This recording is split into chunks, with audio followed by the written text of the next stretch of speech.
This is it, folks. 2022 is here. It's the Michelin MX Nationals powered by Milwaukee, round one here at FatCat Motor Park. It's going to be a glorious weekend. The track is looking in great shape. We've got some of the best riders in the country, from the Lifeline's fastest 40 right down till the Cintel 85cc class and everything in between.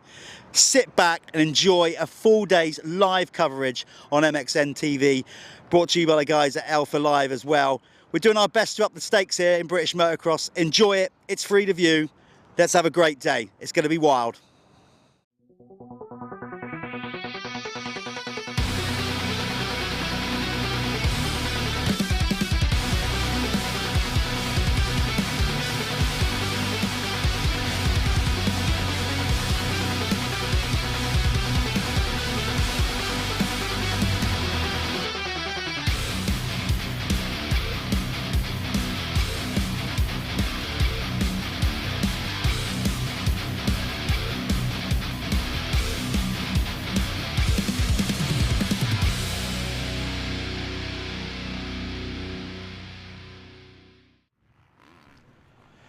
Good morning, everybody, from a sunny FatCat Motor Park for round one of the Michelin MX Nationals powered by Milwaukee. Got a little bit of cloud. Yesterday was red hot. I'm Jeff Perrott.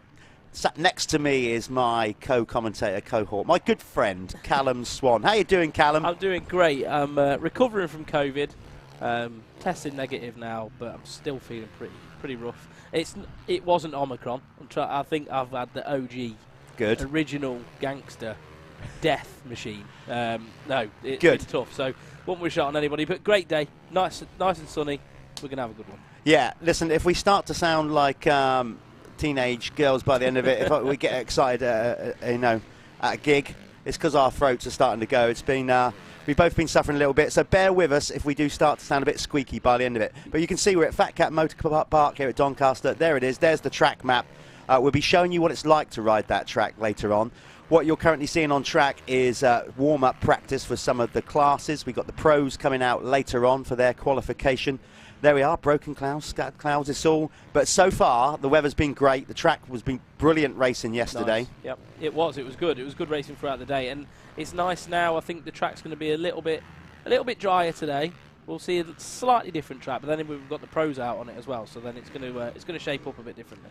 It is indeed. Look, we've got loads to get through with this live stream. Brought to you by MXN TV. Loads going on in an MX Nationals paddock. So we took some time out. What we're going to do every round, we're going to go around and talk to some teams. So we went out yesterday and spoke to some of those teams. First up, we're going to bring you a little interview that we did with the Phoenix Tools Even Strokes Kawasaki team. So kick back and enjoy this chat with Barry Moore, the team manager. Right, we're back in the paddock for another profile on some of the teams that race the Michelin MX Nationals. These guys have been stalwarts of the series, really supportive of what we do. It is the Phoenix Tools Even Strokes Kawasaki team. I'm here with the team manager, Barry Moore. Barry, oh, by the way, he doesn't just support it. Also, the Phoenix Tools guys sponsor our straight rhythm, which is awesome. But we'll talk about that another time. Barry, we're here again, start of another new series. You got everything going on behind you. You got a new team name. Busy man. Yeah. There's a lot new, to be fair. Not just a team name. The previous 4 years, I was with a Pico, Dylan, and fantastic. Brilliant company to deal with. An opportunity arose, and a good friend of mine, James Burfield, everyone will know through MX Vice. He runs an online store called Even Strokes, which a lot of people don't really know about, to be fair, at the moment. Quite a new company. Opportunity arose for me to become a 50% owner in it. So I took it. And the week before, I didn't even think for a second that I would all of a sudden be owning not just Phoenix Tools, but 50% of Even Strokes. Me and James have got a lot in common. We're both passionate about motocross, obviously. And we're both passionate about Tottenham Hotspur for our sins. I'm not sure about that. Anyway, that's a different matter. But hence the team name, now Phoenix Tools, Even Strokes Kawasaki. Obviously a new rider on board as well in Petr Petrov, new mechanic with Craig. So a lot's happened, pulled in some more sponsors, some different sponsors. And that's with the help of James as well at Even Strokes with his contacts. Yeah. So yeah, quite a lot has changed, to be fair. So listen, this is a tough question to answer, but I'm going to throw it your way anyway. Right. Give the people watching an insight.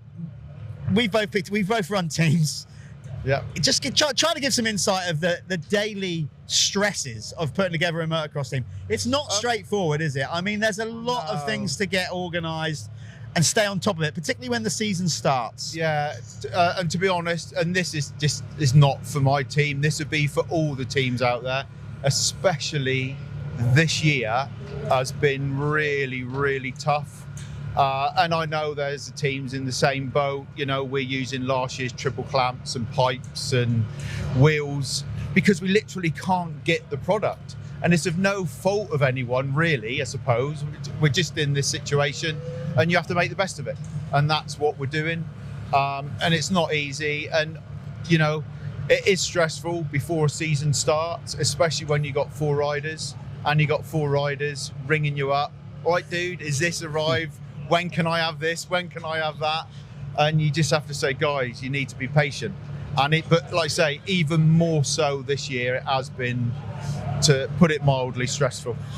Yeah, I mean, it's been tough times. We're still at the back end of the pandemic, and of course, production slowed down, all those kind of things. But you have to be happy with, like you said, this new deal. You're stepping up. You've got a new rider, as in not new, but you know, Petr Petrov coming in. A ex-GP rider. I mean, it seems like the whole profile of the team, even through all the hard work, even through all the pandemics, like you've all gone up a level this year. Yeah, well, that's what I'm trying to do. At the end of the day, you know, I do this sport because I love it. I'm passionate about it. It costs me money every year. But as well as having fun, I want to win races because everyone wants to win. And it's just in me, like it is the riders. So the idea of getting Petr is twofold, really. A, I wanted someone else on the team that has the ability and the potential, which is a big word, to win races at British level. We're not going to see the best from Petr until, I don't think, maybe round 4, if I'm being honest. I don't know if you're aware, but he broke his back quite bad last year. So he's been off the bike. So he's playing catch up already. So he loves this track. So we're hoping to see a little glimpse of what we can see for in the future weeks. But I sort of wanted to take it back a little bit to maybe sort of 8-10 years ago, when in the British they used to run 2 MX2 and 2 MX1, because in the last few years, when you're running with 2 or 3 riders and you have 1 or 2 riders out injured, which is all teams suffer that at some point through the year, and you're travelling a long distance, you're setting up the awning, and you've got 1 rider under it. All of a sudden, it doesn't really feel like a team. So I thought, you know what? I'm going to go back. Yes, it's a commitment, but it's something I want to do, and I want to raise a profile of the team. And having someone like Petr on board has undoubtedly allowed me to bring in a little bit of extra sponsorship as well. Yeah, and I'll tell you what, you've got obviously some great supporters, sponsors as well. You've got 2 that are influential in our series. You've got Michelin, who are obviously title sponsor, and now you guys are working with Sintol, who are also, you know, I mean, that's cool. You got 2 major brands there working with this year. Michelin, they've been a long-term sponsor for 8, 9, 10 years now. They are fantastic to work with. In my opinion, they're the best tyre out there. And I'm not just saying that. I generally believe they're the best tyre out there, and the new Star Cross 6 is unreal. The guys love it, absolutely love it. It's a game changer. And then Sintol, I've been for 15 years. I was with Rock Oil. Again, great relationship with those guys. But the opportunity again rose. Sintol introduced through the MX Nationals, and so I've done a 3-year deal with those guys. Chuffed to bits. Again, excellent product. So happy days, yeah. Do you know, it's just great, obviously, from our standpoint, that you continue to be involved. Setup looks great as always. You know, it looks like a good season ahead. We honestly wish you the best of luck, because I know how much work and effort goes into it. So thanks for being part of the Michelin MX Nationals. And also, thanks for being a title sponsor of our straight rhythm. Yes. That's key as well. Yeah. Wish you the best of luck, Barry. Thank you very much. All right. Cause you woke up in the morning with initiative to move, so I make a heart. Think about it.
this is Tech Talk with Bob Buchanan. He's going to just talk us through how to prepare goggles on a day like today, and also other days, and how important it is, and the difference it could be in a result.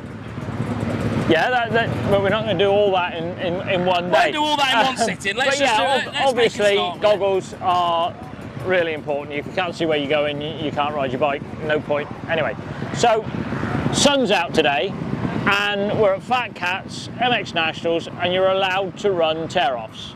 Last week, British Championship, tear-offs are banned, all roll-offs.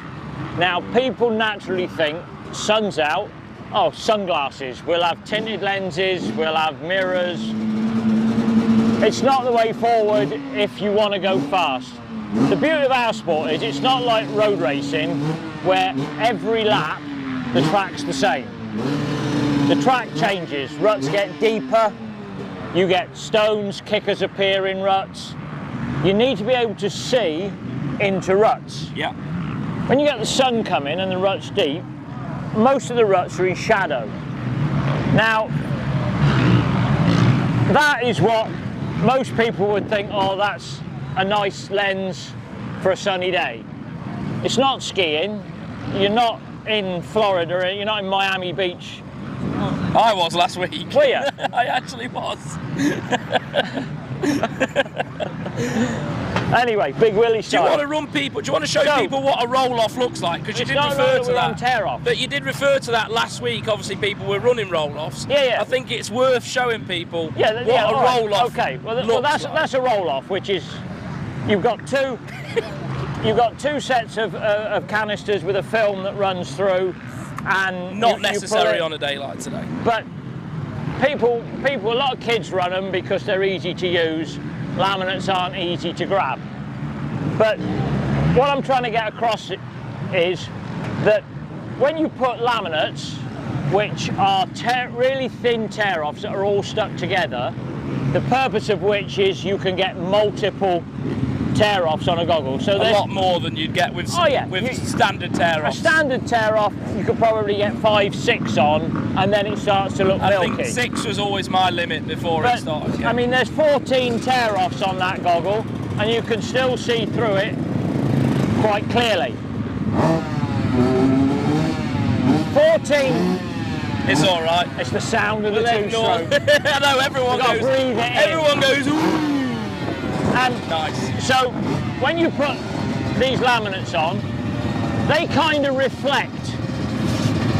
If you put that on a mirrored lens, you get the light goes through the laminates onto the mirror lens, reflected back out, and that stack of laminates reflects it back. So you get multiple images. So when you stack up laminates, they need to be on a plain lens. I never knew that. Not a mirrored lens. I never knew that. If you put those on that, you get loads of images. And I actually went riding last week, Bob, and I actually put laminates on a mirrored lens, and what you've just said, I got that experience from it. It was low light at the track, and it was really in the eyes, and I couldn't see a thing. And now I know why. Yeah, if you look at a light bulb in a house, when you, like in the workshop or something, when you've got laminates on top of there's 5 or 6. Yeah. Because you're getting double reflection, double refraction. You can have a plain tinted lens that's not mirrored, like that grey, that's fine. Because you just get the light pass straight through. It doesn't come back. And what would be the benefit of a dark? Would that be more beneficial probably on a day like today? If you've got a track, not necessarily, because as we're saying, when you've got shadow and you can't see the bottom of the ruts, so probably more on a hard pack track, you'd be okay with a darker lens. So your setup preparation for a track like this would be clear lenses, but peak extensions. Yeah. Because the problem that you've got in your eye is the sun glaring. So if you have a peak extension, you can buy now, you know, Vel and people like that do. Or make one for yourself. Or exactly that, gaffer tape. Like we all did back in the day. Get an old lens, gaffer tape it on. So when you get the sun, you can just dip your peak so you don't get the glare. if you're driving your car, you've got a sun visor that folds down. Correct, yeah. So it's exactly the same principle. Yeah. You shelter the glare so you can see direct distant, sunlight. but then you can still see where you're riding. You can look in that rut, and if there's a stone come or a kicker, you can still see it. And react to it. As a thing, if you've got those mirrored lenses and laminates, if you've got it on and you're looking at a line, if you take it off, that line moves. It's not actually, it's distorted. So if you're riding on the track, then it's obviously not the one. So preparation today, in my opinion, would be laminates, clear lens or a grey, so you can see through it, not mirror. There we are. So that's Tech Talk with Bob Buchanan. Take his advice if they want to. I imagine they can do what they like. It's a free life, but you know. No, it'd be a very good idea to listen to Bob because he's had a lot of experience with GP riders. You've been around the world. You've been on the clock for a few hours, haven't you? I think so. Yeah. So some great advice from Bob. Get your goggles sorted. If you want Bob's service, he's always available at the Nationals. Always coming out if you need advice or anything. Just come and ask, have a chat. If we can help, we'll help. If we can't, then you know. Never mind. I don't think there's a case where we When can't. have you can't? Is that a thing? Unless they don't listen, then that's their own problem. Enjoy the rest of the show, guys. Cheers.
Okay, without the guys at Michelin, the Michelin MX Nationals powered by Milwaukee simply wouldn't happen. So we're fortunate enough to have the main man here, Andy James. Andy, First and foremost, thanks for the support of the series. Obviously, you've been with us right from the start. So, thanks for sticking with us. You're most welcome. Thank you. How do you think it's gone? For us and for you as a brand. It's the MX Nationals. Without wishing to blow smoke up the team's backside, it's every year they seem to come out with something new. Be it the GP style start gates, the live streaming, which is getting bigger and bigger, and the audiences are getting bigger and bigger. It's the premium motocross series in the UK, and we're very, very proud to be sponsor of it. And this year, with new products coming out, it's more important and more apparent to us than ever before. So roll on this season. Seamless link. He's totally pro. He's saying about the new stuff that we bring into the series, and it just so happens here we are with a new product for this year in our market as well, the motocross market. Indeed. Tell us what you got there. So this is the brand new Starcross 6. Taken over from the Starcross 5, massively inventive name. The Starcross name has been around for a while, so we saw no need to change that. However, we wanted to shake up the market a little bit. We'd done a lot of research and a lot of testing. I know Paul especially had been involved in the development of the tyres. Obviously, they're not developed specifically for the UK market. This is a global product, so we need to meet the demands of riders in all conditions. So the main change for the Starcross 6 over the 5, we've changed the naming convention on it slightly. So instead of a medium and a soft, we've got a medium hard and a medium soft. Still a specific sand tyre. There's also a rear mud tyre, which will be great for some of the UK conditions. The big thing for us is the performance of the tyre has improved over the Starcross 5, but it's the first motocross tyre to have 100% silica rubber in it, which increases the robustness and the durability. So not only does the tyre last longer, it also keeps the performance level as the tyre starts to wear, which is absolutely critical in some of the longer races. So on this is an example of the new medium soft. As you can see, it's got a slightly buffered surface on it, which will give you immediate traction. You can also notice on the blocks the way they're shaped, right down into the base rubber as well. It's not a cosmetic thing. It's designed to resist tread block tearing, which is obviously a major concern on a motocross tyre, and again increase the robustness of the tyre so that performance lasts for the whole of the race. And obviously, like you've said, there's been development from even our guys at the Michelin MX Nationals, but sure, how imperative is it as well with supporting race teams and getting the feedback with that? Because it's not just like, let's throw the tyres on that team bike to get our name. There's so much more than that. It's R&D a lot with the teams as well, isn't it? Absolutely, and there's a big difference between a guy who's fast and gets on the podium and wears your cap. That's fantastic, don't get me wrong. But a guy who can go out on a tyre and tell you what's right or what's wrong and how it could be tweaked is invaluable to us. And that's not always the fastest guy, but it's the guy who's most consistent and the guy who can go and put in lap after lap after lap, and you look at the time and it's consistent, and you can look at a lap and go, this is where we changed the tyre, this is the difference it's made. But also where you can sit down afterwards and tell you, in the corner it was doing this, on the straight it was doing this. That's invaluable to us, and that's why you end up with a tyre like this. Well, it's great. I'm looking forward to seeing that coming out. So, when are we looking at that these will be available roughly? I know you haven't got an exact timeline, but we're looking. I think we're going to be looking probably the start of March for the medium soft, medium hard. Maybe April for the mud and the sand. I'm just trying to look at Paul's itinerary and the tracks we're going to, and thinking, are we going to have the right tyre for the right track? The good news is we will still have the Starcross 5. Because this was supposed to come out in January, we've pushed the launch back just to make sure we've got enough product. But they have ramped up production of Starcross 5 to fill that gap in supply. So, yes, people will get tyres. It might not be the new tyre, but at least they'll have rubber, which I think in the current climate of shortages on most things is absolutely paramount. We wouldn't want to be the reason that people were not racing. Well, listen, thanks so much. I know you've got to hold that tie, but I'm still going to offer to shake your hand. Thank you so much for all that you're doing for us, with the Michelin MX Nationals and, of course, for the sport as well. So long may this relationship continue. And we'll see you trackside. You will. Thanks a lot, guys.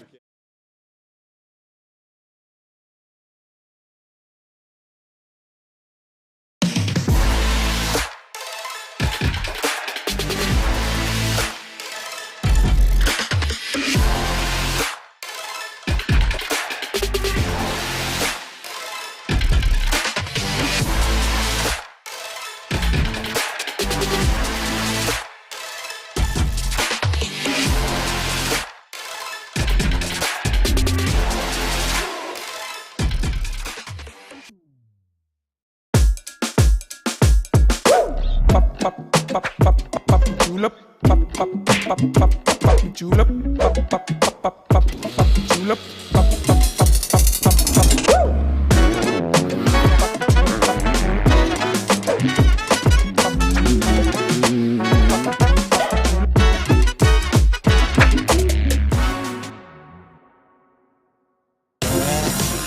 Cause you woke up in the morning with initiative to move, so I make a heart. Think about it, cool man, look smart. The world time has come to.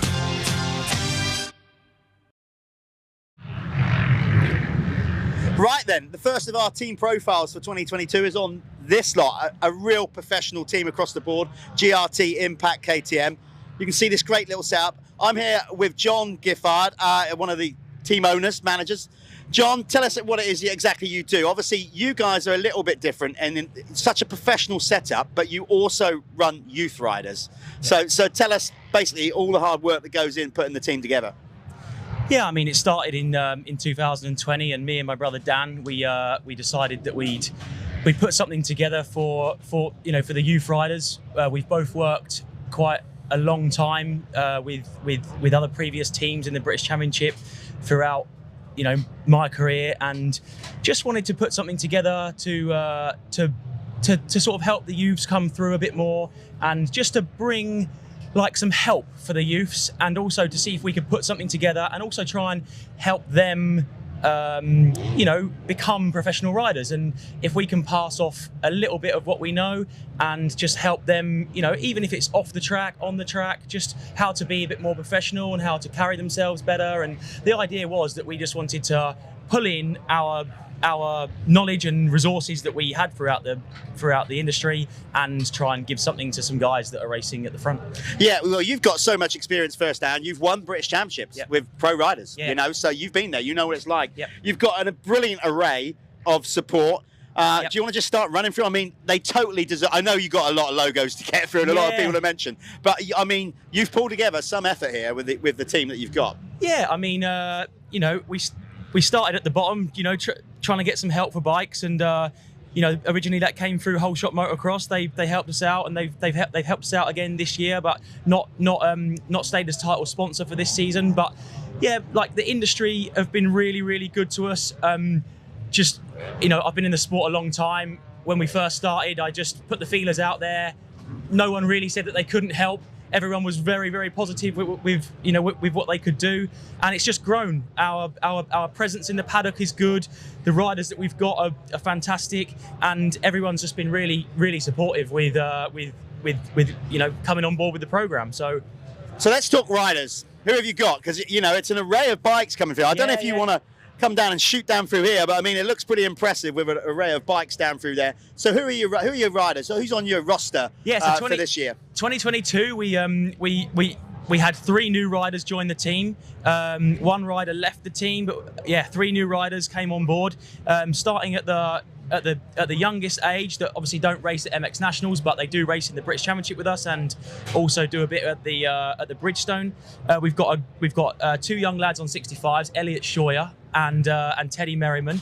Teddy was actually with us from the start in 2020, and the idea was that we would progress from he was on a 50 when he started, and every season we've seen progression, and it's great. We started with him and he hadn't done any national racing, and then now he's breaking the top 15, top 10 in British Championship, so that's good. And then this year Billy Askew came on board on the big wheel. We haven't got anyone in the small wheel class, but Billy's come on board on the big wheel class, and phenomenal guy. He's been strong in his whole career, and we brought him on board because we love what he's about. He's a really cool kid, and he's smashing it and already winning races already. Yeah. So that's really good. And then moving on the 125 class, we've got another guy that's been with us from the start.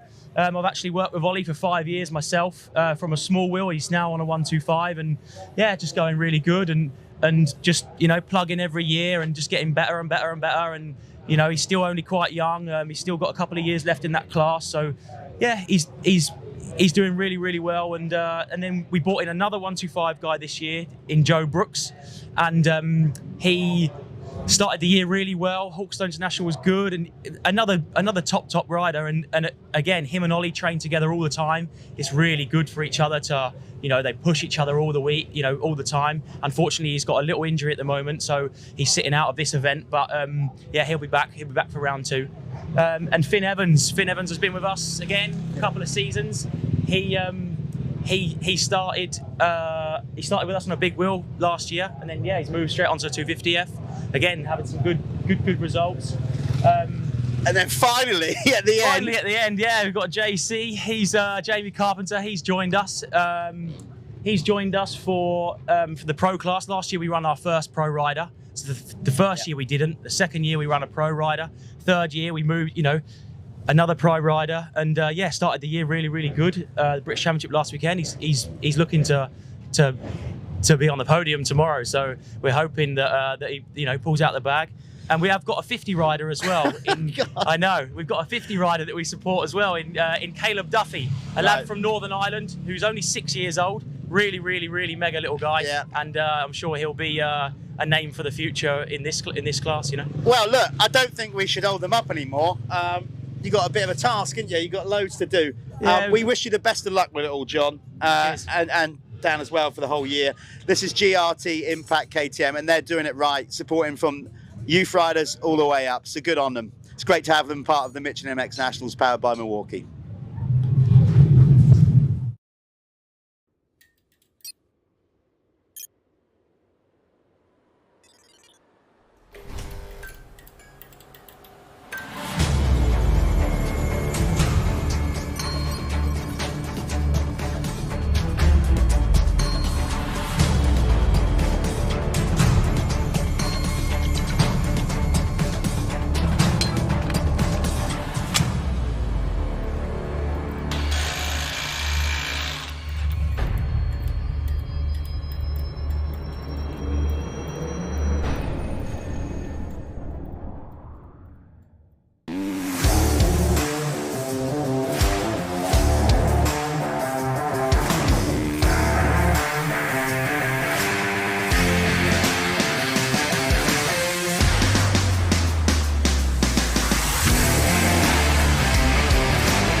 The whole shot. You're going to hear me and Callum say that loads of times. What is it? Basically, that is the first rider around the first corner. That's what a whole shot is. It can make or break your race. If you're buried in the pack, your work rate is so much harder. Check it out. Who's going to get the whole shot in this race? Because it will make such a difference to their whole race performance. Whole shots are key.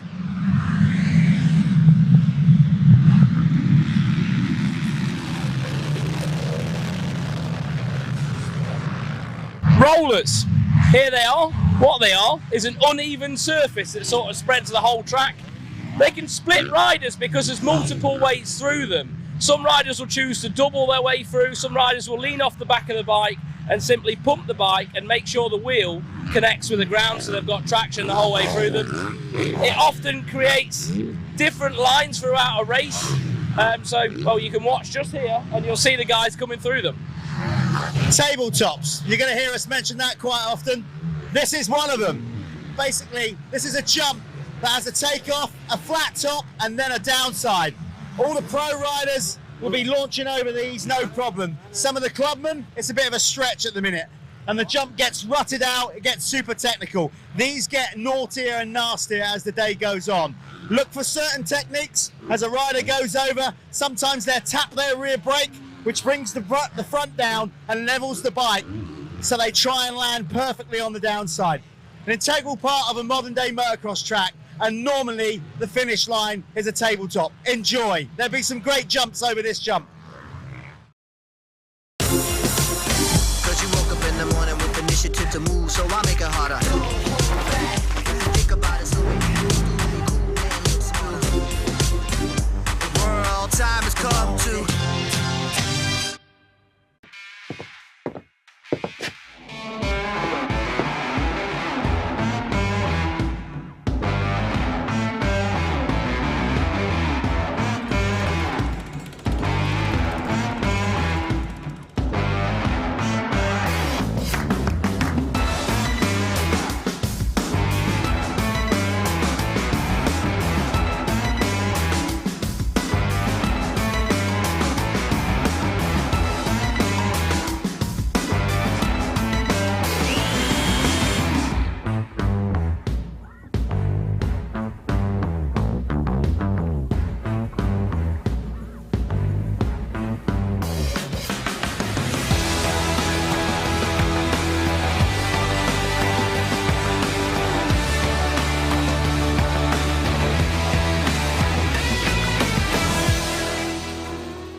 To move, so I make it harder. Think about it, so many you do me cool and look smooth. The world time has come to. Okay guys, Jeffro here at the Michelin MX Nationals powered by Milwaukee. Now this is important to us all. I'm here with Paul Stanbridge. We are going to, at the Michelin MX Nationals, we're going to try to raise the standards of medical cover. Paul, we've worked together with you before, we have, some time ago, but now we're obviously looking to try and improve the whole structure of medical cover, because it's obviously a dangerous sport. So you guys going forward, I know there's new equipment, machinery that you can now bring to the table. So tell us more about your plans of what we're going to do for rider safety. Okay, so one of the things, obviously because of my background with working with MX Nationals, we've highlighted a few things and we've developed more skills, especially for the racing that we do. The equipment that we've got is advanced. We have a Lucas heart machine, which will give you CPR. So if someone was in a serious incident and needed to CPR, the machine would take over whilst our advanced paramedics would be dealing with the casualty, giving them 100% better chance of recovery. And also, we spoke in the lead up to obviously this year's championship about what we're going to do. And your guys have also got like training, a better word, out in the field, as it were, like war zones. Absolutely. And stuff like that. So they're really used to like dealing with trauma. Yeah, our paramedics that we've got for the whole round are coming with us, and they're all military personnel, so they've done 2 tours in Afghanistan. So their skill set is a big advantage for raising the bar of medical cover. And you've been around the sport a little bit now and whatever, so, you know, from your standpoint, seeing the dangers and the risk involved, you know, it's obviously you must see things and you think, oh, we could definitely make improvements there and that side of it, because obviously accidents do happen in our sport. Yeah, absolutely. And we're constantly dynamic risk assessing.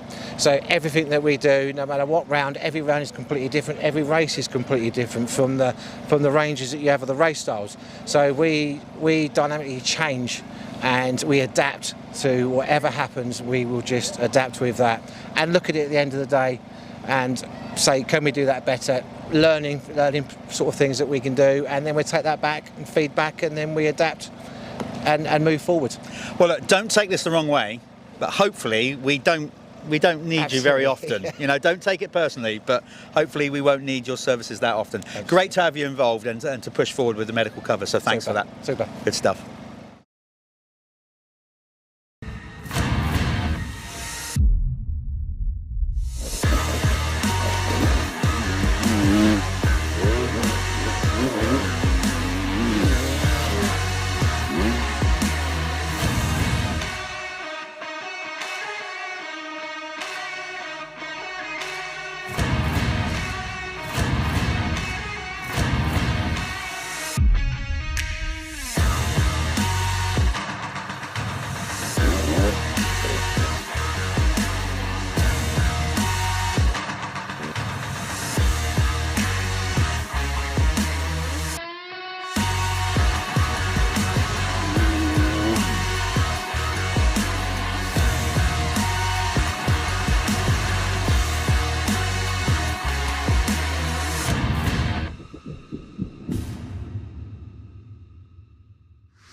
Right. This sport is brutal. This is the FatCat track. We have done some drone work. This is Sam Nunn riding for the Cab Screens Crescent Yamaha. This was yesterday after their open session. We're following them around with a drone. Great work by Geordie Whitworth of Elevate 45 Media. You can see how gnarly the track gets. This was at end of play yesterday, Callum. Yeah, well, I mean, it's not only how rough and gnarly it is, look how low the light is as well for Sam here and the guys that went out for the final practice. Seeing the little holes in the ruts is just nigh on impossible, isn't it? Luckily, if you've listened to Goggle Bob's tech tips, you might have a little bit of a chance. But here is Sam Nunn making it look easier than what I would. I mean, look at that there, just trying to line those ruts up, you know. Yes, these guys, their race will be the last race of the day. We're fortunate we've got nice sunny conditions, so it might be similar to this later on today. It's just, and the track's going to be even gnarlier because, of course, the pro riders dig out bigger ruts. They chew it up a lot more. Bigger bumps, but you can see this was just their session yesterday. This was after the amateur classes, the expert, the youth riders. Pro riders make the track even rougher. It's going to be a brutal old affair out there today. This section right here, that gets absolutely savage throughout the day, and you can see those massive ruts. Those ruts are up to your foot pegs going up the face of that jump, and then it'll go round to the back, well, middle to back end of the circuit now, through these waves into a tabletop here. Again, pretty technical. He's not even jumping it at that point. Well, if you're new to this sport, this is why it shows that it's one of the most demanding sports in the world. That's just not me and Callum bigging it up. As we said many times before, go and Google it if you don't believe us. You can see right now the body movement, and Sam's taking it relatively steady at this point for the cameras. He's not on full race speed, but you can see how he's moving about. His body is moving all the time. Look how he has to move the bike through the legs, all the movement, the arms. Your whole muscle group gets an absolute pounding racing motocross. It does. I mean, like, especially when you're a man of my stature, it hurts even more, trust me. Into the rollers now. I did a little segment on the rollers. Different ways through here. Some riders will try to double their way through, gain a bit of momentum in the corner, going into them. As Sam just rolled through them then, kept the wheel in the ground, kept driving. And here we are. That's nearly a lap completed of FatCats. Yeah, they go back across. There you go, across the start straight, and that's a lap.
Okay, here we are then. We are live. What's happening right here, right now at FatCat Motor Park? You can see the Sintel Open 85cc riders coming into the waiting zone. They are going to be the first race out there today. That's basically how it's going to work. You got these guys. They had 2 motos yesterday. We'll get down to that in a minute, talking about that. The running order throughout today's schedule then, we have the Sintel Open 85cc riders coming out first. Race 2 will be the 7 MXY 125 250 by 7. I don't mean there's 7 of them out there. That's the brand 7, by the way. We've then got race 3 will be the Moto Connection Clubman MX2 class. Then race 4 today will be the Works Sports Financial. Works Sports Insurance. Okay, Sports Insurance. Well, you've changed your own brand right at the last minute to mess me up. I have changed it. A little bit of a rebrand, bit of a refresh. Bit of a refresh. So Callum is actually getting behind, along with his business colleagues, and supporting the Clubman MX1 class. Race 5 will be the Moto Verde Amateur MX1, MX2 combined. Then race 6 will be the RFX Expert MX1, MX2. Then the big guns come out. That is the Lifelines Elite Fastest 40, incorporating the Liat MX1 class and a Pico MX2 class. The top riders in the country, combined class, mixed together in the Fastest 40, Lifeline's Fastest 40 event. Then we take a small track interval basically to prep the track, and then we do it all over again. And that's it. A continual live coverage here on MXN TV throughout the day. Wherever you are in the world, hope you're enjoying it. It's from sunny UK. We're up here just outside Doncaster in South Yorkshire. It's sunny, but believe me, it's still quite cold. Just looking at time practice from the pro riders, might as well. Absolutely, mate. Bit. So Josh Gilbert was our fastest man, which is, I don't know, probably quite nice for him being a sand track. He's normally a hard pack guy, so has he figured something out? Well, this is it. If you've seen last night's Live at 7 studio show, we had Josh on. Josh has spent, what is it, nearly 2 months in Florida. Yeah, in sand. In the sand, yeah, because they do have quite a few like sand facilities out there, don't they, on the East Coast. So, Josh, obviously, it's showing that it's worked out for him. He was at 1:48.867. Ashton Dickinson was second there, second fastest. Peter Petrov and Jake Millward fourth. Sean Simpson rounded out the top 5 there. So Tommy Searle not in the top 5. I don't think he'd be overly worried about that. No. Reigning champion, Harry Koulas in 7th, Carlton Husband on the Phoenix. To be fair, the track would have been very flat. Not a lot of lines would have been developed yet. So throughout the day, there'll be a lot of changes. Tommy, we all know, very experienced GP rider, and Sean, and Harry. When the track starts getting churned up a bit rougher, than their old school skills start coming out. It's going to be good. As we said, the UK's best riders all in one race together, combined. There will be a Lifeline's Fastest 40 Championship. So what we're doing differently this year is basically where they finish in the race, they will be rewarded points for that. But then they're also going to be awarded points for their class category. So we're going to end up, for example, with a Lifeline's overall Fastest 40 champion. We're going to end up with a Liat Elite MX1 champion, and we're going to end up with an Apico Elite MX2 champion. So that is fantastic. Yes, right. So MX2 Pro, it was Carlton Husband fastest. Jamie Carpenter. Is that Florin Mio? No, it's not. It's Matteo. It's Matteo Mio who was 3rd fastest, because Florin's got a concussion. So Matteo, his younger brother, who's a beach racer in France, is filling in for him. So it's Matteo. Lewis Hall 4th fastest, and Adam Collins rounding out the top 5.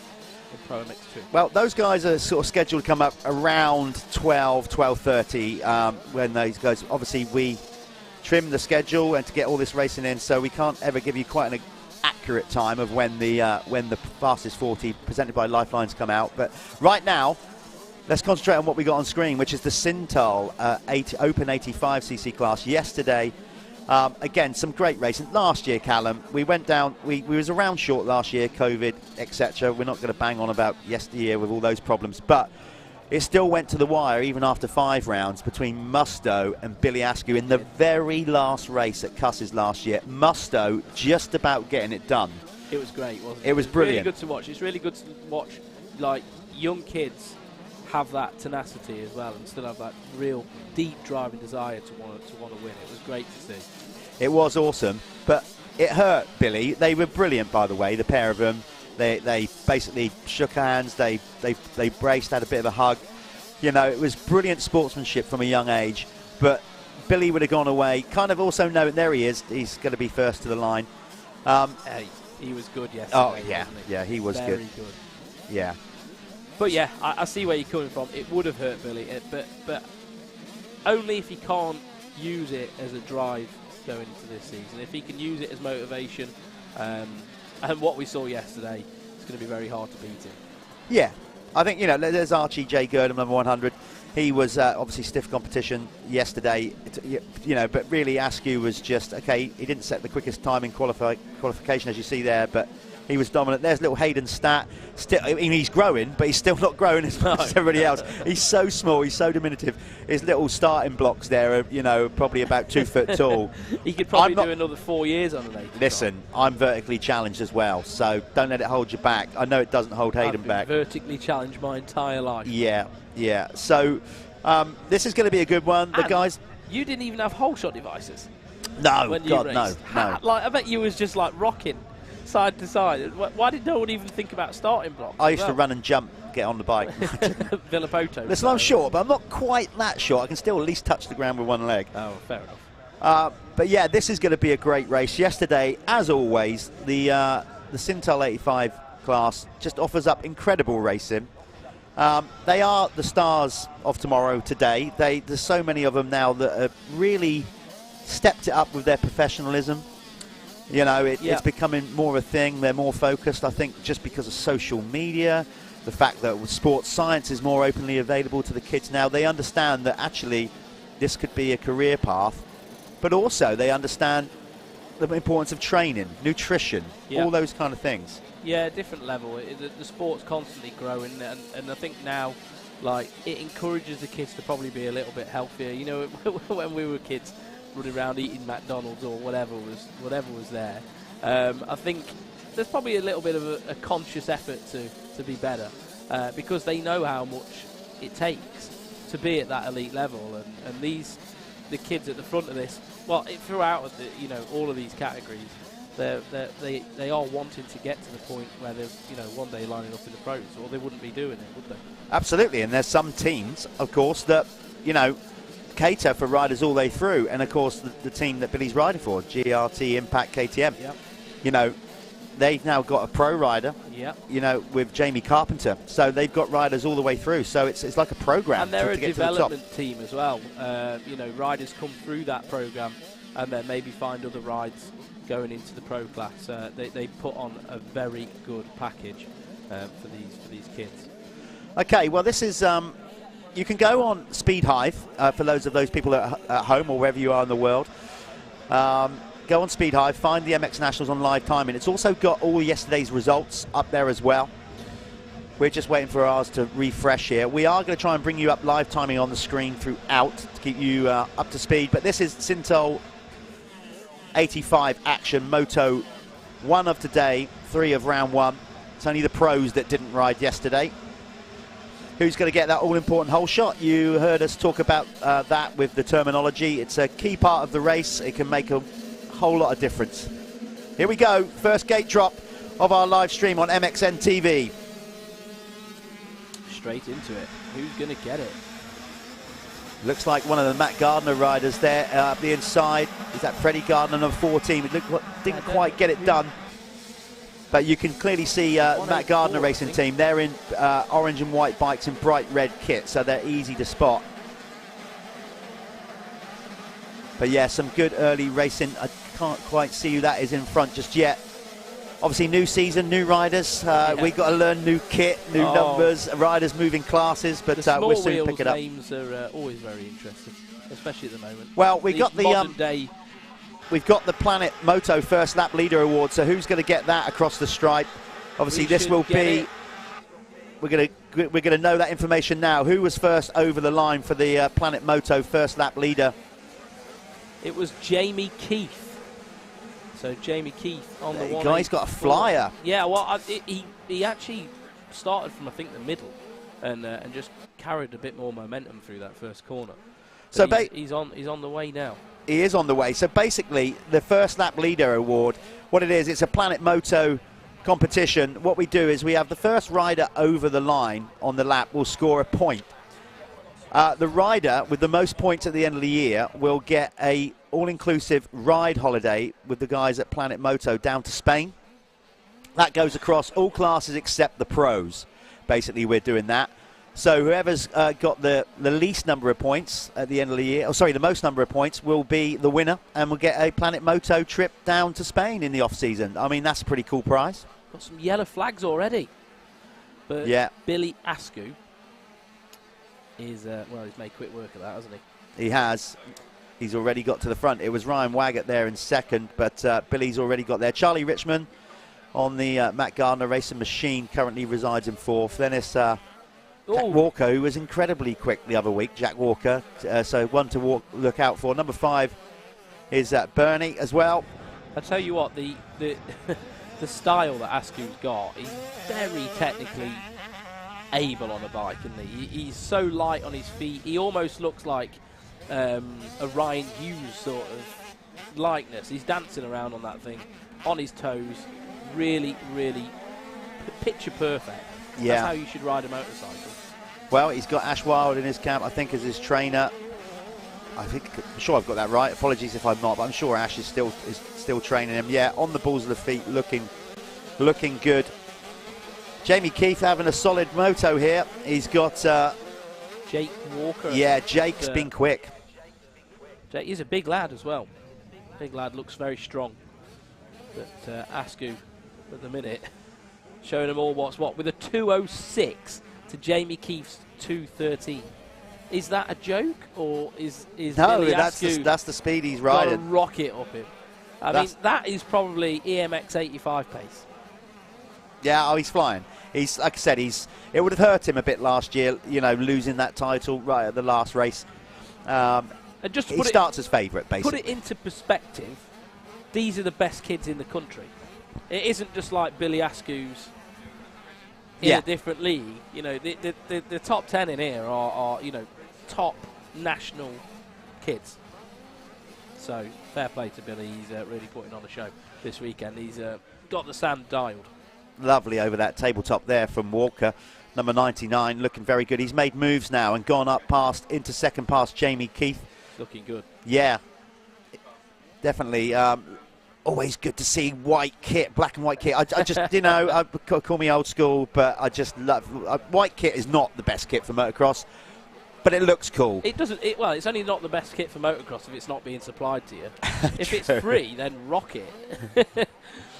There is that. There's Joshua Vale. Josh on the SJP Moto Husqvarna has turned many a laps around here. He's a big old boy, Josh. He's just solid. Yeah. How, you know, how old is Josh? Do we know? I'm not actually sure. We need to start. He is I'm not going tall. to call it. We need some rider profiles. Well, we're going to be absolutely on top of that for round 2. What we're going to do is we're going to send out a questionnaire to all our riders to fill in to give us loads of info. So that will be going out to all the riders between rounds so we can be armed.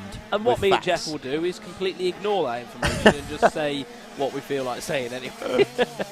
Oh, it's a long day, Callum. It's a long day. So, as you can see, those rollers are not quite as violent as they were last year, but that's still a technical area, and you come down past the mechanics area there. So currently, Billy Askew has the Keck's fastest lap. Now, what this is, we're not doing it per race. It's for whoever sets the fastest lap of the weekend per class, not per race. Basically, gets the Keck's voucher and award to go and get discounted Keck's clothing online. New pair of underwear. Yeah. If you're going to set a lap time like that, then you might have soiled a set, so you never know, do you? It'd be interesting to see if he's quicker today than what he was yesterday. Just a bit of an observation. Vale and Walker both up the ante a little bit, and they are getting closer towards Billy Askew's pace. Still a little bit off at the moment, but those two seem to be brewing up a little bit of a battle. They are indeed. Let's see, just go on our little monitor here, Callum, and see if you can split the classes. Can we do that? And go so we try and get the... Because obviously what we've got here is we've got the Open 85 classes, which means we've got big wheel and small wheel racing together. They're the same age category, basically the lads. But currently your leading small wheel rider winning the small wheel category is Alfie Getters Green, number 111. He's ahead of number 357, Finley Pickering. Then in third in the big wheel, small wheel, it's Blake Ward Clark. Stanley Sieber is in fourth, and in fifth is Archie J. Gurdon. Just to go over the top 5 in the big wheel 85 as well, we've got Billy Askew leading the way. Jake Walker in second, Jamie Keith is in third at the moment. Fourth is Charlie Richmond, and in fifth right now is Chester Hyde. Okay, so we're going to try and at the end of each race as well, we're going to get the winner up to the winner's circle. Hopefully these guys will remember the drill from last year, not go riding back to the camper van or to their pits. So basically that's what we're going to do. So the winner of the race, one of us will go out there and have a quick chat with the winner from each moto today in the winner's circle. As we said, they should remember to come up. If they don't, well, we'll just go to an advert or something as similar as that. But Parents of the children on screen, can you please remember to drag your little one up to the winner's circle, and everybody else in the paddock, please remember, because you'll leave me and Jeff hanging like a very, very sad Sunday. Yeah, we'll cope with it though. Oh, well, we'll do it. It's good. Protocols in place. Yeah, exactly. Well, this is looking good. I mean, Askew's away with it, 10.9 second lead, but this is a great battle going on in second between Joshua Vell and Jack Walker. So, yeah, we're just trying to keep up here with it might be slightly different what you're seeing on screen. We're seeing a different, on our timing screen. Looks like we've lost Jack Walker on there, but we haven't lost him, have we? It will update in a moment. We're getting on our separate timing screen. We're saying we got Josh Vell up to second now, Jamie Keith in third. So it looks like we might have lost Jack Walker somewhere, or maybe his transponder just didn't pick up that time around. Maybe so. It can happen. On the screen that you're seeing, it's still saying Jack Walker, number 99, is in third for the moment.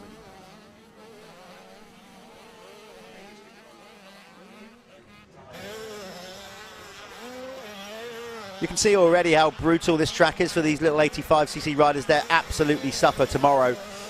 Not tomorrow, sorry. They've already had racing yesterday, so the second moto is going to be incredibly tough for them. But you know what?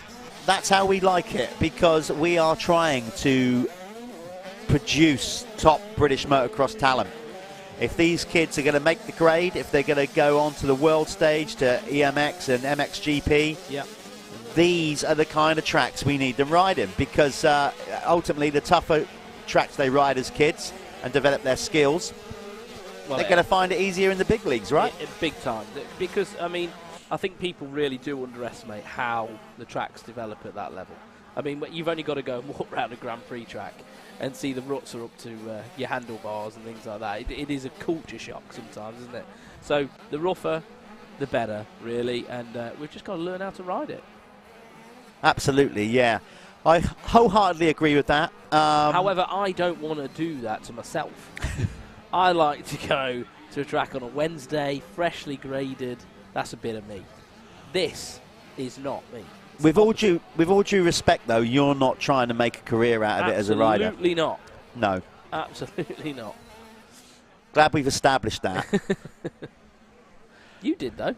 I did, yeah, and it was a great time, and no regrets on any of that, and I'm glad to still be involved in the sport to the level I am. It's basically been my life. It's treated me very well, and long may that continue.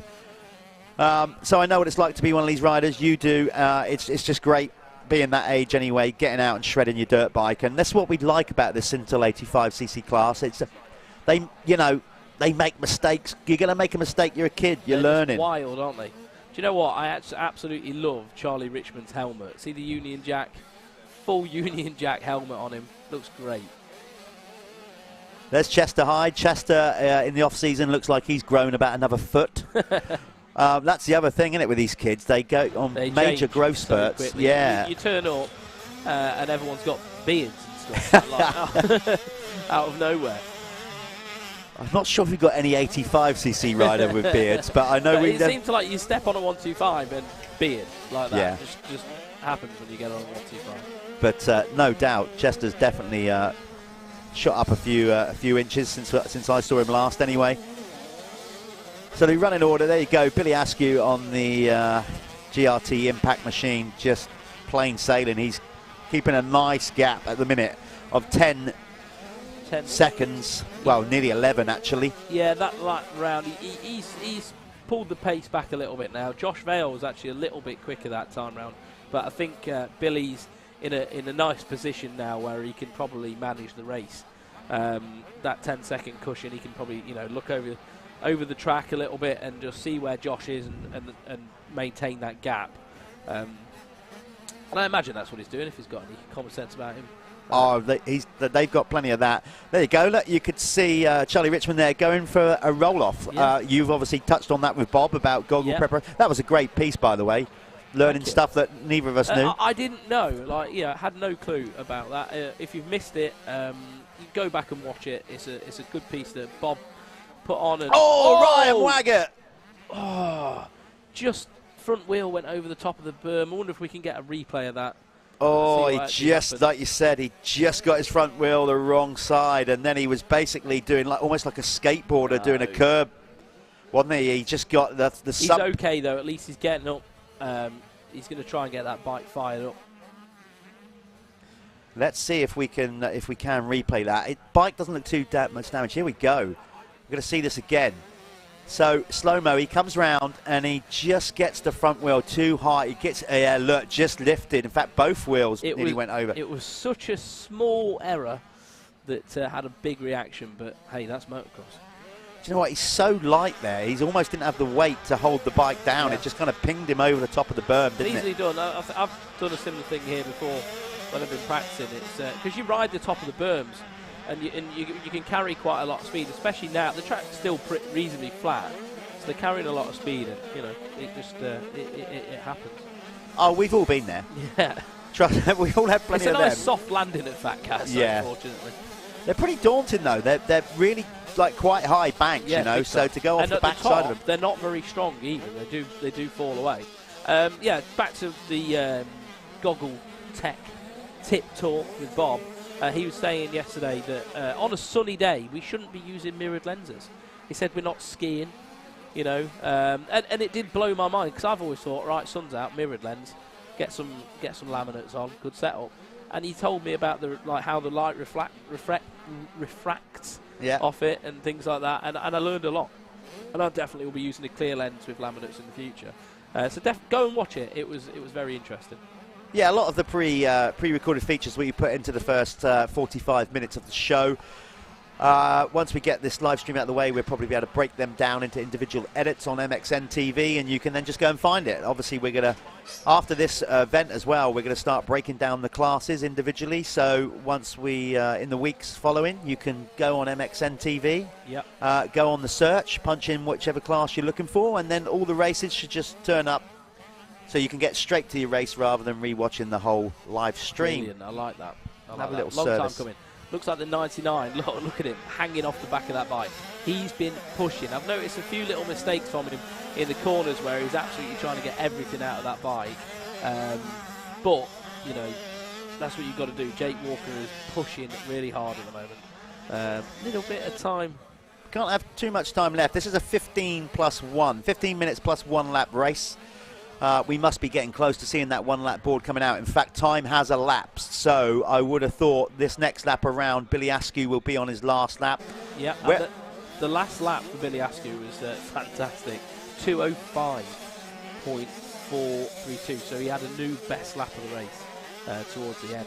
Shows that he's got the fitness as well. Pushing right to the end. Somebody rocking the Stars and Stripes kit there. I'm not sure if they're actually American, but they couldn't try to be more American. I think I did that once. I remember they did a Fox Stars and Stripe one. I definitely indulged in that when I was a kid. See, it's Billy Askew on his last lap, bringing it home. He is the leading big wheel rider, remember. Where are we at with the small wheels there, Callum? Just scroll down again, see if we can find it. It's still Elfie Getters Green leading the small wheel category ahead of Archie J. Gurdon, 101. Lucas Monocrith is in third ahead of Blake Ward-Clark. That was the top 4 there in the small wheels, but it's no mistake in the leader. Billy Askew, 4:41 on the GRT Impact KTM. Those guys put together a hell of a team. They had to throw it together even later than normal. They had a last-minute title sponsor change, which caused them a whole lot of grief, along with where we're at in the world, getting products off the back of COVID and everything. The whole sport has suffered. So many teams have really suffered. Speed goes round there on the ball, close? yeah, on the tiptoes of his feet. On the tiptoes of his feet, and how close Billy Askew was to the edge, and that's what I was saying earlier. It's so easy to just break a wheel over there, and you've got to really put a lot of trust into the track. You see our medical Unimog there going to make sure a rider's okay. Yeah, we've got this new medical team, cross-country medical service, really up the ante with the medical cover this year. We've got, I can't remember, excuse me, the technical term for the machine, but we've basically got a machine now where the guys can then just put on an injured rider that will give them CPR. The machine does it, and that way we can get them to the ambulance quicker and get them on a stretcher. So that could be literally life-saving. Yeah, oh yeah. So yeah. Brilliant stuff. Big up to Cross Country Medical, our medical team for the series. And big up to Mark Morris as well for absolutely getting behind all that. And here we are, Billy Askew crossing the line. Let's go and see if he's take the first race. I'm going to go and see if he actually remembers to come up there. Win. I'm just going to throw you over to an advert. So here we are.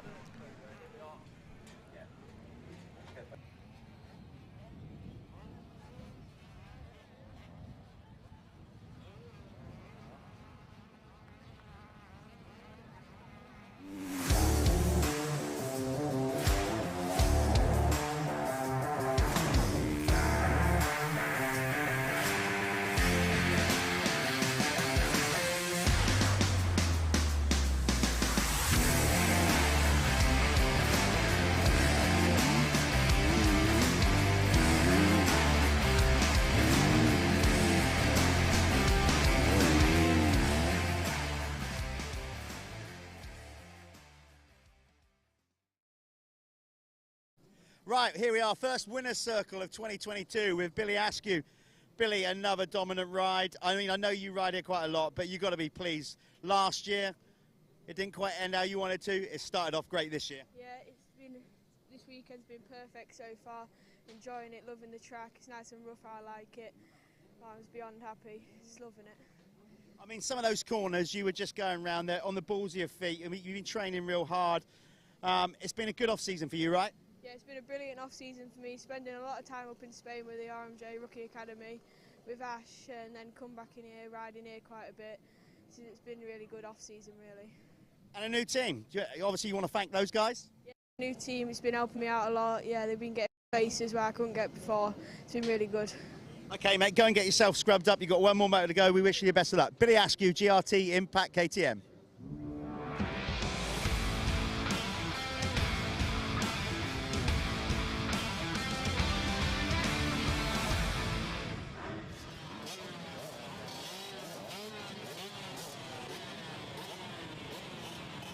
So this is the 7 MXY1 and MXY2 class.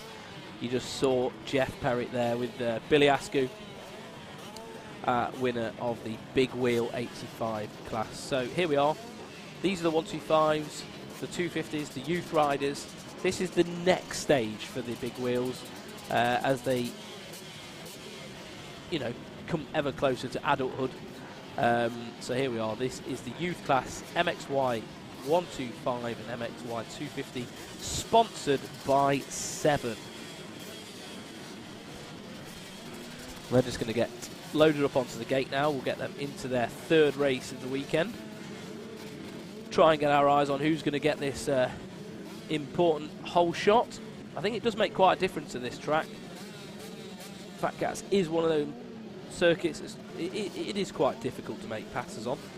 Some parts of the track are tight, you know. I'm not saying it can't happen, but a start is very important here.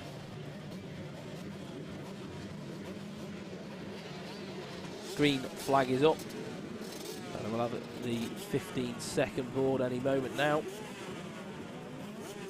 There we are, 15 seconds. So riders are going to get themselves ready and engaged. That board will turn to 5 and the gate will drop at any moment in those 5 seconds. Here we are, look, heads are down. Who's going to get this start?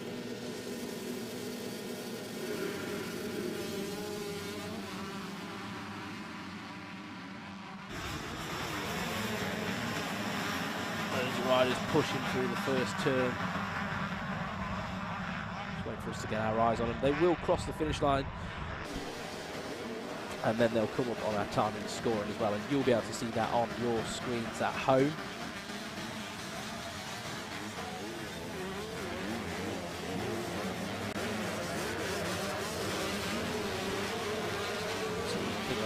Broadly number 72, we just had on screen there. Here they are coming through. And leading the way is the 421 of Bayliss Uting, followed by Charlie Heyman. So a good start for Charlie Heyman on the 125. Ollie Colmer there as well. Ollie and Charlie, obviously the two up-and-coming 125 stars, I would say, in this. Tyler Westcott's there as well, but on the 125s it's Charlie and Ollie Colmer who have been battling most of the weekend, but Charlie Heyman's managed to get the better of Ollie, so Ollie's going to want to try and bounce back today, I imagine, but there we are. Charlie Heyman, pretty local lad from Nottingham, so probably spun quite a few laps around this track. Probably. Definitely. I was going to say, yeah. Definitely. Come on now. Yeah. And let me just split these classes up. We've got all this tech in front of us here, so we can split the classes. So the MXY2, as they came through, Bayliss Uting, Tyler Westcott, Leon Williams, Jack Taylor, Mackenzie Marshall was in 5th. And in MXY1, yeah, MXY 125, Charlie Heyman absolutely smashing it again ahead of Ollie Colmer. Reese Ross, number 84. Cole McCulloch, 13 years of age, just literally coming straight up off the small wheel, just not bothering with the big wheel. 85, bang, straight into the 125. If you've got the length in your legs, why not, eh? Just get it done. Well, proving already he's right there, you know, and he's basically 2 years younger than most of the riders in this that he's racing against, in some cases 3. So so keep an eye out on number 54 on the Hitachi Milwaukee Hitachi, ride. yeah. So Bayliss, where did he come from? Well, I mean, Bayliss, he's been around. Obviously, I've heard his name many times before. I can't recollect him doing too many races last year. The first lap leader award. Who was first over the line there? Was that Tyler Westcott? I think it was actually Bayliss. It was Bayliss Uting that got. Yeah, Bayliss. Yeah. Or was it Tyler Westcott? He's already out of shot, wasn't he? No, I'm sure. Okay. I'm sure. Either way, we can go back and look at the data. That's the point. And see. Bayliss got a really good start. I think he whole shotted it and took that first. Yeah, so we'll be able to. That's the beauty of it. That's why we do the first across the line and not the whole shot, because then we need somebody out there, and then we need to spray a line across, and then it's a matter of opinion. Sometimes like, well, I got it, you didn't. With this, we've got the transponders. There's no arguing. We know we can go back on the data and work out who scored the point towards the Planet Moto First Lap Leader Award. It could have been Charlie Heyman, actually, I would have thought, because obviously you're looking at the classes there. I think Charlie was maybe the first across the actual line. I don't know. I don't think he was. Was he? Okay. No. Look, I was here. Sorry, mate. I was out of the. Look, listen, mate. I've got it. I'm under control. I tell you what, Mackenzie Marshall looks pretty good at the minute. He's absolutely ripped through a load of them. So Mackenzie Marshall, wherever I can get him again. There's McCulloch. Riding, well, he's registered as number 55. He's got 555 on his back. And that was the number 84 of Leon Ongley. Oh, Leon. I think he went down on the first lap, so tough go for him. So they'll come through this time. We'll get a little bit of a more accurate running order. So I'm just laughing because I just saw Mickey Stock and Drew Stock watching, and then realised he was on TV and thought, oh, try and get off the TV. It's quite funny. So Drew is an 85cc rider that's not racing. He had a nasty pre-season crash. But he will be joining us for round 2. Be back riding. Drew Stock out there riding for the Madison Free Flow team.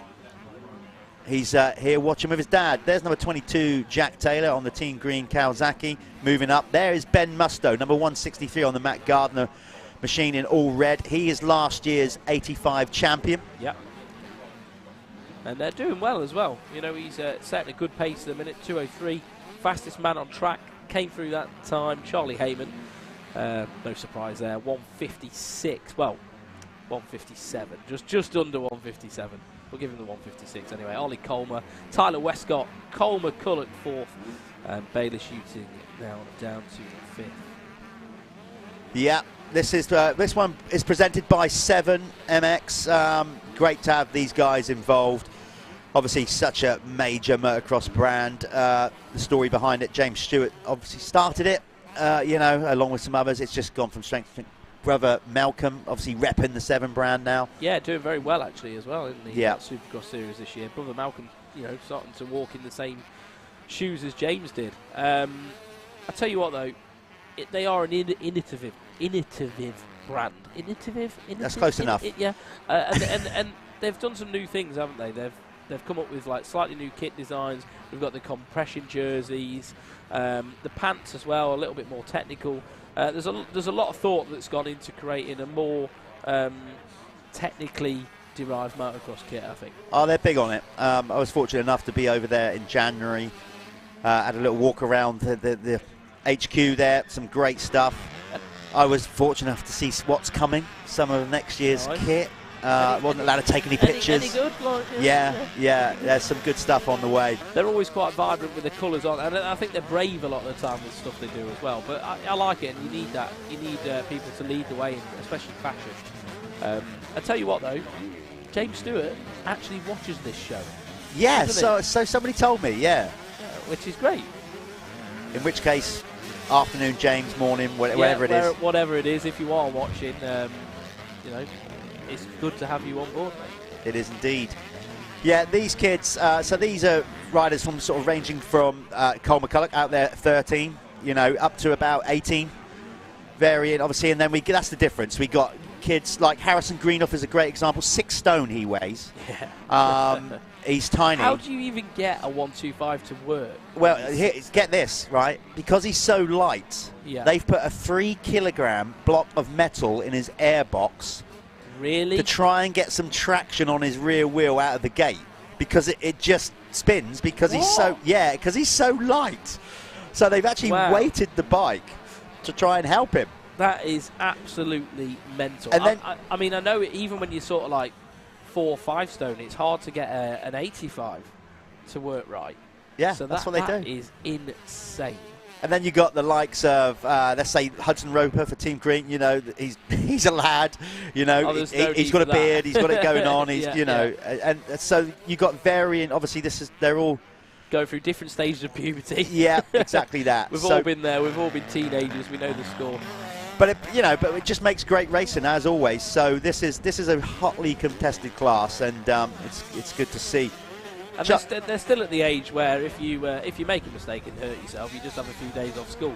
Yeah. So they're all full send. They don't care. So it's Charlie Heyman is your race leader. He is out there on the SJP Moto KTM. In second is Ollie Colmer on the GRT Impact machine. Then it's Tyler Westcott. Actually, I need to check Tyler's title sponsor. I know he is supported by the guys at Planet Moto. He is on screen right now, so if we can get a nice view of the side of his bike, it'd be good. Because they change a few things around, but like I said, for round 2, I promise we'll try and contact all the riders in the series and get as much information on them as possible. It's in their interest to do so. Carl McCulloch is currently in 4th in the race, but 3rd in the 125. So Tyler Westcott is your leading 250 rider at present, and we're following him around the track right now on screen. So regards to the 125s, it's Heyman, Colmer and McCulloch. The 250 category will be Westcott, Bayliss Utting, and then it would be Jack Taylor on the Team Green Kawasaki in 3rd. Same age category, 2 classes within a race, 125 and 250. But these guys, as I said, they make a decision, I guess, of what they want to ride, 125 or 250.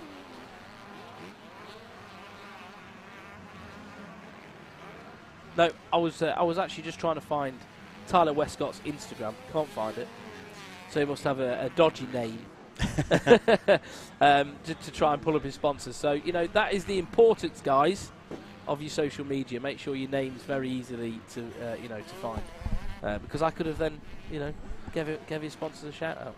You could also say it's our lack of research. It is 100%. It's a bit of both. Our lack of research. I'm just trying to pass the blame onto somebody else. Well, you know, we get it sorted for round 2. It's been a busy old run into the first round of the Michelin MX Nationals powered by Milwaukee. Let's just say that much. He much. might not even have Instagram, which would be great. I'm sure he has. Have Instagram, eh? There's Ollie Colmer, that is seemingly now about 8 foot tall. He's always been leggy, obviously, even from the 65 days. He's starting to fill out a little bit now, but Ollie will be competing in the EMX 125 as much as he can. Yep. He's coming under pressure from Tyler Westcott now. This is the battle for 3rd in the race, but of course, regards of class points, it doesn't matter if Westcott goes by because Colmer will still be in 2nd in the 125s. So Tyler Westcott is backed by HJA, Planet Moto, KTM, and he's just made the move on Ollie Colmer for 2nd. Obviously, he's leading the MX Y2 anyway, but it's still bragging rights, isn't it? He's still got a... Look, Ollie's having none of it. Though. Coming back half the engine capacity. Colmer is on a got the inside. Oh, Tyler hit that big old braking bump. Oh, Colmer getting a little bit aggressive, putting a wheel where he needed it to be. And the 202 of Tyler Westcott just had to yield a bit there, but he is on the inside. He's going to cut back though. Good, great race. Yeah, very good. He's got him as well, hasn't he? He's got the run on the 56. Better run through the rollers, and he's on the inside again. FatCat circuit providing some good racing, and Colmer going wide, look, so he's going to enter the rollers with a lot more speed. And here we are, look. Tyler messed him up because he went for it. He had a run on him, but then he went for a roll-off or something there. And this is a brilliant race for 2nd in the race. Of course, like I said, they're not actually racing for their position because 1 to 125. Ollie Colmer's on the 125. Pride. But this is what I love. You know, it's like they don't have to do this, but they're racers, and it's absolutely brilliant. And it's going to probably pull these two on. Heyman, though, he's got a nice gap, 9 seconds at the moment. Can Colmer do anything about Westcott now? See, Colmer's just using a lot like wider lines on the circuit. He's trying to keep that 125 in the right RPMs. It's really important on obviously those bikes. 250F, you can just dive on the inside and use the torque a little bit more.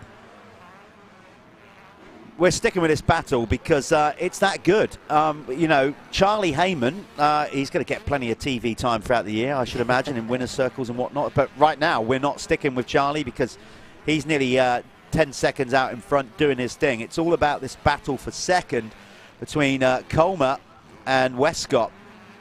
Yep. Westcott is currently in 2nd at the minute, but Ollie Colmer is not letting him get away with it that easy. Sitting back there in 4th, and the 3rd 125 rider is number 555 on his back. That's Cole McCulloch riding for the Milwaukee Hitachi KTM team out of Northern Ireland. Then it's Bayless Utting. I kept saying Uting. Utting. I don't We're check. Yeah. Bayless is in 5th. Ben Musto, that is, elder brother of the two. Gus's younger brother is in 85s. Ben, last year's 85 champion, is currently in 6th in the race, and the 4th place 125 rider. Then your 3rd 250 rider on the GRT Impact Machine, rider number 12, is Finley Evans. So here we are. Look, he did it again. Colmer went wide through that corner, but just not able to get enough of a run. Great race though, because he's not been dropped. No, not at all. He is stuck with it. Colmer's sort of like waiting there, and he obviously knows that Heyman's out of the way, isn't it? This is what he's got to do. It's more of a, I've got to show my speed sort of thing. You can't be letting people beat you, especially someone like Colmer. He's trying to prove that he is EMX ready. You know, he's ready to go and fight on the bigger stage. He's got to be beating these boys on the 250s. Yeah, it's great for him. Yeah, he basically got to ride the wheels off that 125 all the time, and you could argue that's why it's a good thing to have the mixed classes. You know, we're trying to find. There he is, race leader going so quick. Our cameraman can't keep up with him. In this 7 gear as well. Yep. Yeah, looking very sharp. So he's changed his number to 422 this year, Charlie Heyman. He's always pretty much ridden number 22. The reason he's done that is he's going to be racing some European Championship rounds, and they normally give you a triple-digit number in that. So rather than have, obviously, like having to keep... Yeah, you have to earn your number. Yeah. Earn a low number. Yeah. But then rather than having to have different kit printed with 22 on and then 422, they've just run with 422 the whole time. So is that mark just being tight? Or probably, yeah, I don't know if it is. It just makes life simpler, doesn't it? I know. But Charlie, absolutely fantastic at the minute. Let's stick with Charlie for a bit here. We can, you can just get a good sense of the talent of the kid. Let's look at what he's doing differently. I mean, it's all down to momentum, isn't it? Especially around the circuit. You can evidently see there he's quite a bit quicker than when we was looking at Colmer. He was managing to go on the inside and still maintain a good speed through the rollers. So maybe just being a little bit smoother, getting all the way over obstacles as well. It's all momentum. 125 racing is all about keeping those wheels rolling, keeping them moving. There's a definite art to it, and there's two ways you could look at it. You could say, like, 125, just keep it wide open and smash everything. But that doesn't always necessarily work. I mean, look at... everybody says about Hurlins does that, but he doesn't. No. He rolls off the throttle at certain times, and then it's timing. So there's a degree of almost like supercross technique. Yeah. You want to go fast, but sometimes you just want to roll off a bit and then open it back on to, like, hop and skip over some of the bumps. Yeah, so you don't get bogged down. Exactly, yeah. If you hit into stuff, it's just going to kill the engine and take potentially on a 125, it could affect literally the entire section of the circuit if you get one part out of time. And if you watch Heyman, he's very good at landing down the downslopes of the little bumps and using everything to be able to push him forward. And gear changes on a 125 are absolutely critical. If you just get it wrong by about five yards, something like that, if you hold on a gear too long or you change too early, you can easily drop like a second and a half just by not executing the gear changes in the right area. Definitely. I think also when we're looking at 125s as well, 250Fs as well, these riders are going to want to search for parts of the circuit that aren't going to bog them down. So maybe, they'll look for lines which are a little bit firmer under the wheels, because you will get areas of the track where it's what's held water and things like that. And definitely you have to make a conscious effort of trying to find that hard, light ground almost, and to gain speed. You do, and Charlie's doing it better than anybody at the minute. This one is a 18 minutes plus 1 lap race. We give these guys a little bit longer. Yes, so MXY2 at the moment. Tyler Westcott still well out front, actually. 25 second lead over Bayliss Utting. In third, we've got Finley Evans. Fourth, Jack Taylor. Fifth is Hudson Roper. And then the top 5 in MXY1, obviously the 4-2-2 Charlie Heyman. And then behind him we have Ollie Colmer. Charlie Heyman bringing the lap time game down as well. 156. Cole McCulloch in third. Ben Musto fourth. And then rounding out the top 5 is the 101 at Tyler Hooley, who was on a 85 big wheel last year as well. So Tyler Hooley, great rider. Cracking style as well. Yeah, he's riding for the AC United team for this year. So there's Heyman getting the 1 lap to go board. You saw it on his pit board. He'll be acutely aware of what's going on with his pit signals, but he's been at the front in enough races in his short career to know what it's like to lead from the front, race management. He's done this many times. He's got a 12-second gap back to Tyler Westcott. Westcott was actually faster on the last lap through. But he's obviously managing a gap back to Colmer as well. So all riders doing a great job of keeping those gaps at play. Yeah, so it's looking good for him. I guess it'll be your turn to jump out and go and have a chat with him if he remembers to come up to the winner's circle. Better go and do it now. No, 19 minutes past now, so I shall see in a moment, Jeff. Yeah, so Callum's going to go down there and chat with these guys. Again, big shout out to Seven, getting behind this MXY 125 and 250 class. Really appreciate their support. As we do with all our sponsors, Michelin, who, quite frankly, without their support since we started this series back in 2014, we wouldn't be where we are today. Milwaukee, Power Tools, but come on board a couple of years ago with the series and has just been great, fabulous to work with and are supporting us again for 2022. We've got Lifelines, a new sports nutrition brand. They are going to be the title sponsors of the Elite Fastest 40 racing, and then within that Fastest 40 race, of course, we've got the MX1 class and MX2 classes. The MX1 class is being brought to you this year by Liat, so we're really pumped to have Liat on board. Pico will be the title sponsors of the Elite MX2, so big up to them. And then we've got varying other brands, RFX, Beer, we've got Moto Verde doing their thing, sponsoring the amateur class. Sintal, who sponsors the 85, so a host of people that make it happen. Let's bring Charlie Heyman home. It's going to be another Moto win for the 422. Here he is, checkered flag. Charlie Heyman, another solid first morning in the office for him. Tyler Westcott is going to get second. Great battle between him and Ollie Colmer for a fair chunk of that race. Colmer just dropping off a little bit at the end, but gets a solid second on the GRT Impact KTM.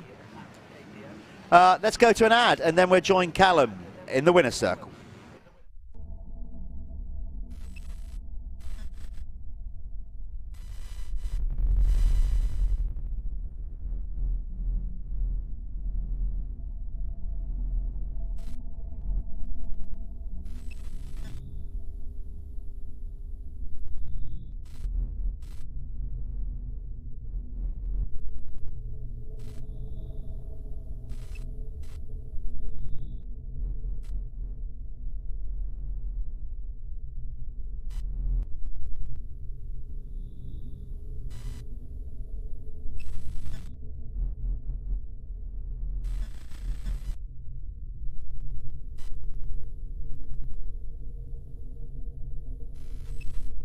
In the winner's circle with Charlie Heyman, who just absolutely dominated for the third time of the weekend.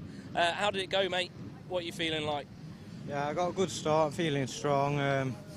Got to the front in about a lap and then put a nice lead on over second place and kept the lap times quite similar. Just ended up winning.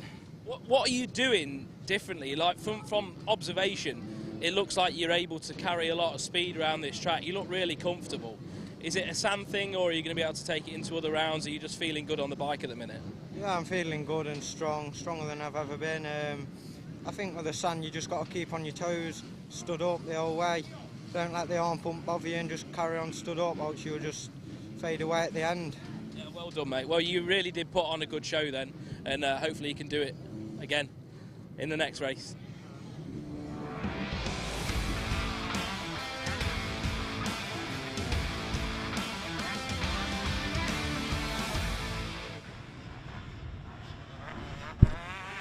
Nice one, fellas. There we go. We're back on the start line. The Moto Connection Clubman. MX2 riders coming to the line. We love the Clubman. They make it. They make it for us, basically. The backbone of our championship. The guys that are out there going to work in the week, coming round, you know, doing jobs, varying. We got all sorts, really. And then they come up at the weekend. They give it their all. They go home absolutely shattered and then go back to work on Monday to earn hard-earned money to spend on motorcycles and equipment that keep the industry ticking along. So the Clubman, thank you. We praise you. So they're coming to the line. You can see these mesh gates. The MX Nationals were the first series to in the UK to introduce the mesh start pads. Traditionally, obviously, it used to start on dirt. Well, what would happen is it would rut out and then you'd get all horrible jagged ruts. Now we've got a level playing field, literally. We have got these mesh start pads where you just get guaranteed grip every time, you get consistency, and as a rider you know where you're at with it. So great to have the mesh gates now at all major championships around the world and in the UK. So it was good that the MX Nationals were the first to get that done in the UK. You can see we've got a kind of BMX style drop down start here, and an unusual layout for a motocross track here, the fact that we kind of go across the start straight to make a lap here at FatCat. 15-second board is up there. It's going to turn to 5. When it turns to 5, anytime after 5 seconds, that gate will drop. Here we go. Motor Connection Clubman MX2 gate drop.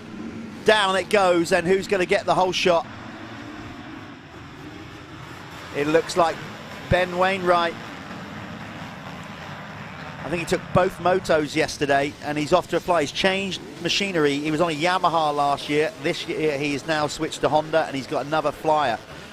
He's small, he's diminutive, he's light, and if he gets his technique working, which he did, he absolutely flies out the trap. So another whole shot for Ben Wainwright. We're getting them all across the line. The transponder will pick up and tell you of that gaggle of riders who is where. No split class with this. These guys are all on 250cc machines. It is Ben Wainwright crossing the line. It's not a complete full lap yet, so we're basically looking at doing it. I think the first lap leader, it's effectively the second time they come round. You're right. I'm a bit out of breath.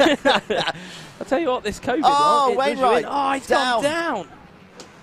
See, yesterday, immaculate, no problem. We're giving it as soon as we go live on TV and we big him up. Well, he's got some work to do now. Commentator's curse, Jeff. You did it to him. Is that Richie Roberts? It's an impossible task, mate. It really is. Good start for the 1-1-1 of Richie Roberts. Well, yeah, he crossed the line in 4th. He now looks like he's got himself into the lead. No, second at the minute. He didn't have a good day yesterday, so he's going to be a lot happier with that. Yeah, bear with me and Callum. As I said, we don't want you to get the violins out here at this venue or at home. Callum is coming off the back of COVID. I honestly, like, it's the shortness of breath and stuff. I cannot actually believe it. It's definitely something you don't want. Anyway. No. So both of us a bit under the weather, but you know, this is still easier than being out there. Oh yeah, much prefer this position. Right, so who have we got leading the way? It looks like it's Aaron Framingham to me, number 32. Aaron in the stealth, all black. Yeah, kit. What is that kit? It's black. I'm aware of that. Has he just messaged Canvas and just said, "Can I just have black?" Yeah, everything? Maybe. I mean, there's well, he's not helping us by not having his name and number on the back. Yeah, but we need to make that a law, don't we? Yeah, we do. But it looks like Richie Roberts is going to put a move on here on Aaron anytime soon. He's closed in. Yeah, he's definitely got a good start and he's looking good.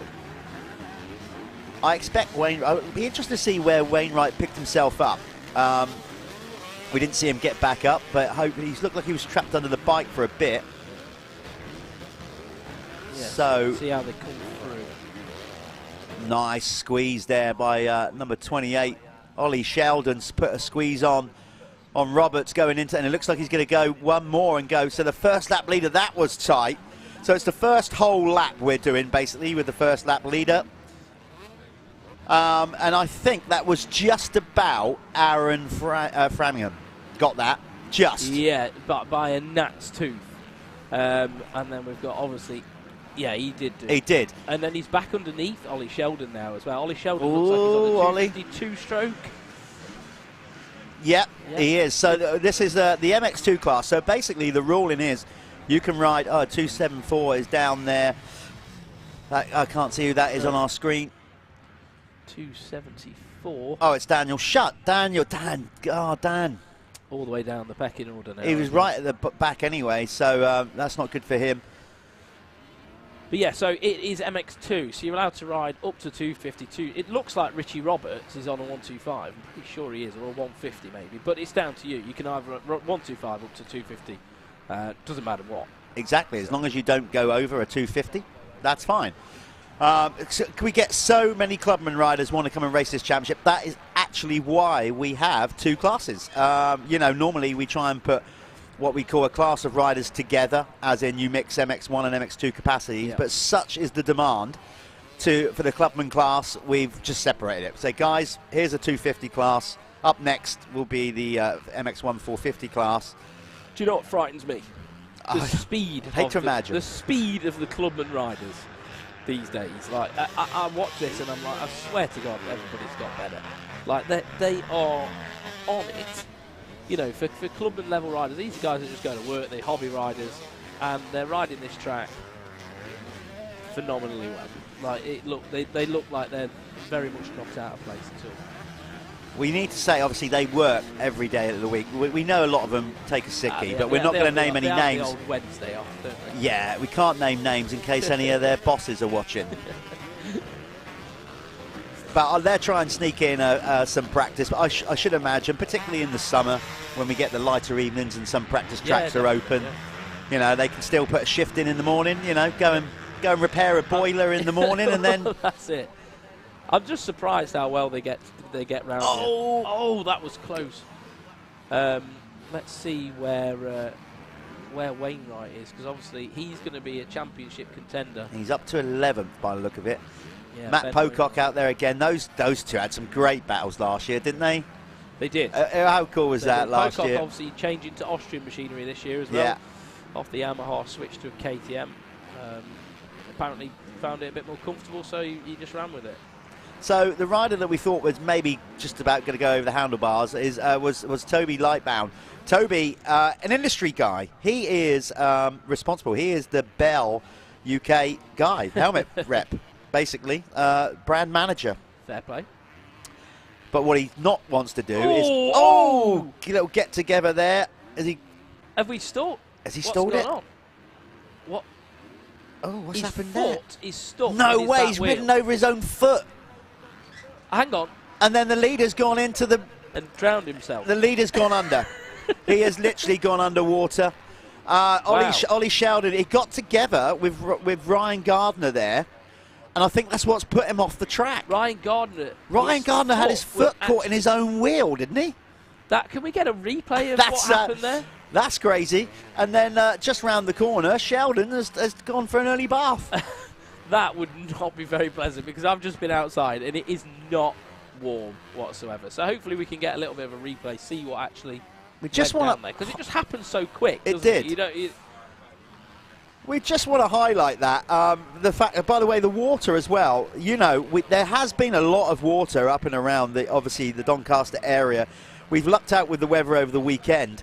The track drains relatively well, but of course the water's got to go somewhere, so it goes into the drainage on the side of the circuit, and that is where Sheldon found himself. Wow. So Sheldon, he's going to be well out of it now. Who's going to be leading this race? It might be... It's back to Framingham, I think, is going to be back in front. Number 32. Let's see when they cross the line. Of course, it will refresh. There on the Suzuki, because he had a problem with his Kawasaki yesterday, so he's borrowed a bike today. So number 17, Will Morris, on a borrowed bike today. Could see a yellow one out there as well. Yeah, absolutely. Not too many of them anymore. It's Ricky Roberts that's gone in the front. Wow, good ride. Completely different rider from yesterday. So the 111 having a cracking one at the minute. Maybe it's because he knows if he gets it done, he's going to be in the winner's circle. Gives him a little bit of extra incentive. He really wants to talk to you, doesn't he? Yeah, that's what it is. But he's not there yet, because Aaron Framingham has gone back round the outside of him. And who's this coming up joining the party as well? Is that Tom Hughes as a wild card? Yeah, it looks I think like it Tom is. So it looks like we've got a three-way battle. We have. Look, all three riders in shot. In fact, just like that, Hughes goes into second. Roberts then gets him straight back. Great racing.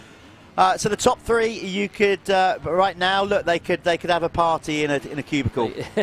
Hughes able to just go on the inside there again, using the power of the four-stroke. Richie's obviously having to make a bit more of a conscious effort to keep things flowing up in the RPMs. I think he's on a 125. I might be wrong. He might be on a 150. but definitely not on a two-stroke. What? Who's that there in the yellow and blue? 37. So that is Haddock's Tom in there as Haddock. well. So This he's is really closing up. This is bonkers. We've got a genuine four-way, and look who's And coming in the Wainwright. background. Wainwright. So this is brilliant. And George Boyce. Okay, so you have effectively got, you can see the top 6 all in shot. There you go. That's them right there. Clubman said time and time again, they produced some brilliant racing. We had some great racing, didn't we, last year with the Clubman class? Some of the best racing, actually. So 470 Tom Hughes in the minute, leading the way over the 32, Aaron Framingham. And then the 37 of Tom Haddock. We've got Ricky Roberts there as well still. Oh, mistake. Stalled it, electric started it, kept it going, whatever it is. I'd have been in an issue there, because I ride a Suzuki, you see. I'd have had to Oh my God, carnage, and then we got a rider stalling. So Wainwright's loving this. The leader, Tom Hughes, who on your timing screen, by the way, is THW. That is Tom Hughes. He's riding as a wild card. We need to get his name put up on the screen there. He just stalled mid-flight on landing, so he's now gone out of the lead. Wainwright, number 41, who crashed early on while I was leading, is now suddenly sniffs of a race victory from being way down after crashing on lap 1. What a brilliant Moto Connection Clubman race. Absolutely brilliant. These guys get 15 minutes plus a lap. We're at 10:44 gone. We've still got 5 minutes plus 1 lap for these guys to decide who's going to do it. I tell you what, it couldn't have gone any better for Wainwright with the 2 leaders that were getting away from it, having issues. One of them having a bath, and then everybody else sort of slowing each other down. It's really helped Wainwright be able to close and reel back up to the front. So it changes again. So that's a new race leader now. I'm really going to go through the lap charts with this when we get away from this event and review this one, because it now looks like Tom Haddock is now in the lead, number 37. Talking of reviewing it, we're going to be doing a rewind show in the weeks between each round. That's where basically we're doing it. And now Aaron Framingham back in the lead, just making a better choice of lines there, carrying the momentum. And just making the move. So we're going to do the rewind show. It's in between rounds. That'll be on MXN TV and MX Nationals YouTube. We're going to just basically go over the stats, going to get some guests on.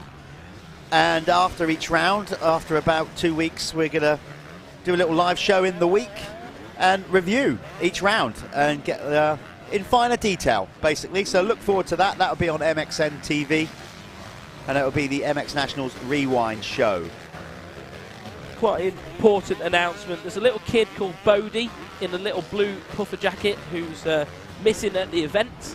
Bodie, if you want to just get yourself to race control, someone will get you back to your parents. So little kid called Bodie in a blue puffer jacket. If you see him, just bring him to race control and we'll get him back with his parents. Thank you. Yes, please do. Yeah, you need your parents, absolutely. Well, I hope he's enjoying it. Yeah, he's probably just out there loving it. We'll see him on the camera on the bank at the back or something in a minute. You know, yeah, he's absolutely loving it. So, but obviously concerning for your parents. So yeah, Bodie, get back to mum and dad as soon as you can. Right, back to the racing. Haddock is now opening a little bit of a gap over Framingham, and Wainwright now up to 4th. No, 3rd even. God, yeah, getting a march on. Of course, he was last year's champion, wasn't he, anyway? Yes, he Clubman? was. And then I think, so he's allowed to do it again? Yeah. Obviously, if he did it again, then he'd have to go up to... Basically, if he wins it this year, he's got to go up. That's the new rule being put in place by the MX Nationals team. Which I think is fair. It's the same. It's sort of how it runs in the AMA stuff, isn't it? You're allowed to win, defend, and then that's it. That's the basic rule, and if you win it twice, back-to-back, no matter what class you're in, with the exception of the pros who can't then elevate. Right, mate, sorry, you've got to go do GPs. Yeah. And obviously it also with the youth riders, depending on their age, you know, you can't, if they're not old enough to move up and win 3 on the bounce, then they can stay. But there's certainly the clubman classes, the amateur classes, the expert classes, all of them. If you win 2 titles back-to-back, clearly you're too good to be in the class. Up you go. That's it. Oh! Okay, Aaron Framingham having a bit of a moment then, and I think that's going to allow Ben Wainwright to get, Ben, look, Ben's through, 41. He can sniff a victory now, can't he? Oh, it would be a good one for him. He was on the deck. He smells the scent of Tom Haddock now. He is. Smell that Lynx Africa.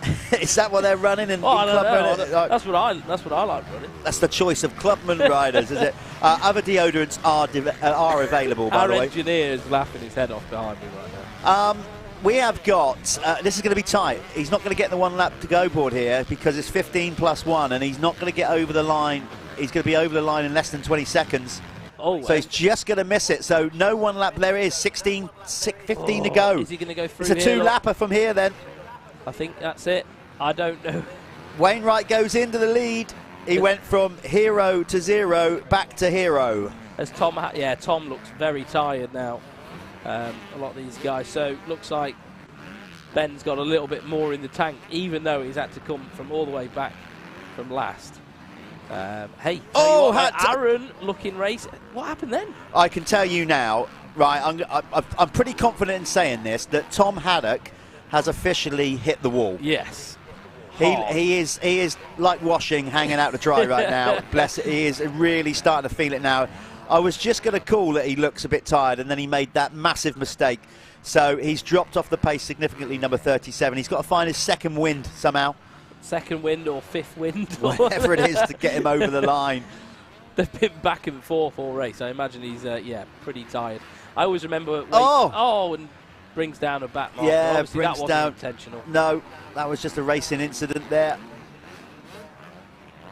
I always remember waking up on a Sunday, having to do 2 more motos, and, oh, God, that stiff feeling in the morning. But it soon goes once the adrenaline kicks in. Yeah, it does with the riding. It's 2 days later in the week. When you're still hurting. Tuesdays. Yeah, Mondays, you kind of think, oh, I got away with that. Tuesday, forget it. Gets you. You're just... And then you've got to ride again on a Wednesday. Oh, yeah. Absolutely do not miss those days whatsoever. We haven't got to ride again. I don't even ride anymore, and I feel like I have on a Tuesday. Why don't we ride anymore? What's going on? Where did it... I'm riding next week. The game was coming back. No, I am riding next week. My first race of the year, and I have done 0 preparation. Where are you racing? I'm riding a UK Evo round on a Triumph. Nice. Yeah. Twin-cylinder Triumph. Get in. You're going to really enjoy that, aren't you? The BH racing team. Anyway, never mind us. Let's get back to Ben Wainwright. It's a great one. He's going to take the win. I'm going to go down there and talk to the lad because it looks like he's going to get it done.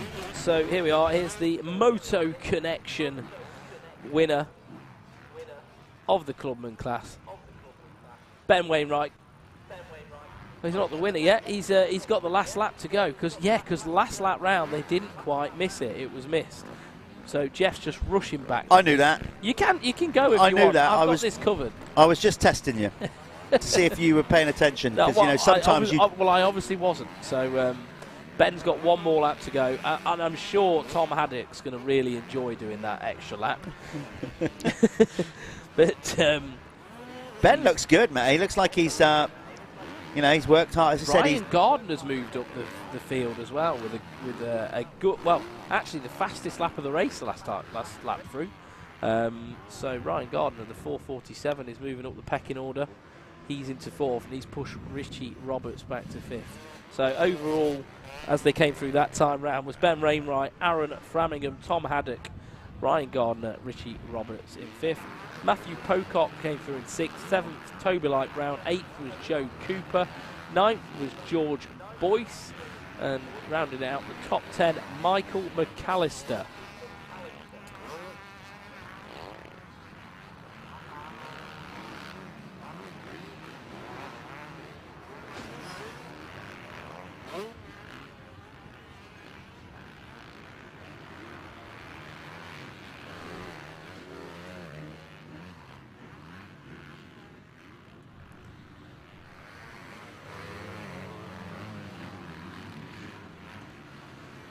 There we are, the 41, the Wainwright dynasty. There's a few of these guys around. We've got, obviously, Jamie Wainwright in the pro class. This is Ben.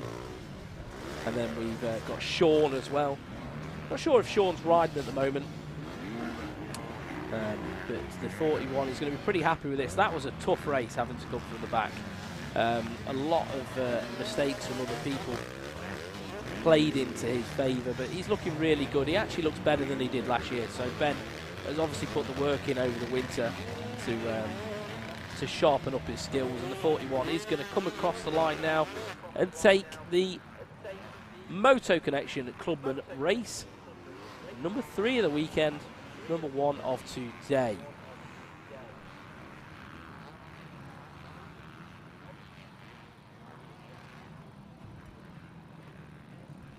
So we're going to chuck it over to an ad break now, and the next person you're going to see is Jeff with Ben Wainwright in the winner's circle. See you later. Cause you woke up in the morning with initiative to move, so I make it harder. Think about it, so many things do be cool and look smooth. The world time has come to.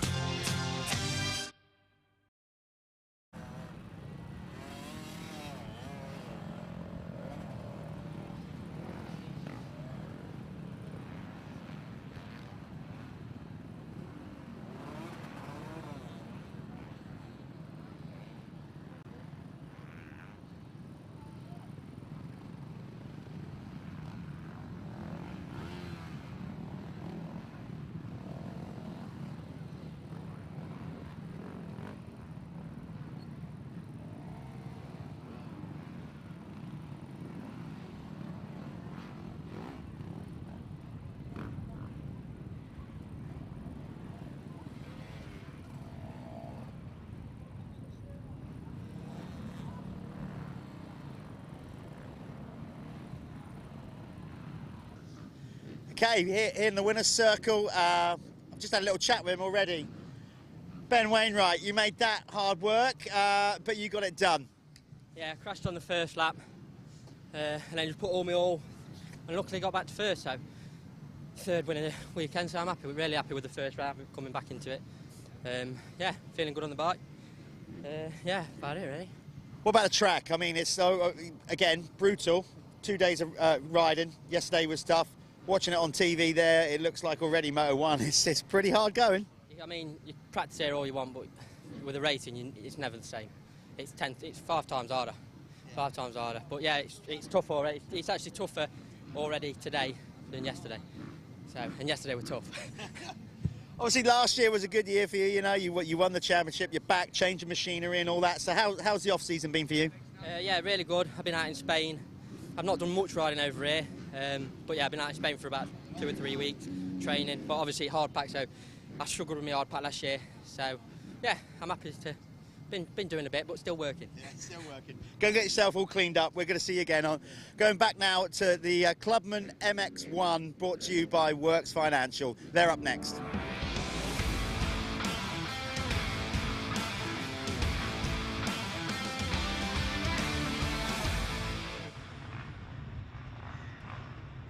So, here we are with the Works Sports Insurance Clubman MX1. Obviously, that is one of my companies. If anyone needs insurance, hit me up on social media, Callum Swan. Hit the company up. We are on Facebook, Instagram, Works Sports Insurance, and Lauren Collingwood and Jan Howells also work for me. Get in touch with any of us and we will help you with any of your insurance needs, especially income protection for these Clubman MX1 riders who are all plumbers, engineers or whatever and need our support. Here we are into Clubman MX1, and who's going to get it?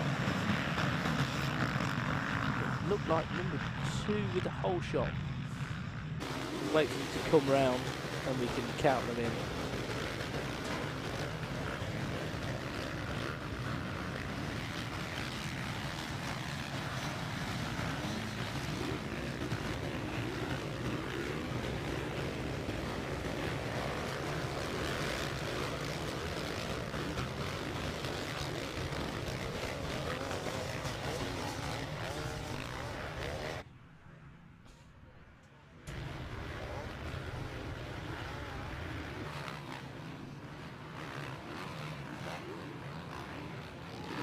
Right, so it was Connor Baldry, who got the whole shot there. Oh, we've had a little pile up. Who's gone down? Right, let me get the timing refreshed on our end. We'll see who's come through. Adam Reeves, is he leading the way? So much chopping and changing happens on the first few laps of the club and race. People falling down everywhere, so we'll get these guys settled in and we'll know what's going on. Oh, the Clubman? Yeah, well, we've just seen Clubman MX2. I mean, look at it. It was, what do we have? A 15-minute race plus Mental. one. We had five different leaders, I think? Yeah, there was legs stuck in a bike. Somebody drowned. Somebody came from last to win it. It was drama. Yeah. Absolute drama. So here we are with the Work Sports Insurance Clubman MX1, and it's go time again. It is for the MX1 class, 450 machines. These ones, again, you can ride a 250 two-stroke in this if you want to. So the 61 of Jack Waterman has got donut kits on. A donut kit. It looks like his kit is donuts. What, is that right? It's just donuts all I over. thought you're not being rude. No, you're genuinely I'm not calling being it like. No, look, mate. Okay. Well, I'm not being rude. I just thought it was quite funny. So Adam Reeves has got off to a good early start here. I think it Pretty good. Yeah, looks like he's. See, I'm tempted to say it, and I'm not going to say it. Don't just. No, because I was going to. stop. Yeah, no, exactly. Let's just see how the next 30 seconds Taking it unfold. seriously, look, he's got cone valves and everything in that Kawasaki, you know. Clubman? No such thing. He's a full factory He's clubman. just seeing what's Revo doing. Yeah, we'll have some I'll of have that. some of that. And this is what I'm saying. These guys are they are the backbone of the sport. They buy the equipment that keeps the industry ticking along. So number 731, Adam Reeves, Looks like is going to get the first lap leader, Planet Moto first lap leader award. I didn't want to say it too early, but he looked like a shoe-in and he got it done. Connor Baldry, number 2, crosses the line in second ahead of Mitch Best. Then Grant Martin, number 36. Billy Saunders, number 4, is in 5th ahead of Keaton Stewart. Then 7th is number 42, Ash Senior. Jack Waterman in his donut kit is in 8th. 9th is Ivan Kerr coming over from Ireland. Always great. We've got such a massive Northern Irish and Irish contingent. It's great how they still do it, especially with the cost of everything in a minute, fuel and everything else. Fair play to those guys. Fair play indeed. We've got, well, you've got to be proud seeing your logo in the top right-hand corner of the screen. It does stepping up and sponsoring. It does make the Clubman class. It does make me proud. Happy to be a part of it. Obviously happy to be sat here with Jeff and happy to now actually feature in one of the races. And these are my clients, Jeff. These are the people who go to work, who need income protection. You know, they need an income if they can't pick up their spanners, don't they? So there we are. These are the right people for me to get behind. And hopefully we can all stay safe and not need to make any claims. Yeah. That's where I want to keep it. That's always better for everybody. But Adam Reeves really schooling everybody at the minute. 2 minute 12 lap time, so he's a lot quicker at the minute circulating.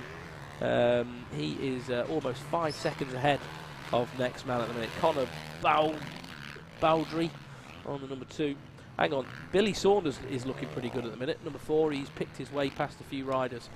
So Billy Saunders on the move. He's gone around the 36th of Grant Martin. He might have actually just gone up into 3rd spot. So he's doing something right at the minute. Billy Saunders on the number 4. Yeah, just speaking there to Ben Wainwright. Yeah, as he said, you know, because people say about sometimes FatCat, it gets used a lot. We know that as a practice track. And so of course you can come up here, get prepared. But it's never the same on race day because it's never quite prepped the same as certainly what the MX Nationals team do. Yeah. They rip it a bit deeper. Coupled with the amount of riding that goes on with it, then the pros come out there. So like Ben says, you can come up here and practice all you want, but race day at Michelin MX Nationals is far different. Yeah, I'm so glad I'm not riding this. I couldn't do it. It wasn't. I was never any good in it. It would be my worst nightmare. But I always found like even here is so different to even riding sand in Belgium. So different. So different. It's very hard to practice for it. you've got to just race it. Whoa, 53 there of Mitch Best just getting a bit of a whiskey throttle. He did. He just got his weight a little bit too far back, didn't he? And the bike kind of got away from him. Hit the gas and it just dragged from underneath him, yeah. Doing a bit of seat bouncing, though. That wasn't in our terminology. We'll do that at another round, explain what that's about. There's varying techniques in the world of motocross to get you around the circuit, and we're going to go through what they are throughout the 6-round series.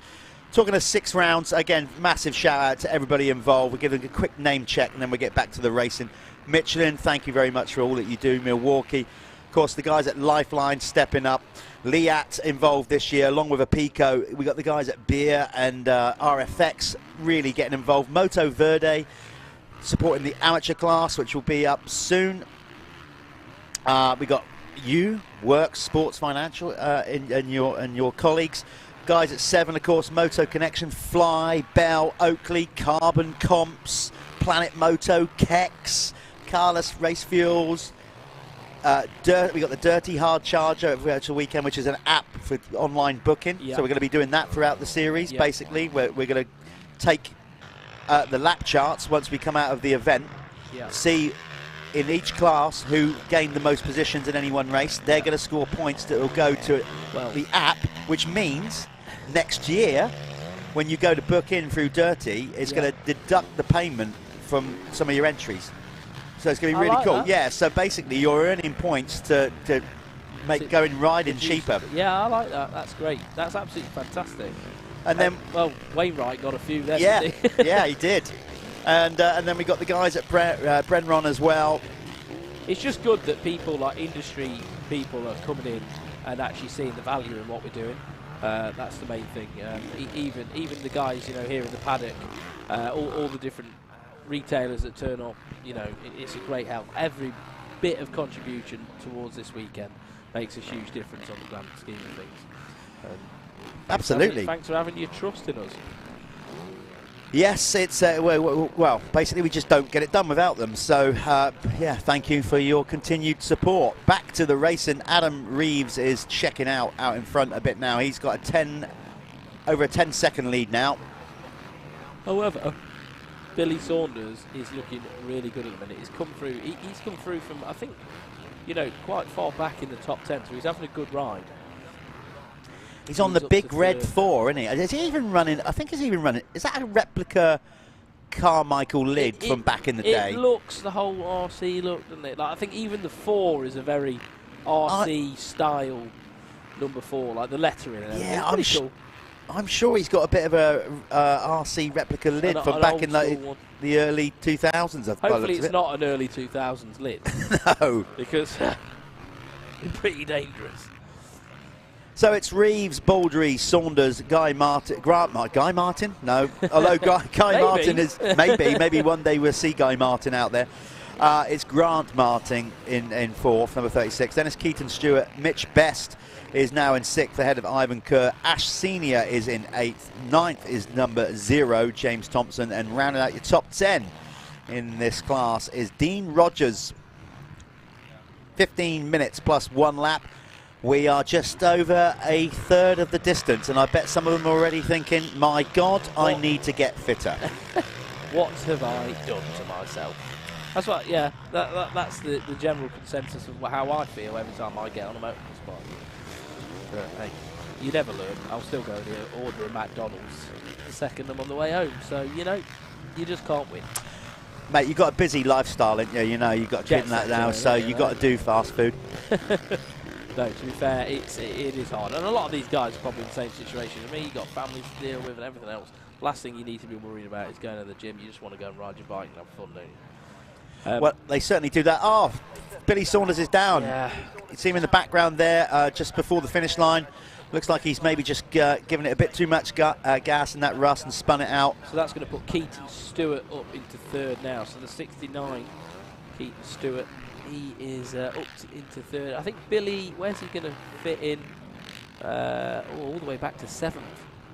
So that's going to be annoying. He needs to pull his finger out now and pick some guys off.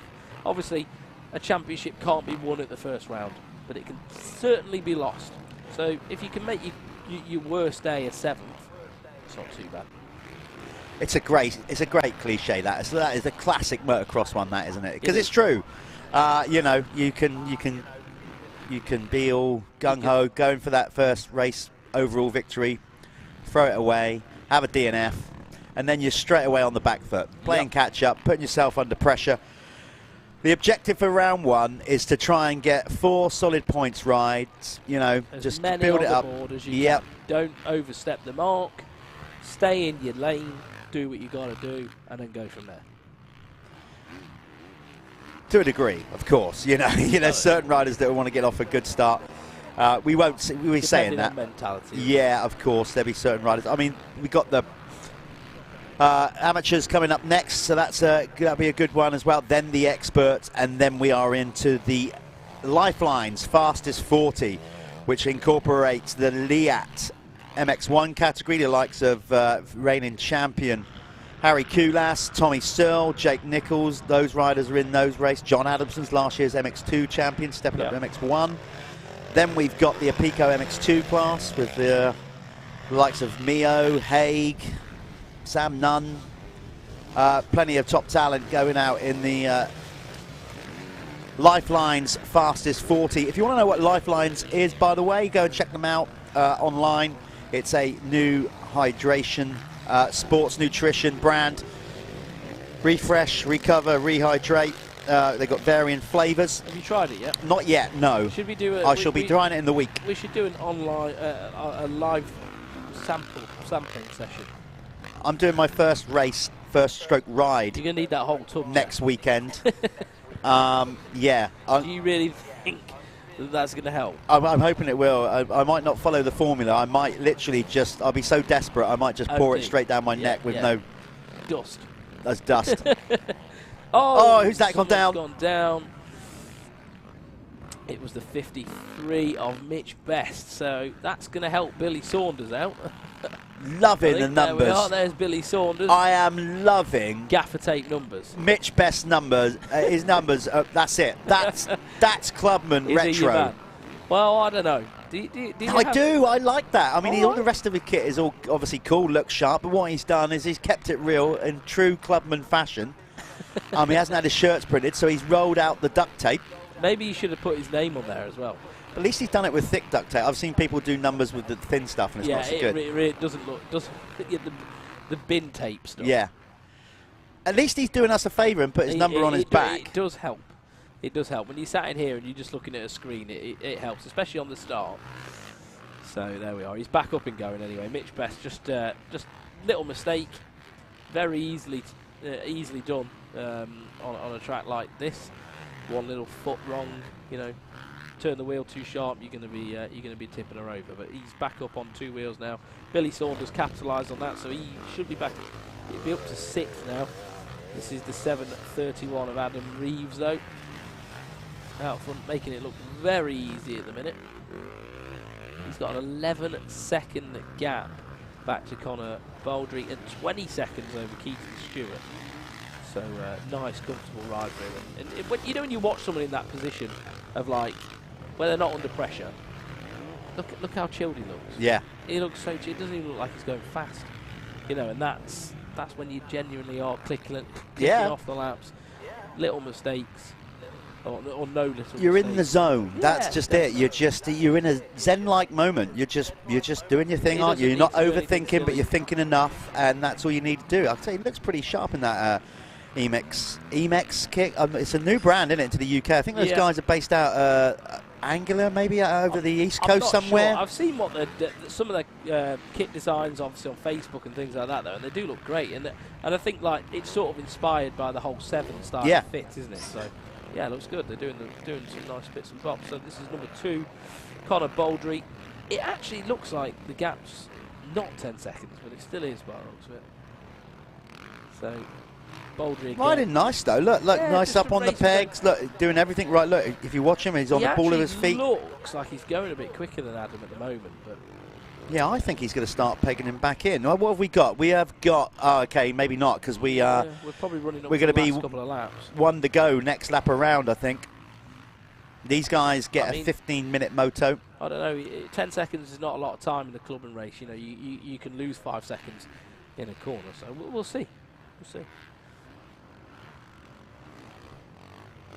Yeah, but he's riding nice technique, energy efficient. I like liking what I'm seeing from Conor Baldry there. Ivan Kerr has made his way. He was a front runner last year in this championship, battling it all the way, virtually right down to the last round. Ivan Kerr was at it with Alex Buchanan. Alex, I think, has moved up into the amateur class. Cool. And credit to him. Yeah, He's won his clubman class and he's moved up. And that's what we want to see, progression. Ivan stayed down, and he's come away from a long way back up to third, number 45. Haven't seen much of him, but that's a solid ride. Yeah, it's actually a good ride. I mean, speed-wise, though, still a little bit off when you're looking at lap time. I mean, they don't mean everything, do they? But consistency-wise, he's obviously been clicking them off because he is reeling them back in. He's coming up to the back of Conor now. He's not too far behind. Yeah, so Keaton Stewart, number 69, is in fourth. Then it's Grant Martin, still in fifth. Billy Saunders, after that tipple over, finds himself rider number 4 in sixth, ahead of Michael Graham. Eighth is Mitch Best. We saw Mitch earlier on having a little tumble. Oh. Ivan missing a gear shift there by the looks of it. Headbutted his front mudguard. Terrible, isn't it, when you miss a gear? I mean, it really is. Because your body's constantly braced and engaged, yeah, isn't it? And then you just all your centre of mass just falls forward. And it's just annoying. It's really frustrating as a rider. You think, I can't believe I did that. Try being on a Suzuki, mate. You just you go for third gear and it ain't there. You just get another neutral. So, we're on the last lap now, aren't we? Basically, we're reading this in. Adam Reeves. Conor has chipped away at it, but unfortunately, a little bit too late. I just think that's good race management there from Adam Reeves. So, pretty certain we missed the 1 lap board, but they've got to be on the last lap. So, if it stays as it is, you'll be speaking to Adam in a short while in the winner's circle. You can ask him about his rather radiant kit. It looks pretty good. I like the setup, to be fair. Yeah. The bright orange on the green. I didn't think that would go, but it looks cool, doesn't it? And tie-dye top or whatever. But the setup is on point. He has. He's rode a really nice race here. In this Works Sports Insurance Clubman MX1 category. Up next, folks, we have got the Moto Verde Amateur class, MX1 and MX2. We'll be speaking to the winner of this race in the winner's circle. We'll be throwing to a quick advert, and then we're going to keep it rolling as we do. The racing just is non-stop here at the Michelin MX Nationals, powered by Milwaukee. It's going to be the amateur up next. Then following them will be the expert class, brought to you by RFX, sorry. And then it is the big guns, the Lifelines Fastest 40, incorporating the Liat MX1 class and a Pico MX2. The best elite pro riders in the country coming out for your viewing pleasure. Always a difficult one to call. They're mixed in together. You've got to say realistically an MX1 rider will win it, but we've got the Fastest 40 Championship, so it'll be interesting to see how high up an MX2 rider finishes in that come the end of the year. But right now, here's Adam Reeves. He's going to take pretty much, I think, a wire-to-wire win. He was certainly the Planet Moto first lap leader. Yep, bit of arm pump, shake that down. Hopefully somebody will send him up to the winner's circle. Right now, we're going to go to an advert, and we'll be back with Callum in the winner's circle shortly.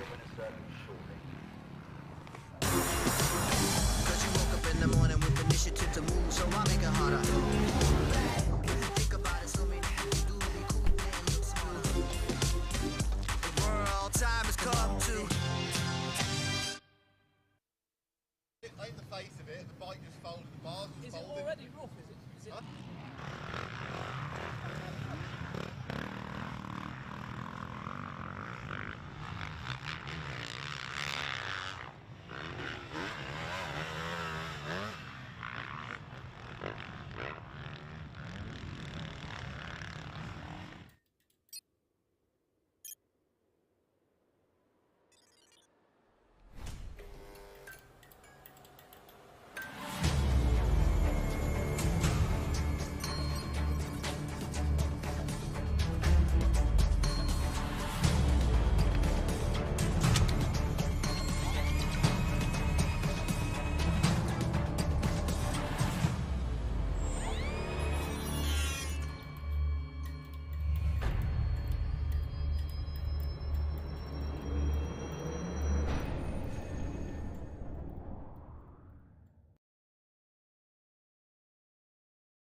So I'm here with Adam Reeves, who's just won the Clubman MX1, and your arms are solid.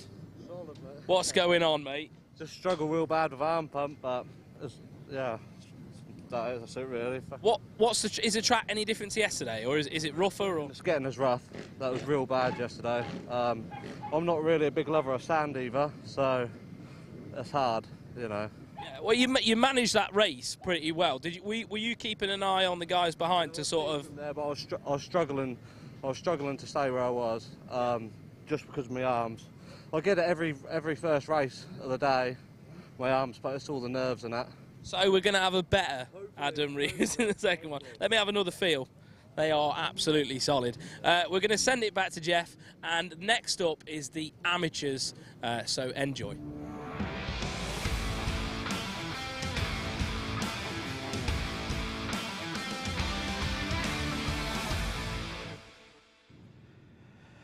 Yep. Up next, we do indeed have the Moto Verde amateur class. You can see already some of them shaking down. Everybody knows about arm pump. Not everybody gets it, but it is a thing that basically hampers a lot of riders these days. I don't know if it's a psychological thing.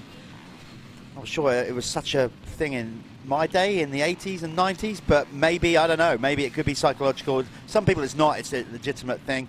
Obviously what it is you're constantly pulling your fingers in with the front brake and clutch. Your arms are always twisting and doing it. If you're sat on the sofa at home, wherever you are in the world, just start sort of basically keep moving your wrists around and pulling your fingers in and out. And keep doing that constantly throughout the race and see how long it takes for your arms to pump up. Because it will happen. So yeah, that is what arm pump is, but that's just sat on your sofa doing it. So imagine trying to hold on to a race-bred 450 for 15 to 20 minutes on a rough track like this, and then you might get an understanding of what it's like to get the chronic arm pump. Really pleased and proud to say that Moto Verde have got involved more with us this year. The UK's premier salt-free cleaning products. Go and check them out online. They got varying things from bike cleaner to camper cleaner to all kinds of things, arm pump, chain lube. They do a host of stuff. Steve, the boss man, is like basically a mad scientist that gets in his lab and comes up with all these formulas. They just do a great cleaning product across the board. So go and check them out. That's Moto Verde. They are the class sponsors of this, the amateur class. This one, slightly longer race. We're going back to an 18-minute plus 1 lap moto for these guys. And let's see who's going to get it done. Who's going to get that important whole shot. It's, listen, you can get a whole shot. Doesn't mean you're going to win the race, but it's definitely going to make a difference if you can keep it on 2 wheels thereafter. There's the gate drop, all safely off the line, it looks like. Going into that first corner, looks like Bradley Wheeler, number 4.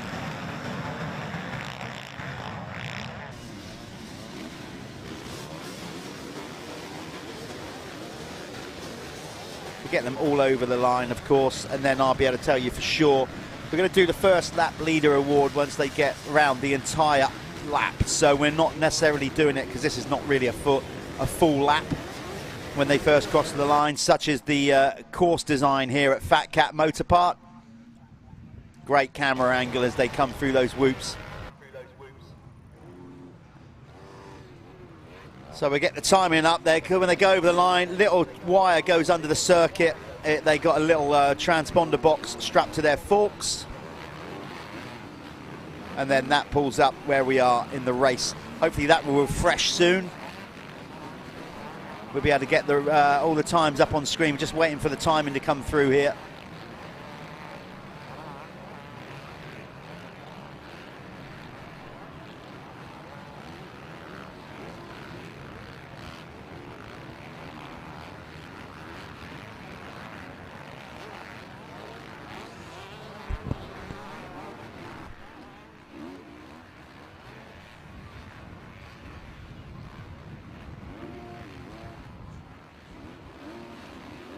Okay, so we are just waiting for our timing to give us the full rundown, then I'll tell you who's where.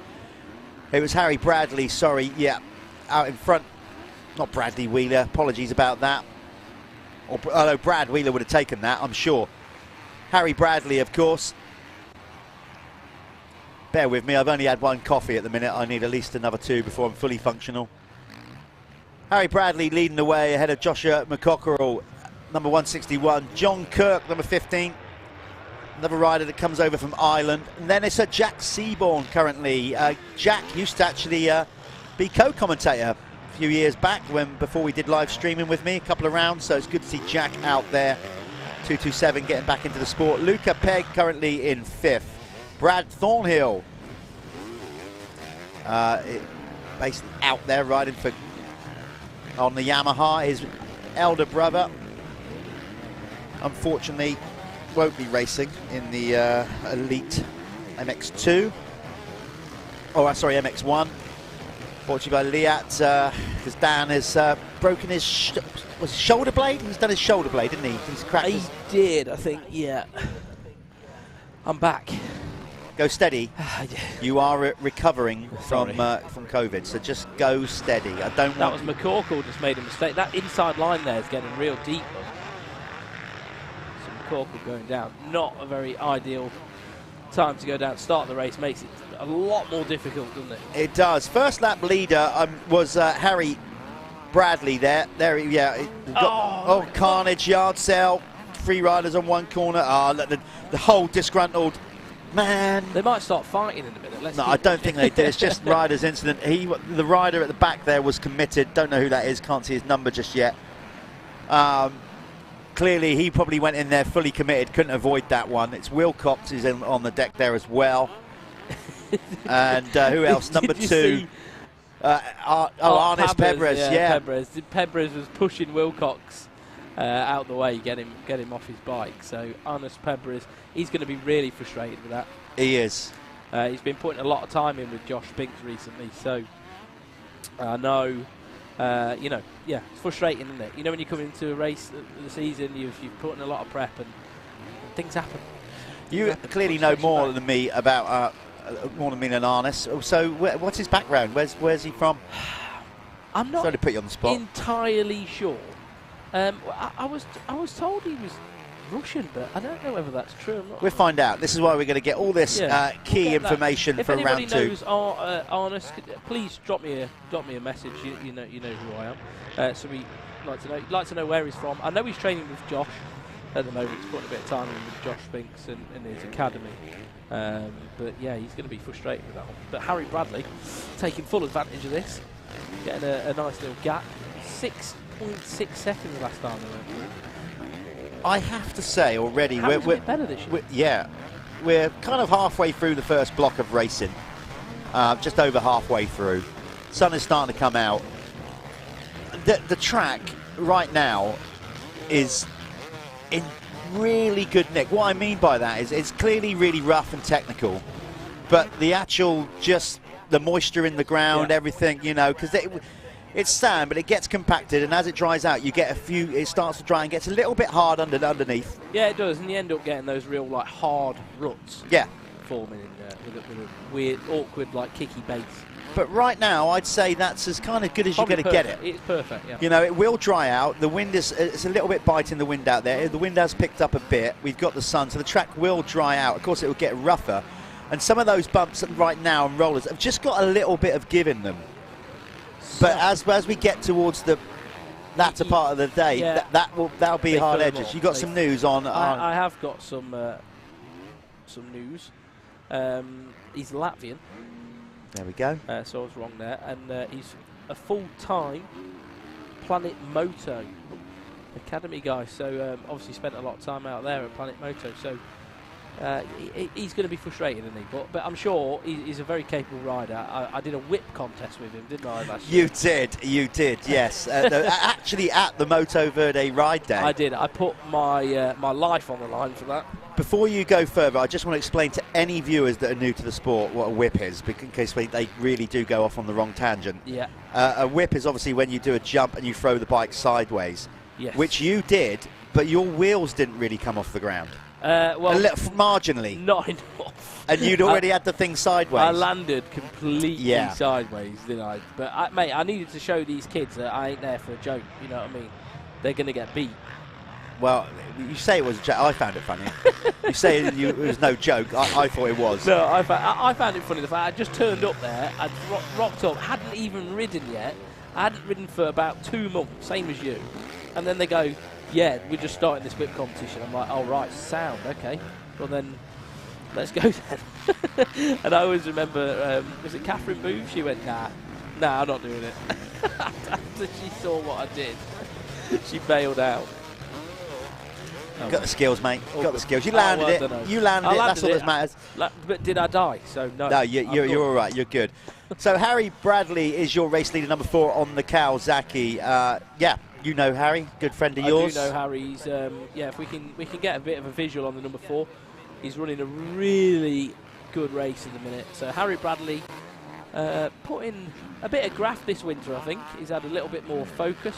Just got into a new relationship. Which is thriving.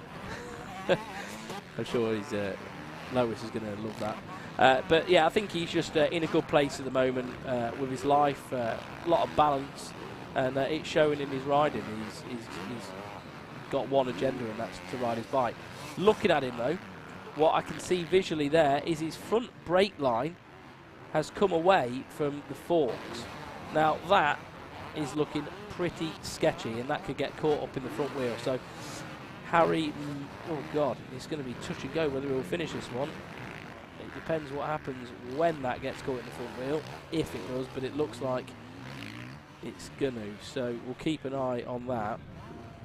That is Harry Bradley. Number 4 works for SM Pro, so anybody who goes and gets their SM Pro wheels, Harry's probably the man that you talk to on the phone. He's also got a new title sponsor on the bike this weekend.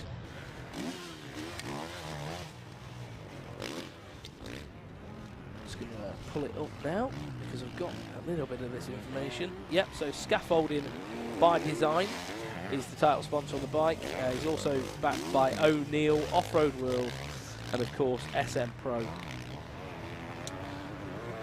And he's having a blinder at the minute. Let's just see, he's just about to go through the line. We'll see where he is and we'll get back to some of the other action. See what gap Harry's got. Back to the rest of the field, but looking absolutely perfect at the minute. So the only bit of concern I've got is that front brake hose, because that could get ripped off very easily. So he's got a 10-second back now to Luca Pegg. Luca Pegg on the 807. Here he is on the Yamaha, having a good ride as well. So looking at the times, Harry's yeah, a little bit quicker. That last time round still about a second faster than Luca, but Luca having a brilliant ride. Looks like he's got a stack of tear-offs stuck to the side of his helmet there. And if you were watching the goggle section with Goggle Tech at the start of this stream, you'd have learned all about that. He was telling us about what sort of lens you should be using on a day like today, educating us on laminate tear-offs and things like that. And what you can see there, oh, Luca Pegg goes down, and he's got tear-offs everywhere. It's just all going wrong for him. So Luca Pegg just made a little bit of a mistake there. That's going to give Harry an even bigger lead. He's going to try and get the 807 fired up. Sometimes a bit tricky to start these bikes when they're in gear. All you can see there, what I was going to say is those tear-offs are just, he's pulled them all. He's pulled his whole stack off and they're just stuck on the side of his goggles. He might have made that mistake just through being a bit distracted by the noise that creates, because you do get this sort of flapping, irritable noise. But Harry's probably going to be 20 seconds in the lead when he comes. So absolutely a different rider compared to what we saw last year, and it's great to see it. So the Scaffolding by Designs Off-Road World Kawasaki is looking pretty good right now. So let's see where he's going to be at this time through. If we can have a look for John Kirk on the track, see what's going on with him. Yeah, Lewis Taylor also moving forward. So the top 10 at the moment is Harry Bradley, Luca Pegg, John Kirk, Lewis Taylor Aaron Gardner, Brad Thornhill, Jack Seaborn, Lewis Glynn, Dan Brough in 9th, Alex Buchanan in 10th. So Luca Pegg might have lost a few spots on that lap. So here is the 15er, John Kirk on the Honda in the Moto Verde Amateur MX1 and MX2 class. Looking really good. If I just split the classes just to have a look at how it's working in MX2 as well. So Luca Pegg's actually leading the, was, not sure what's going on. Yeah, he still is. So Luca Pegg's leading the way in MX2. Second, Lewis Glynn. Third is Dan Brough. Fourth is Alex Buchanan. Fifth is David Finnemore. Lewis King London in 6th. Ben White in 7th. 8th is Harry Foster. 9th is Harry Fletcher. And 10th is Armis Pabbers. And the MX1 is being led by Harry Bradley. John Kirk in 2nd. Lewis Taylor's in 3rd. Aaron Gardner is 4th. 5th is the 95 of Brad Thornhill. 6th is the 277 Jack Seaborn. 7th we've got Callum Gordon. 8th Danny Townsend. 9th is Joshua McCorkle. 10th we've got Scott Hale.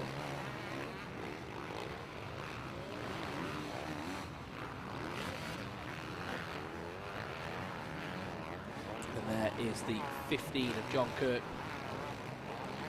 Looking really strong at the minute. So the 807 of Luca Pegg is still leading the way in MX2 after that tip over, and he's got a couple of seconds back to the 51 of Lewis Glynn. But Lewis Glynn may be able to do something about that. Here we are, there's Luca Pegg leading MX2, 807 on the Yamaha. Just behind him is the... that is, should be the 51 of Lewis Glynn, but that I imagine that's him. Unless that's somebody else. That's Lewis Taylor, 41. So he's 3rd position in the 450 in the open category. So amateur MX1, that's Lewis Taylor. Sorry, got confused with the numbers there. So it looks like Luca Pegg's back into a comfortable lead for the MX2.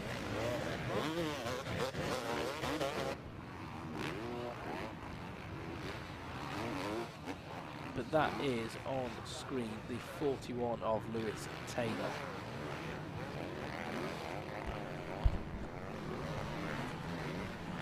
Oh, little bobble there. There we are, look. Like us on Facebook, please, guys. MX Nationals TV or MXN-TV, and subscribe on YouTube. If you're watching on YouTube and you want to see more of this, please hit the subscribe button, hit the like button, leave a comment. Hey, you can even tell me and Jeff how to do our jobs if you really want. Absolutely. You know what? Yeah, and if you're good enough, let's get you in. Because quite frankly, you know, we need a break once in a while. So this class, the Amateur MX1, MX2, is brought to you by Moto Verde, the world's leading... Oh, he's gone out. He's gone for it. He's gone for it. Free cleaner. Are you after some cleaner? I've got cupboards full. No, honestly, it is a fantastic product. If you haven't tried it, if you're in a country where it's a new thing, I know that they are launching it in America, so if you are watching us from over the other side of the Atlantic, that it is coming.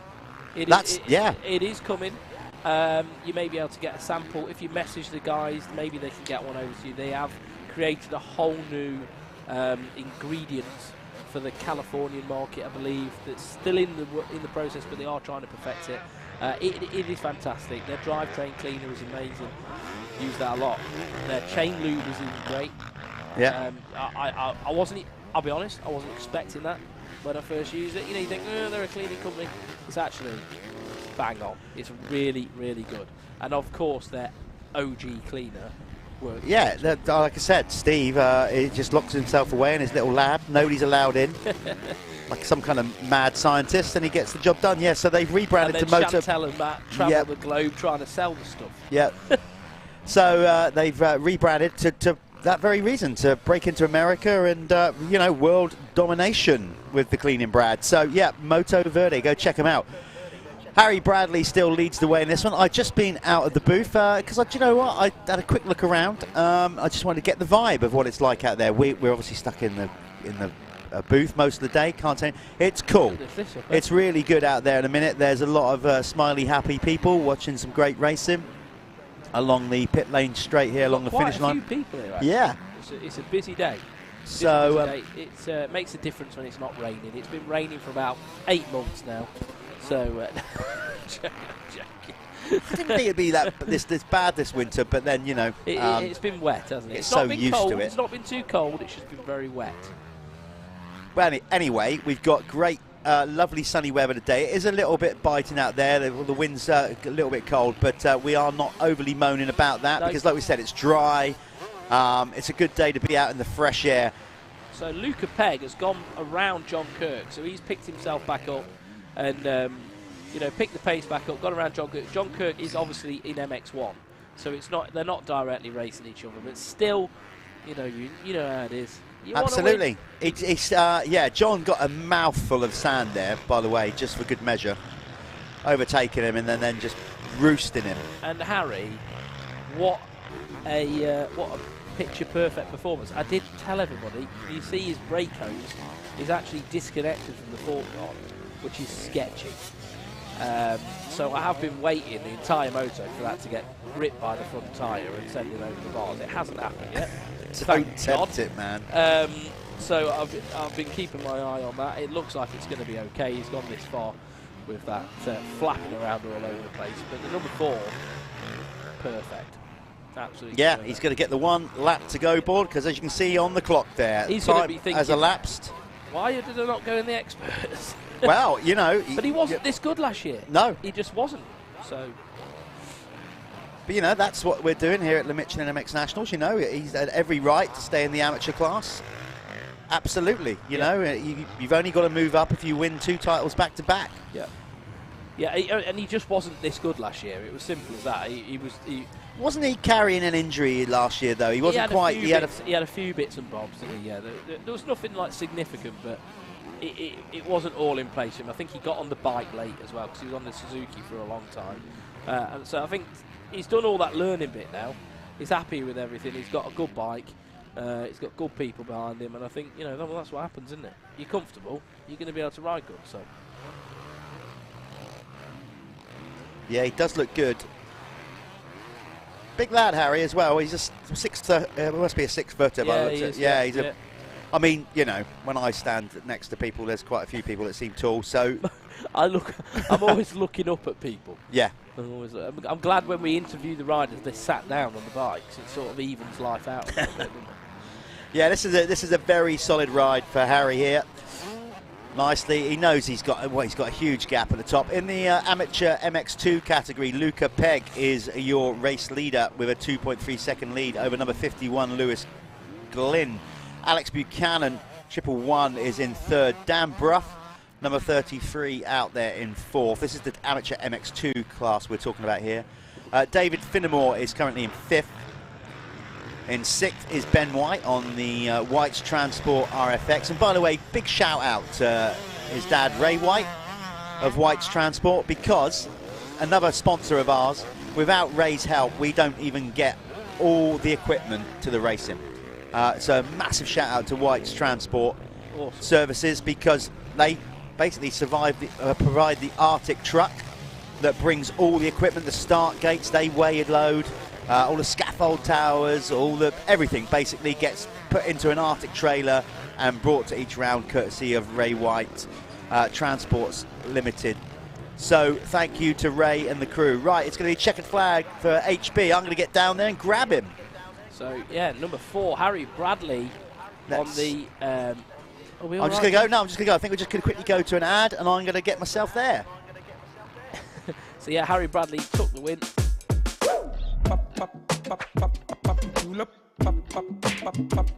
Julep.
Okay, at the winner's circle with Harry Bradley. Harry, I won't say what he just said to me.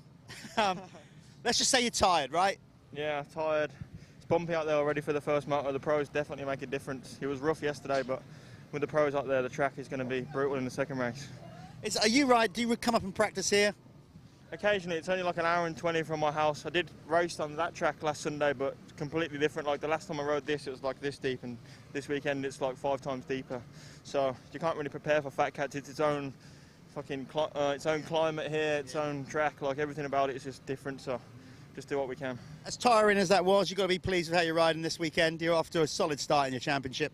Yeah, please. I didn't manage to get in the championship last year, so I did a few wild cards, and then first race yesterday, my clutch was slipping like mad. So we put a new clutch in and I felt a lot better.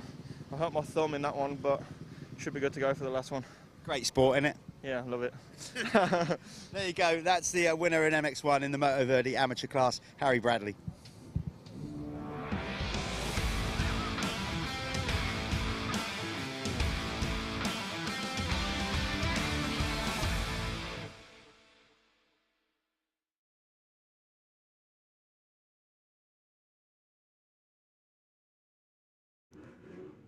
That was your winner, Harry Bradley. This is now Expert MX1, MX2. I've got a little bit of a fun fact about Harry Bradley. If you just go and have a look at his bike, he does have a pink spoke nipple in the front wheel, and he's done that kindly for his girlfriend. So if you go and have a look at him, and just dodge that massive thumb that's just above his head. I'm joking. No, but he does have a pink spoke nipple, and we've given him quite a bit of buggery about it on the group chat. So there we are. The boys are going to love that. Back to Expert MX1, MX2, Race 1. It is the 20th, and we are at FatCat Motor Park.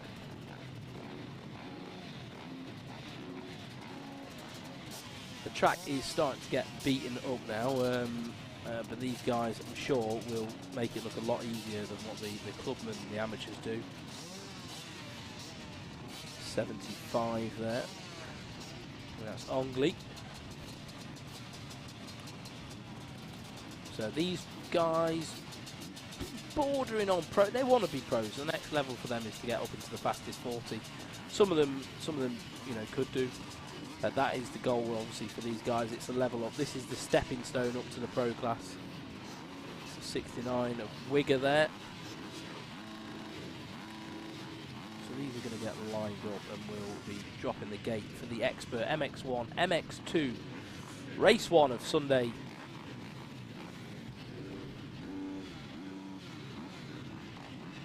Let's see who can get this important start.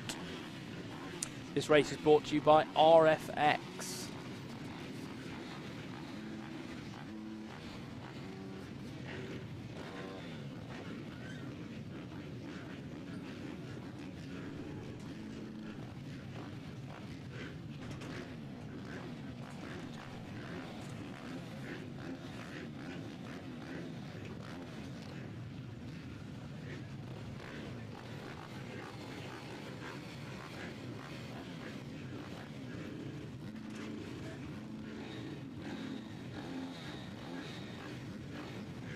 So they're going to wait till the green flag gets waved, and they'll get the 15-second board. That then goes to 5, and then they get counted down, and the gate will drop anywhere within those 5 seconds. But just waiting for a little bit of work to be done, probably on the track somewhere. It's a nice looking ST Blazy MX Honda.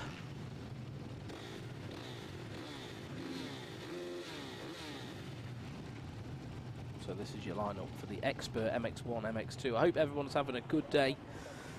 Make sure you make use of the vendors here at the track. We've got all sorts of refreshments. You can get burgers and whatever you need. So that's it. The Bobcat's coming off the track. They've just fixed the face of one of the jumps there to make it safe. There's Kersey and Newbold lined up next to each other on the outside. Everyone's going to be storming into the first corner now. So green flag is waved. We're going to get the 15-second board. Riders are going to get prepped and ready. we'll know when the 5 seconds out, because the revs will go up and they'll get ready to launch off these starting pads.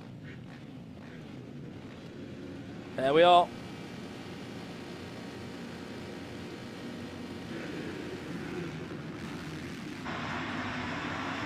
And who's going to get the start? It looks like Waterman. Yeah, I think that was Josh Waterman who managed to get the start there. Josh Waterman used to do, well, AMCA Championship. Not sure whether he still is doing the AMCA Championship. But he's definitely here with us this weekend, so good start for Josh.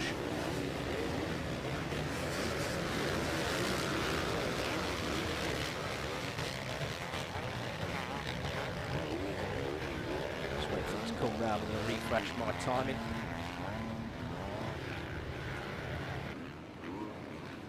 Just caught the back of Glenn Phillips there as well.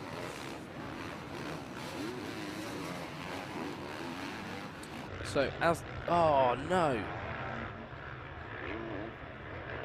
we've got a rider down. So where we are, 19 of Waterman. So the top 10 MX1 as they came through: Waterman, Jaden Ashwell, riding for ESP, Sean Southgate on the 301 there as well, Richard Bird, Charlie Putnam in 5th, Aidan Wigger 6th, 7th Jordan McCoo, 8th was Luke Smith, 9th was Jamie Dixon, Luke Mellows 10th as they came past the post there. Jack Lindsay led the way through in MX2. Oh look, Jaden Ashwell moving up the inside of Waterman, making a quick move. Waterman's going to bounce back though and try and take that back. Goes up the inside, a little bit of a smoother line.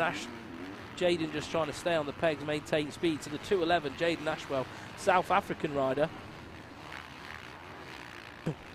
trying to make quick work of Waterman at the start of this one. Both of those guys were all set for AMCA Championship last year, but here they're at MX Nationals, are in the expert class and they're going for it. Jaden Ashwell having to just yield then just for a second. Waterman has just stepped it up. Yeah, the speed. This is where we start to see the speed step up now, don't we? You can clearly see now, as we've been going through, just the speed, each class gets faster and faster. Of course, after these guys are the Lifeline's fastest 40, brought to you MX1 by Leah, MX2 by Pico. So some of these guys, you know, would have been in that fastest 40 a few years ago. Someone like Josh has been around quite a long time, done some pro level racing before. Josh came up through the Team Green program, didn't he? When he was younger, he had, you know, massively high hopes for his racing. Went through phases of sort of pulling back, didn't he? And then now he's sort of creeping back into it. I think he just loves his racing, doesn't he? And he's still very capable.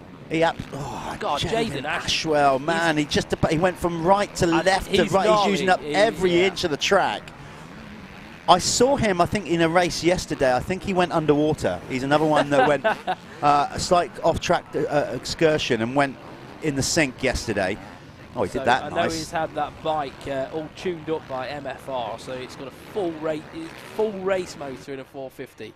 It's an absolute beast. So Michael Freed's had his fingertips in there, massaging the motor of that bike. So this is a good race, eh? And back in the expert MX2 category, you got Jack Lindsay on the Apico Husqvarna leading the way, number 433, ahead of Bailey Johnson. Then Jaden Haig, 661. Josh Coleman there's two 661s, that can't be right, is in 4th in the 250 class. Then it's Ollie Beamish, Sam Atkinson, number 127. Moving up from the MXY 250 class as champ, if I remember rightly, he moves up into the expert MX2 class. Again, that progression. Yeah. This is why this expert class is so good for these youth riders. Like, these guys are fast. This class is no joke. And, you know, it is that sort of next step to the pros, isn't it? It is. So that's the top 6 in expert MX2, brought to you by RFX. But look what a race we've got on at the front. In fact, what a race we've got everywhere. McCall goes off the track, nearly cleans out one of our videographers there. That'd be a good close-up. That will be a good close-up. Great to see so many media coming out as well, out there capturing the action, both photographers and videographers. You'll be able to see plenty of that online. They're all out there. They're all going to be tagging us into their photos and hashtagging it. So if you want to see action from the MX Nationals on Instagram, of course, follow Michelin MX Nationals, which is MX Nationals UK on Instagram. Also on Facebook, we've got MXN TV on both accounts as well. But then Putnam, showtime. Yeah, showtime indeed. Going to make a move. Up the inside. He would have improved. He's been out in Florida with Josh Gilbert for a couple of months, riding plenty of sand in the heat. So Charlie should be in better trim this year coming into the championship than he's ever been. In fact, the team, SC Sport Homes Husqvarna, new title for them this year. They are going to be racing some AMA. Well, Josh Gilbert certainly is. Really? Yes. Outdoors? Absolutely. If you go and watch last night's Live at 7 studio show, you'll find it on MXN TV. Okay. I think took somebody yesterday. I think Bob Rechef's trying to sort his situation out as well, isn't he? Trying to get his Dutch visa. That's right. Yeah. Something like that. To say that he's a Dutch, the passport, I think. And then hopefully he can get back riding again, obviously with the whole Russian deal going on. So they're obviously having to deal with that as a team as well. Love that. Putnam looking great. That was that whole thing there. As you go inside, you can't double out, but if you go wide, you can double it. Yeah. That was cool. I think Putnam's a very underestimated rider though as well. He's got a lot of natural ability, hasn't he? He always has. It's just I feel rude to say that he's probably lacked a bit of the effort. But I don't know whether I don't know how he'll take that, but that's how I feel anyway. But I think this year he's more focused than he ever has been, and he'll be able to show a little bit more of what he's capable of. I think he'll laugh that off. I don't think he's going to be upset that you said that. You know what I mean? Yeah, of course. I think he just enjoys it, and he's always, if you see him in the paddock, he's always walking around smiling. He's a great lad, great family, and. Yeah, I think this year he's just going to be a bit better than we've ever seen him at. Indeed. So this is a good battle between these two. While they're battling away there, Waterman is getting away a little bit, actually. He started to pull away. Ooh. Putnam's legs got booted off the foot pegs there, but he managed to keep it on 2 wheels, and he's just gone round the outside of the AJP gas rider. Jaden Ashwell. Oh no, hold on. What's happened? Bike. No. I thought he'd done his foot in, no, his bike stopped. Clear technical problem there. That's a real shame because Charlie was having a solid ride there. Shame. On the SC Sport Homes Husqvarna. He's like, what's going on? Yeah. Oh, what a nightmare! But that's I thought that was really odd. I thought, why is he just suddenly slowed down and dangled his foot so much? But Jaden's going to be like, whoa, okay, yeah. I'm good now. So Jaden Ashwell not under the immense pressure that he was the lap before, but I think Southgate's on the move as well, so he better not relax too much. So the top 5 in MX1 now goes Josh Waterman is still leading the way, Jaden Ashwell there in second, Putnam's out the race, so it's going to be Sean Southgate in third. Luke Smith will be in 4th and Jordan Macau will be in 5th. MX2, Bailey Johnson is leading the way. Good ride for Bailey. Sam Atkinson 2nd, so Sam's worked his way back up the order. Jaden Hay is in 3rd, Jack Lindsay 4th and Josh Coleman is in 5th. Yeah, this expert class is it's really good. As we said, these guys just on the peripheral really of becoming in that fastest 40. Jaden's under attack again. He's going to have to do it all over again now with Sean Southgate, a very experienced rider, pro rider really. He has been. He has been previously, yeah, but obviously, you know, to make that pro grade, it's a lot of commitments, and Sean does, like many, works in the week or whatever, so just gone into the expert class. Always goes into a start of a season in the expert class as a contender. There's no doubt about that. Yep. Sean Southgate. So Southgate riding for HMC Honda. Yeah, it's that Hertz racing machine. He what you'll get with Sean is he'll go the distance. What I would say with Sean is he's a grinder. He will just keep going. Yeah. Regards to pressure. Jaden, amazing rider, makes some little mistakes which let he just needs to almost just come back 1%. Ooh, we nearly lost Sean. As soon as I said about Southgate, He nearly nearly went for a bath then, didn't he? Like. Well, I didn't say he wouldn't make a mistake. I just said he'd keep going. Yeah. So that wasn't too much of a commentator's curse. No, not too bad. I think he made the best of a bad situation then. And that is the... Who's that? Is that 35? So that's Jordan McCoo having a really good ride. He's obviously reeled in Southgate after that mistake, but he looks like he belongs to be there. So Jordan having a good ride on the 35. Southgate just responding to it a little bit though. McCoo is on the inside line. How is it going to fare when they come into the rollers? So McCoo there. You can start actually getting some good corner speed through there when you start actually landing down the downside to the rollers and stuff. There we go. Look, there's Bailey Johnson. I was going to say, we just... how old's Bailey Johnson? We just spoke to... I think Bailey must be 18 now, potentially. Yeah, anyway, we just spoke to our director there to see if we could start looking at some of the riders down the field, and sure enough, a little radio call into the cameraman, and there we are. There's Bailey Johnson on screen riding for the Verdi Shiloh KTM team. So Bailey, an upcoming young rider, he'll be wanting to have a solid first year in this expert class, gain loads of experience, and then, you know, see where he's at. I mean, if he has a good enough season, he'll be then looking to want to maybe try and make the fastest 40 after that. Like Wigger coming Aidan Wigger into the pits, yeah. As you can see, a longer moto in this one. It's 20 minutes to these guys. The pro racing coming up next is 25 plus 2, and not nearly 30-minute race, but it will be rammed full of action. But Bailey Johnson, yeah, he's coming out of the MXY 250 class last year, MXY class, youth class, moving straight into the experts to gain this valuable experience.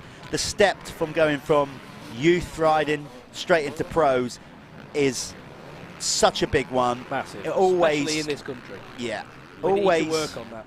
Always overestimated, basically underestimated. Sorry, people think it's you know, they look at lap times and think, oh, okay, we'll do pretty good in the pro. It's not like that. No, because they're doing that lap after lap after lap, and you've got 30 guys doing that. That's the difference, not 3. But he's riding so good, isn't he? The 119 at the minute is on it. So what I was going to say is, prior to this system, very difficult for these riders to go to pro straight away from youth, and it's expected of them as well. And I think this just gives them that buffer time, doesn't it? That season of grace almost to just pick up the pace, because they're able to ride with like 5 or 6 guys at that speed, not a full grid of them, and it just eases them in to that pace setting. And we haven't had, you know, this is something that needs to be highlighted. Absolutely, and it's the whole idea of the structure, the clubman up to amateur, up to expert, and then into the elite fastest 40. It's realistically the only championship in the UK that does that. Clearly it's working. It gives riders, you know, that development path, that growth to finally, when they do go into that fastest 40, elite MX1 and MX2, they're a little bit more prepared, a little bit more hardened. They're not just like kids being thrown in the deep end with the sharks and being asked to stay afloat. Jaden's looking great at the minute. Jaden is in second in the entire race. Yeah, looking very good. Bailey Johnson is on his heels though. So the rider you're seeing on screen on the Verdi Shiloh KTM, he is the leading expert MX2 rider. That's a 250 machine. Mixed class, by that we mean you've got obviously same, what we'd like to think, standard of rider, but you can choose whether you're going to be on a 450 or an MX2, and then you're scored separately. So realistically, although Bailey is currently 3rd in the race, he is the leading 250 rider. So he's picking up maximum point score for the MX2 class. But he is not far behind Jaden Ashwell at the moment. So, you know, Bailey Johnson, imagine if Bailey Johnson clicked off some like overall wins, and when I mean by that, beating the MX1 guys throughout this season, it could happen. It does and happen. That is perfect for Bailey Johnson to breed him, and then maybe he might go, you know what, I'm going to get myself in the fastest 40 and just get it done. But that he can do that at the right time, you know, when it's going to be right for him. Yeah, I mean, we got the class we got coming up, the Lifeline's Fastest 40. We haven't quite had it yet. We came close here last year with Conrad Muse leading several laps. Yes. We thought it was going to be the first ever MX2 winner in the overall racing, but Harry Kulas was strong last year. And have we got Conrad here this weekend? no, Conrad's he's in Argentina. He is. The MXGP. He is doing that. I'm pleased to say we got more riders here than in Argentina. Yes, the grid does look a little bit depleted, doesn't it? We'll leave that. What a track. We'll leave that for all the social media in the week for you guys to debate. We're concentrating on the Michelin MX Nationals powered by Milwaukee. We are at 4:32 left to go, plus 1 lap in this RFX Expert MX1, MX2 class. It is still Josh Waterman leading the way ahead of Jaden Ashwell, who set the quickest time of the lap, by the way. I missed the start of this one. Who was the Planet Moto first lap leader? Was it Waterman? Josh Waterman, yeah. But guess who is fastest on track at the minute? Ashwell. It's changed. It's actually Waterman that's just done it. It was Bailey Johnson. Was it? So, okay. It's just changed the company there. Waterman has responded, but it was Bailey Johnson. But Jaden Ashwell has got the fastest lap of the race. Yeah, you are correct, with a 2:04.362. So they're definitely putting the work in, these guys, towards the end of the moto. You can see the energy, the movement on the bike, how basically the lower back just like gets a right pounding in this sport, particularly on a track like this. Seeing Josh there up on the pegs, you know, the technique really is to try and stand up as much as you can. That is the most energy efficient way of riding, let the bike move underneath you. Yeah. The minute you start sitting down too much, you're getting all that energy bouncing through the seat into your body, and it just takes it out of you, man. Especially when you were sporting the dad bod that Josh Waterman. Oh, you're brave, you're brave. We're in no position to criticise any of these guys out there. No, me and Josh have had banter before. Okay. Like, it's fine. But Josh, he is an animal. He's an animal. He just pushes through. Yeah. Just ignores it. He's just got the ability to just absolutely rip. On a Sunday, and fair play. See Jaden Ashwell using his legs then, got kicked off. His leg got actually ripped off the foot peg and was able to find it again just before he landed. But he's under pressure now by the 35 of Jordan McHugh. So McHugh is there. Ashwell is going to have to defend off. Nearly pushed McHugh off the track. Yeah, well, he's made the move, so... I think Ashwell's hit the wall. Looks a little bit like it to me as well. Yeah, with about 2 to go, 2 minutes plus 2 laps to go. Jordan McCaw goes up into, well, second in the MX1 category. But clearly leading MX2 is now Bailey Johnson, who finds himself second in the race. Jaden Ashwell has not given up, though. Look, he's trying to fight back straight away. That's always the best way to do it. He seemed to do that the whole way through the race, though. The second someone's put a pass on him, he's done the old Cooper Webb trick and just lit her up straight away, tried to just react. And I think that can just break people down, because they think, oh, I've made the pass, I'm done. I use a lot of energy, and if you can just come back really quickly, you can just take people by surprise. But I think this time, I think Jordan McHugh has managed to seal the deal. Jaden has he's got a bit of the Mark DeRuvers about him to me. Jaden, well, he's just another rider that's sort of long in the leg, rides with a bit of an upright back. DeRuver obviously was, you know, awesome in the sand. Yeah. It just reminded me a little bit of him watching him go around that corner. Bailey Johnson, there he is. You're leading MX2. Second. Yeah. Now. Yeah, he's up to second in the race. I don't think he's got anything for Josh Waterman, but 8 you know, he doesn't need to. When you say Josh Waterman, though, has battled for AMCA championship titles for years now. So this is not just somebody who's just coming out for a play. He's an absolutely phenomenal rider. I think he's battled Luke Burton for forever, hasn't he, for those AMCA titles. So it's good to see him coming out and doing the MX Nationals and having him here. His brother's here as well. You saw his brother in the other class. Yeah, we must be getting close now. We are 30 seconds away. Depends where Josh Waterman is on the track, actually, whether he's going to get this one lap to go board. This is a 20-minute moto.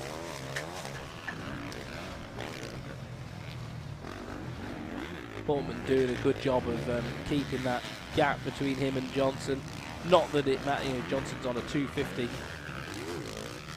So your race order at the minute is, regardless of class, it's Josh Waterman leading the way ahead of Bailey Johnson. Jordan McCaw is in third ahead of Jaden Ashwell. Then it's Sean Southgate, number 301. Richard Bird, 57, is in sixth ahead of number 127, Sam Atkinson on the Phoenix Tools.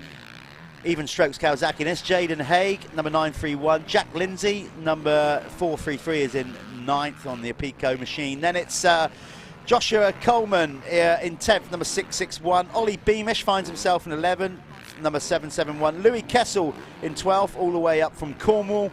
Then it's Charlie Putnam, who, whatever the issue with his bike, it looks like they've got it going.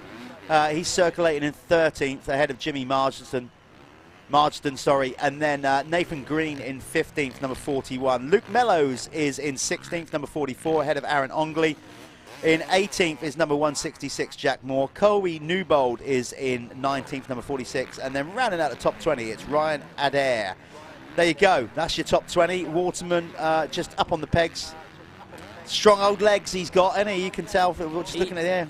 He's rode a masterclass race, really, hasn't he? He put the real hard, fast laps down early.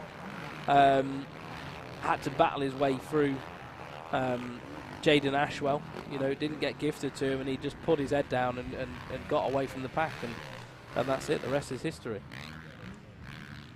Well, hopefully somebody will drag him off the track and remind him he's got to come up to the winner's circle. We've had a couple of them arrive late. Unfortunately, we've got to steal them through the big crowd we've got here, actually, to get them to the winner's circle. We've got a bit of time because we have got a sighting lap for the pro riders before we go out there with them. Sure, he won't mind me saying it as well. Like, Josh Waterman's actually deaf. Yeah. For people that are watching this that don't know, he's deaf. Yeah. So we will have to do a little bit of lip reading at when I do an interview with him in a moment. But he is, you know, he's quite capable of getting through it. He's been there and done it for many years. He has indeed. But we'll go and grab a chat with Josh. Yeah, you go and do that. We've seen a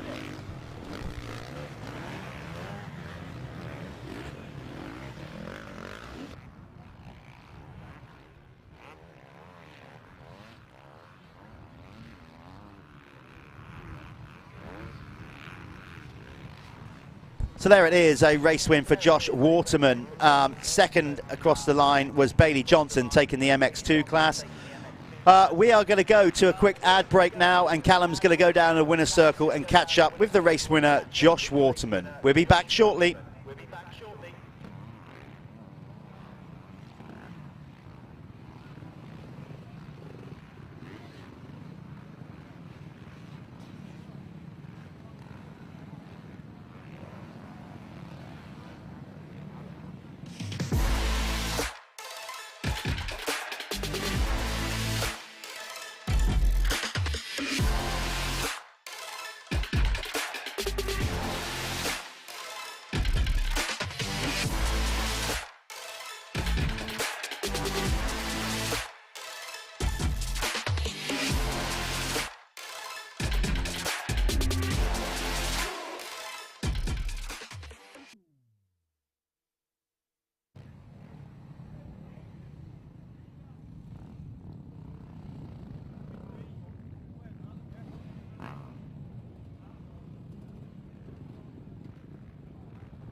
So we're with Josh Waterman, the man who's just schooled them all.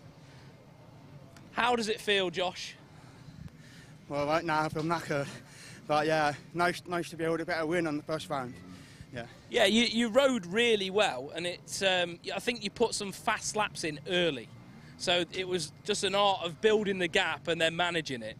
Yeah, that was my game plan. Get a lead at the beginning, or whole shot it, get the lead at the beginning, and then just drop it into a rhythm. Well, I think, you know, like, that's what you got to do. You got to play to your strength. You have got really good, like, sprint speed. You've raced at a high level for years, so you used it to your advantage and managed to set a good gap. Yeah. Yeah, but when I do the AMCA, you're able to do like 4 fast laps, and then you're able to manage the pace in only 18 minutes on a pretty flat track. And yeah, well, I went out for qualifying yesterday on the first lap. I was like, oh my God, I'm in for a hard weekend. Yeah, well, at least it's good practice, and it's going to, like, you know, hopefully improve your racecraft. This is Josh Waterman. He just killed it. Next up is the fastest 40. Have a good.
Welcome back, folks. This is it now then. This is the Lifeline's fastest 40, incorporating the Liat MX1 Elite class and then the Apico Elite MX2 class. We effectively have 3 championships in one race here. What we've got is the Lifeline's fastest 40. So basically, as they finish in the race, regardless of CC, that is a championship. That's the fastest 40 championship. Then we've got the classes within it. We've got the Liat MX1 class, where all the 450 riders will be scored separately. And then you've got the Apico MX2 class, where all the MX2 riders will be scored separately. And that's brilliant racing. So really, these guys effectively have got 2 championships to go for. It's very highly unlikely. I'm not saying it's beyond the realms of possibility that we get an MX2 rider winning the fastest 40 championship that's presented by Lifelines, but you never know. We might have an MX2 rider that just excels this year. Well, it can happen, and you just never know who's going to just step up to the plate until the gates drop for the first time. It just takes a good start and a bit of confidence building, and then it can be done. It can indeed. I'm just going to be checking here because I just had a message ping through. Let me find it now. I think it was from, my phone suddenly lit up. It might have been from Mark Morris from the Jude Morris Foundation. Yes. Now the reason he's messaged me, you need to go on the Jude Morris Foundation page on Instagram. You'll find them, JMR Foundation. I think it's _ Foundation. Just you'll punch it in, you'll find it. Also on Facebook, they are auctioning off Jeffrey Hurling's winning Motocross of Nation goggles from Mantover, where he went 1-1. The current bid, winning bid, as of 1 hour ago, they're up to 900 quid. So if you want a piece of motocross history, you need to outbid 900 quid. 900 quid and an hour to go. Hour to go. You've got an hour. If you really want those goggles, you've got to fork out more than that. Now, if you think that's a lot of money for some goggles, get this. Most of the money will go back into the foundation and then to the air ambulance. The charity or the foundation has already written a check out to UK Air Ambulance for 80 grand. 85 grand. 85 grand. Okay, so everybody watching the sport, either at home, wherever you are in the world, or here at the event, get following the Jude Morris Foundation. We know the story. Tragically, Jude lost his life last year, so his parents, Mark and Lucy, set up the foundation to put back to the sport, to encourage young riders into it, and they are doing an incredible job. Yes, and now that money doesn't, just go to the air ambulance. They've set up their own thing now where it is going back to youth riders. It's getting put into coaching for riders. They want to improve medical facilities at the tracks. Like their goals and vision for this are massive. So we've all we've all got to get behind them and help them out essentially, because it's the only way they're going to help. That they're going to grow their foundation, which in turn helps grow the sport and makes it a better place for us riders, makes it safer as well, especially with the improvements in medical facilities and stuff. And this is all been a long time coming, and massive thanks to Mark Morris for taking on the challenge. Absolutely, yeah. It's making a huge difference to our sport. What you are watching on your screen at home and here at the venue is the sighting lap for the Lifeline's Fastest 40, incorporating the Leah MX1 Elite MX1 class and the Apico Elite MX2 class. Again, 250 and 450 machines racing together. Unlike the other classes, though, we're also doing the Lifeline Fastest 40. So they're also going to be scored as where they finish in the race as an overall Fastest 40 championship. Yep. I'm going to be really intrigued to see, by the end, round 6, who is the top placed 250 rider in that and where they're sit in the grand scheme of things. Yeah, I think the 250 class is actually going to be pretty... To be fair, they're both going to be exciting throughout this year, but we've got some great 250 riders. I want to see Jamie Wainwright have a good result, as well. Like, I don't think he has quite showed his true potential yet on that 250, on that Revo bike. So it'd be nice to see him up there this weekend. There's so many riders we could sit here and talk about, but we're going to see them in a moment. They're going to drop the gate, and we're going to see where everyone's going to be. It is exciting. Look, this is no disrespect ever to all other classes who offer up an incredible race, and we saw how good those clubman races are. But the pros, the elite riders, they just add that little bit more just because of the technique, the speed, knees, isn't it? So this is going to be absolutely awesome to watch. As we said, these are 250s and 450s mixed together. So sometimes you can argue, as we said in other classes, you have a 450 having a dust up with a 250. It doesn't sort of matter because they're racing separate classes, but this year it kind of does because of the Lifeline's Fastest 40. Yeah. So it doesn't matter what bike you're on, we're running this separate championship for the Fastest 40. Yeah, no, I like it. So it's racing across the board, Let's see who can get it done. I've had someone message me, where's Dylan Walsh this weekend? He's back at the Supercross. He is, yeah. So Dylan's had to give this one a miss, fly out to America to do is it the East-West shootout that they're going to do?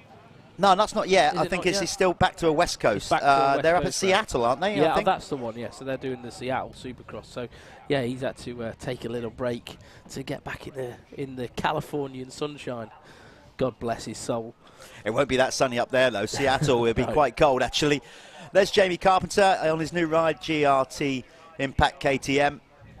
And Petr Petrov as well. Good to have him back racing in the UK. There's Mio, but not Florin. Well, Florin was Matteo. Matteo Mayo. There's Lewis Hall back on a two-stroke, which is great for him. Do you know a little bit about that decision? Like what? What's made him go He back just to the he just enjoys riding the bike more. It's as simple as that. He's having more fun. He's gone back to being a kind of privateer. He does part-time work with his dad, rides when he can, and he just wants to start having fun again. And he genuinely is getting more fun riding the 250 two-stroke than the four-stroke. So that's why he's at it. Jake Millward has started the season great on the Verdi Shilo KTM racing machine. He has. Alongside him is Sean Simpson. Sean, ex-GP winner, of course. Loads of years doing GP racing on his own team, the SS24 machine. There's Adam Collins on the Moto Cycle KTM. So Sean won an MXGP, didn't he? Tommy never actually managed to win an MXGP, I don't think. Did he? He won a lot of MX2 races. You're putting me on the spot now. I now. don't think Tommy won an MXGP I'm sure race. somebody will tell us. Yeah, but Sean definitely did. I remember him doing it. He was on a Yamaha, wasn't he? He won a couple. He did a Lomo as well, on a KTM as well. There's Alfie Jones moving up to the big boy class in the MX2 on the Chambers Husqvarna. There he is, thumbs up from Alfie, always walking around the pit smiling. Carl McNichol on the Verdi Sport. He's had a good start to the season. He started very well. He's had a very good start to the season. Good to see him. And there's last year's champion in the MX2, now moving into MX1 on the AC United Gas. That is John Adamson. Next to him, Jason Mira, riding for Phoenix Tools, Even Strokes Kawasaki, making the trip over from Northern Ireland. Jamie Wainwright, number 40 on the Revo Kawasaki in that nice 7-gear look, looking all racy. Sam Nunn has also been showing some great speed early on. Had some bad luck last week at Cullum, but he's definitely had some speed. He was flying. Yeah, he has. So these guys are going to get loaded onto the gate now. Look, some kids there, some little fans. I love that. The kids, they just want to get down there that and was see Hayden Statt, just like walking amongst his heroes. Brilliant.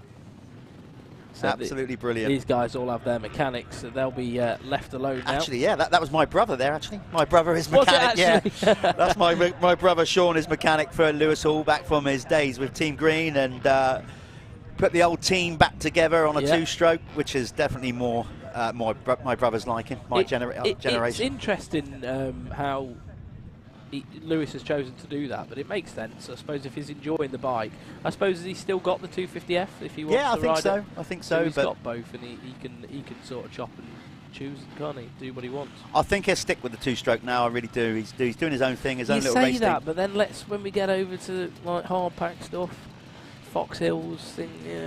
I don't know. I just don't think it benefits swapping and changing bikes throughout the year. You've got to have continuity and know where you're at with everything, really. There's Josh Gilbert. Josh has been over in America, training in Florida, getting used to the humidity. First time he's been to the States, certainly to train and ride. He said it was obviously a brilliant experience. It's probably been his best winter. Yeah, well, it would be. He's managed to get a load of riding in. I mean, he normally lives in Cornwall. Very difficult to ride all the time, especially consistently with the weather that we get here. So I think he's going to be top-notch this year once he starts getting warmed up. Well, Florida has loads of sand tracks, so I think, a lot of people don't realise that. Humidity as well. They just think it's, like the California thing. It's not. It's completely different. Yeah, very different. To California. So he will be in good nick right now. He's been getting a load of training in the good weather, like road bike cycling, all that kind of thing in good weather.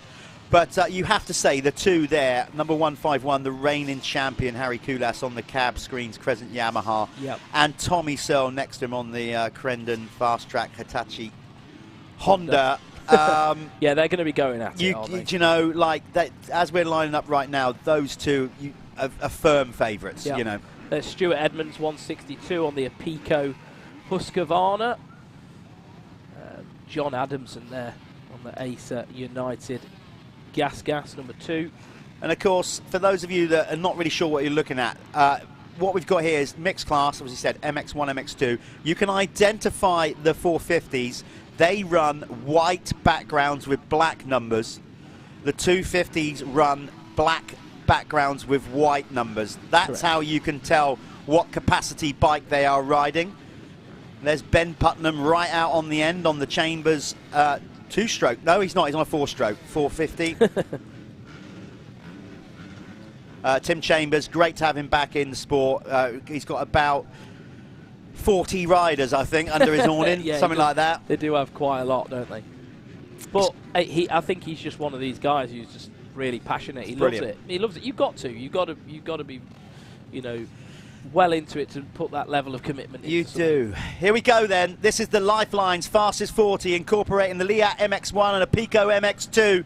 Hold on, buckle in, gate drop, round 1 at FatCat Motor Park, Michelin MX Nationals.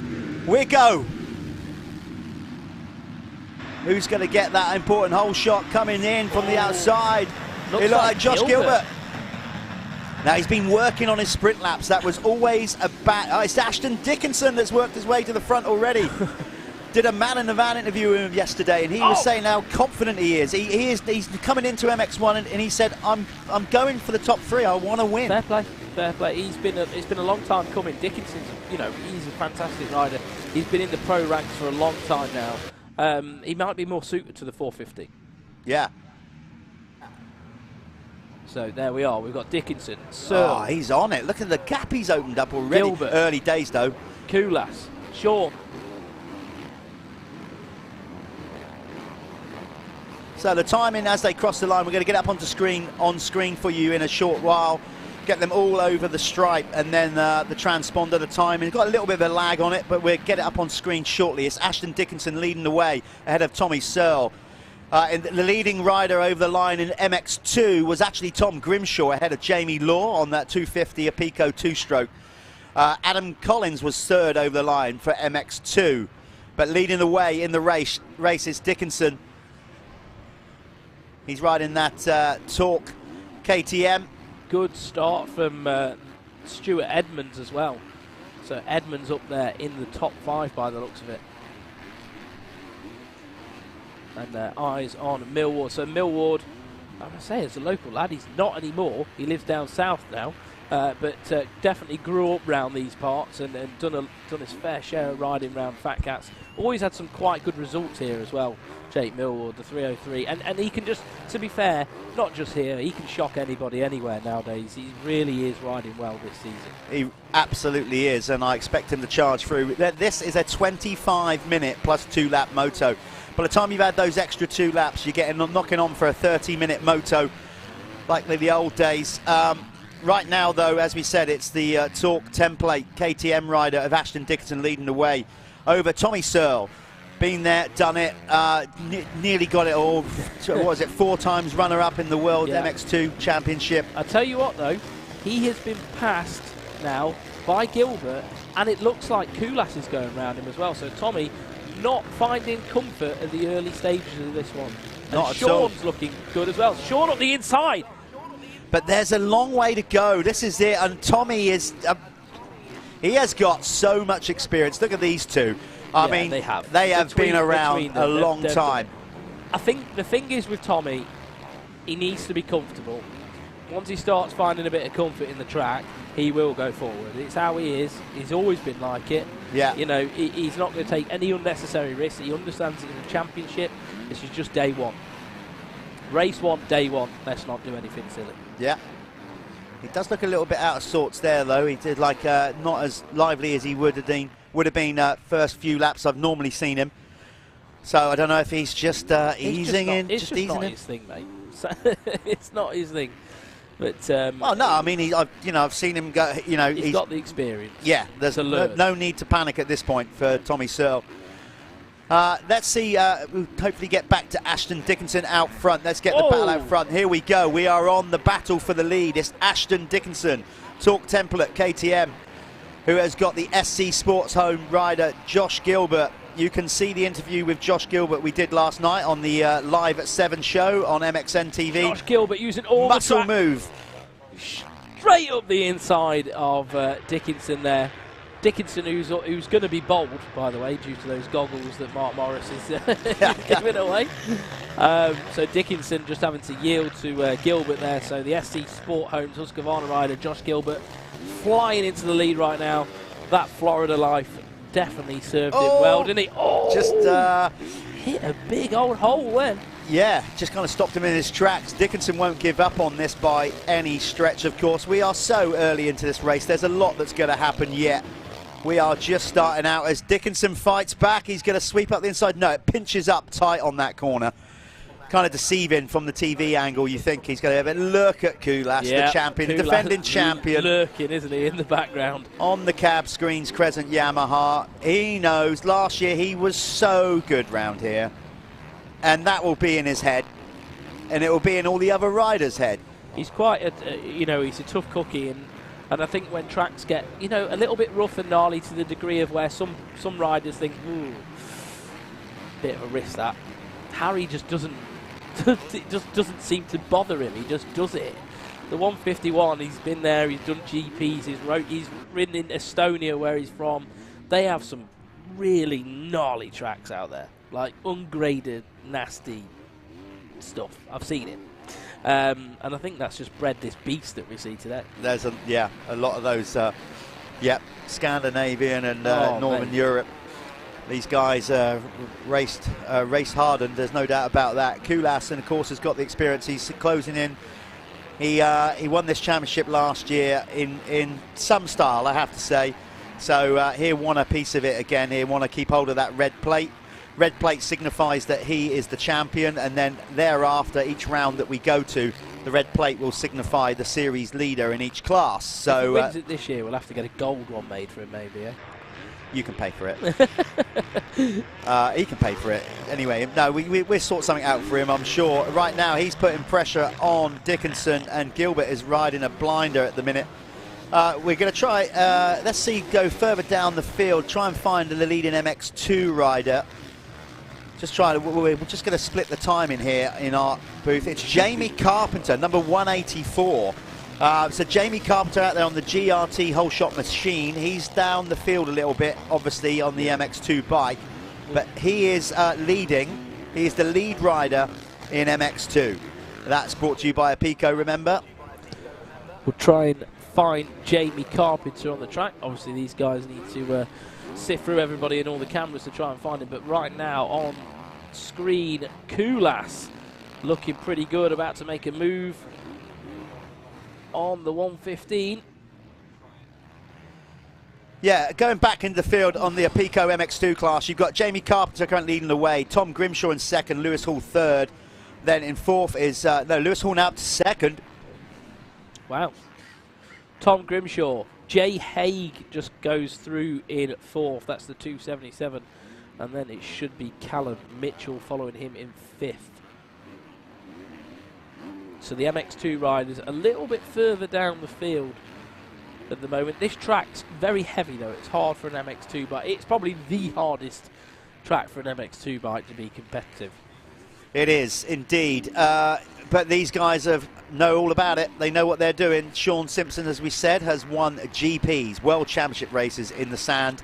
It's fair to say he knows how to ride this stuff. A lot of sand tracks up in Scotland on his home turf. He's spending more time back up there now. Spent a lot of his career, obviously, based in Belgium. Yeah. But he's moved back home now, young family. And yeah, there's still plenty of decent tracks up in Scotland for him to ride. God, could you imagine how much more refreshed Sean feels like on a Monday morning now compared to what he used to?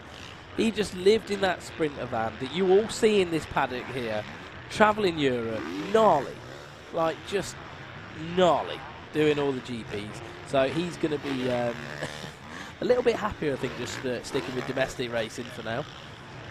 Here we go. We're trying to find these battles down the back. There's Jamie Carpenter in that all-orange kit and yellow lid.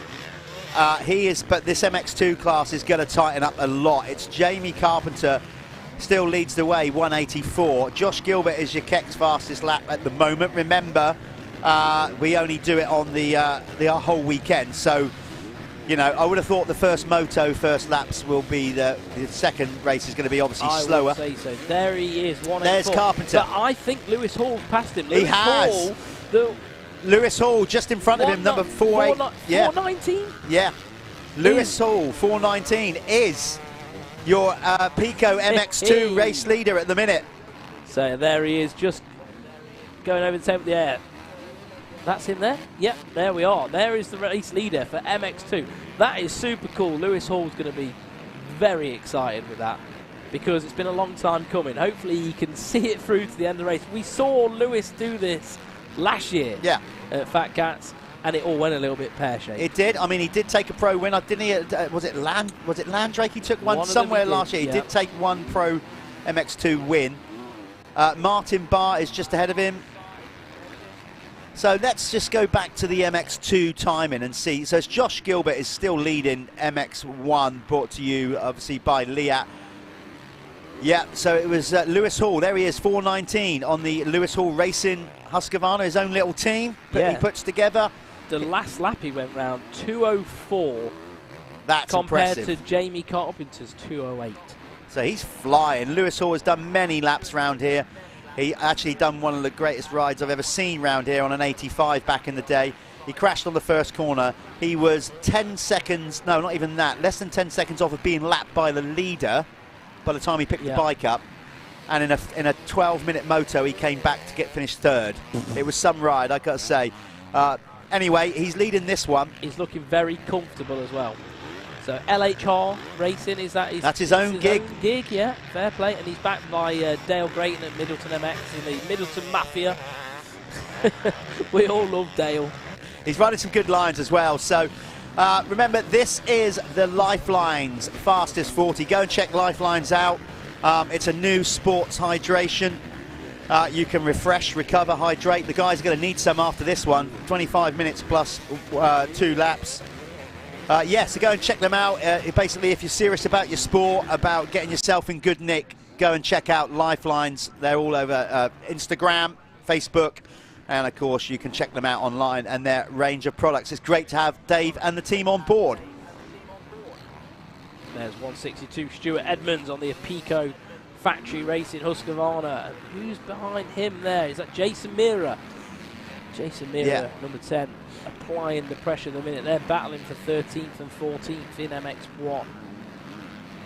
Well, I can honestly say, what are we in? We've got, it's going quick, this race. We've only got 13:20 to go in a 25 plus 2. It's so been exciting. Yeah, we're already halfway through.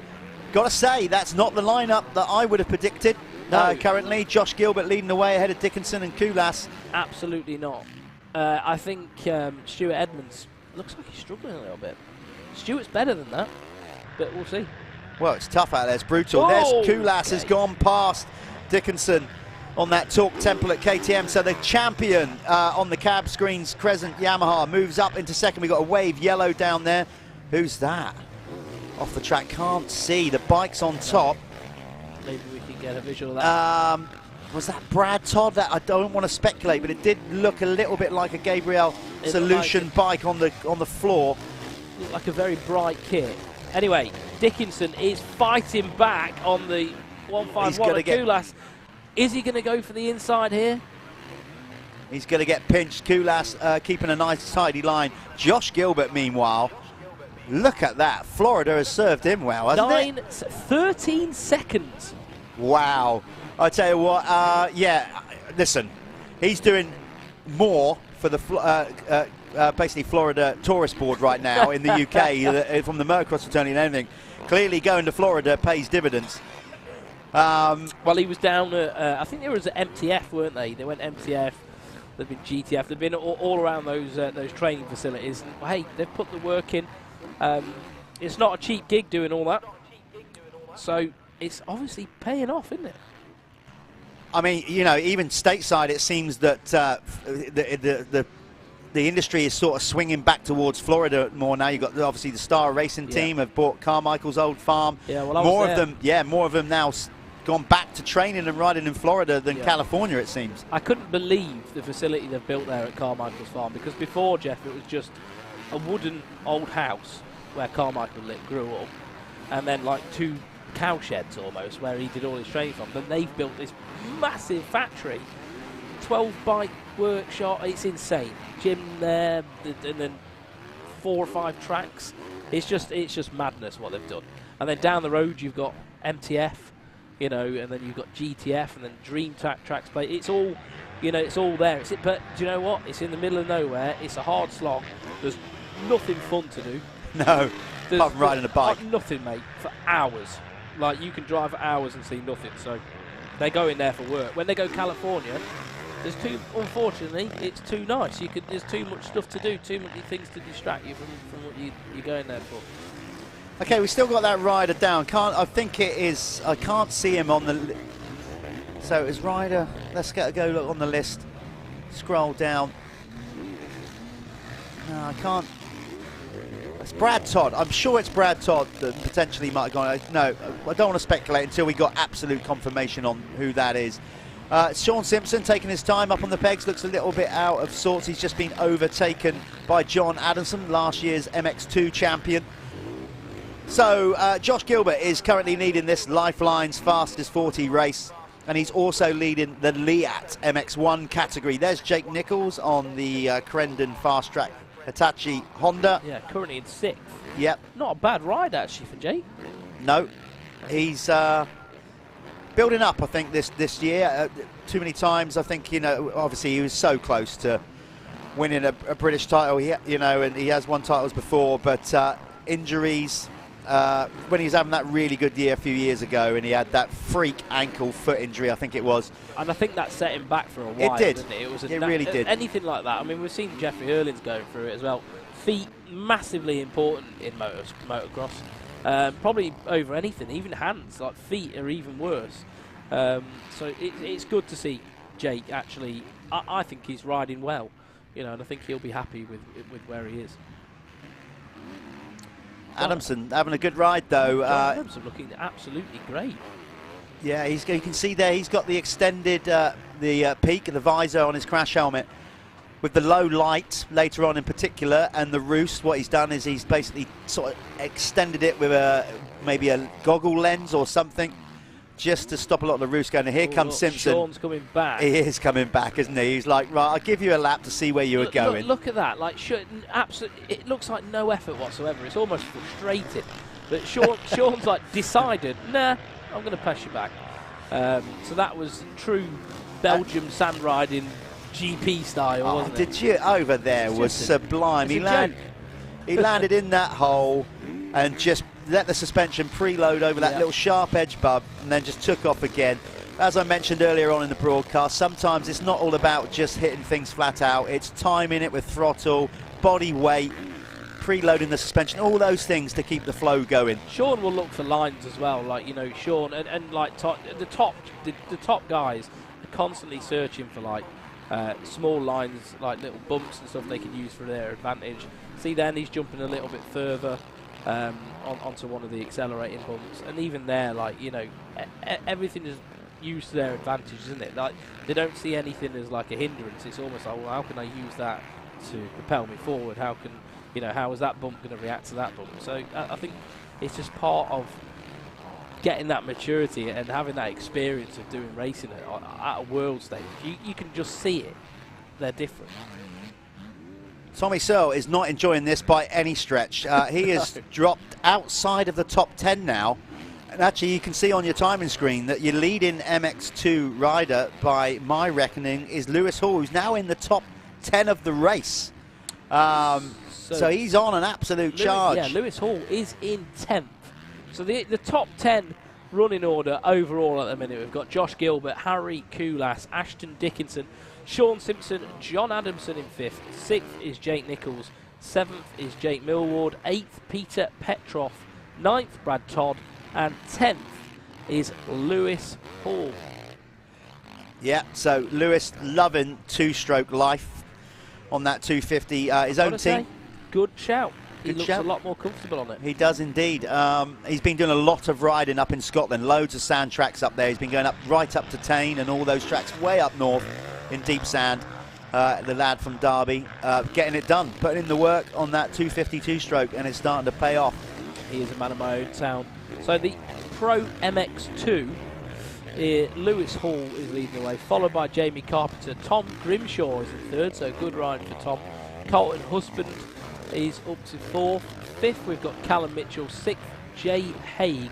7th, Jamie Law. 8th, Kyle McNichol. 9th, Alfie Jones. And 10th, we've got Matteo Mio. And then in the Liat MX1 class, it's Josh Gilbert leading the way ahead of Harry Koulas. Then it's Ashton Dickinson for 3rd. 4th is Sean Simpson. John Adamson, number 2, in 5th, ahead of Jake Nichols, number 45. Then it's Jake Millwood in 7th, number 303 on the Verdi Shillow machine. Then it's Petr Petrov in 8th. 9th is Brad Todd, so that wasn't Brad Todd that had crashed. We'll get a number on who that was. In 10th was currently Liam Knight, and Tommy Searle now down in 11th, so not where he wants to be. Definitely not. On screen now, the 184 of Jamie Carpenter, having a good ride on that GRT whole shot KTM. And there's Lewis Hall, the 419, looking super comfortable. Looks like has he just gone round Mia? No, he'd already be ahead of Mia. So the 419 looking really good. Like Jeff was saying, switched to 2-stroke machinery. He was on a 250F coming into the season, wasn't he? Like, he'd made the decision, I think, that he was going to be on a 250F. And then last minute... Well, not really. He rode the 2-stroke through most of the winter then, right about a month ago, or maybe a bit less than that. Decided to go back onto a 4-stroke. Right. And then did 2 or 3 weeks on that, but it didn't really sort of work for it. You know, and then he just thought, no, well, I'm having more fun doing this as he blows by number 134, Liam Knight on the Gabriel machine. Obviously, that's a rider that's got effectively more power than him. He's riding a 450. Yeah. Lewis looks absolutely fantastic at the moment. It's good to see him, you know, almost looking like how he should be. Oh. Yeah, no, I know. But this is what people expect of Lewis. Like, people look at him and think, you know what? Like, he was so good on 85s. He's great coming up through the youth stuff. Like, you know, let's have it. I think having worked with Lewis on the Team Green program, the thing is he's an out-and-out racer, and this is the trouble. In a negative way, because he's such an out-and-out racer, he just, I think previously has always just wanted it so bad and tried so hard all the time that those little mistakes creep in. Well, he's still young. Even now, like, oh no, to be fair, Carpenter isn't that far behind. I was going to say, he doesn't need to be racing Martin Barr. Chill down, you know what I mean? Like, you win in MX2, like, don't go and throw it all away. But Jamie Carpenter is still there, only a couple of seconds behind, so he does need to keep moving forward. Yeah, 2 young riders that came through. Lewis is a little bit younger than Carpenter, but 3 minutes left on the clock, then we'll have the 2-lap card. So Carpenter is on the GRT Impact KTM, hunting down Lewis Hall on his own race team. That's the battle for supremacy in MX2. There looked like Jake going through. That was Jake Nichols going through shot, I think, number 45, currently in 6th. Gilbert, we haven't lost him. We're filming some of these battles further down the field because, quite frankly, Josh Gilbert is there. He is. He's kind of in a race of his own at the minute. Look, he's not overriding. You see that? He's not. You can see by the tail roost coming out of the rear wheel. Yeah. So he's not getting it dug in too deep. He's just feathering that throttle and keeping that thing rolling. Yeah. I mean, like, something like the sand tracks in Florida. He's going to lap Tommy Searle here, you know. Yeah. I don't know what's gone on with Tommy. Has Tommy pulled out? There he is there. There's Tommy. Yeah, he's going to get lapped. Wow.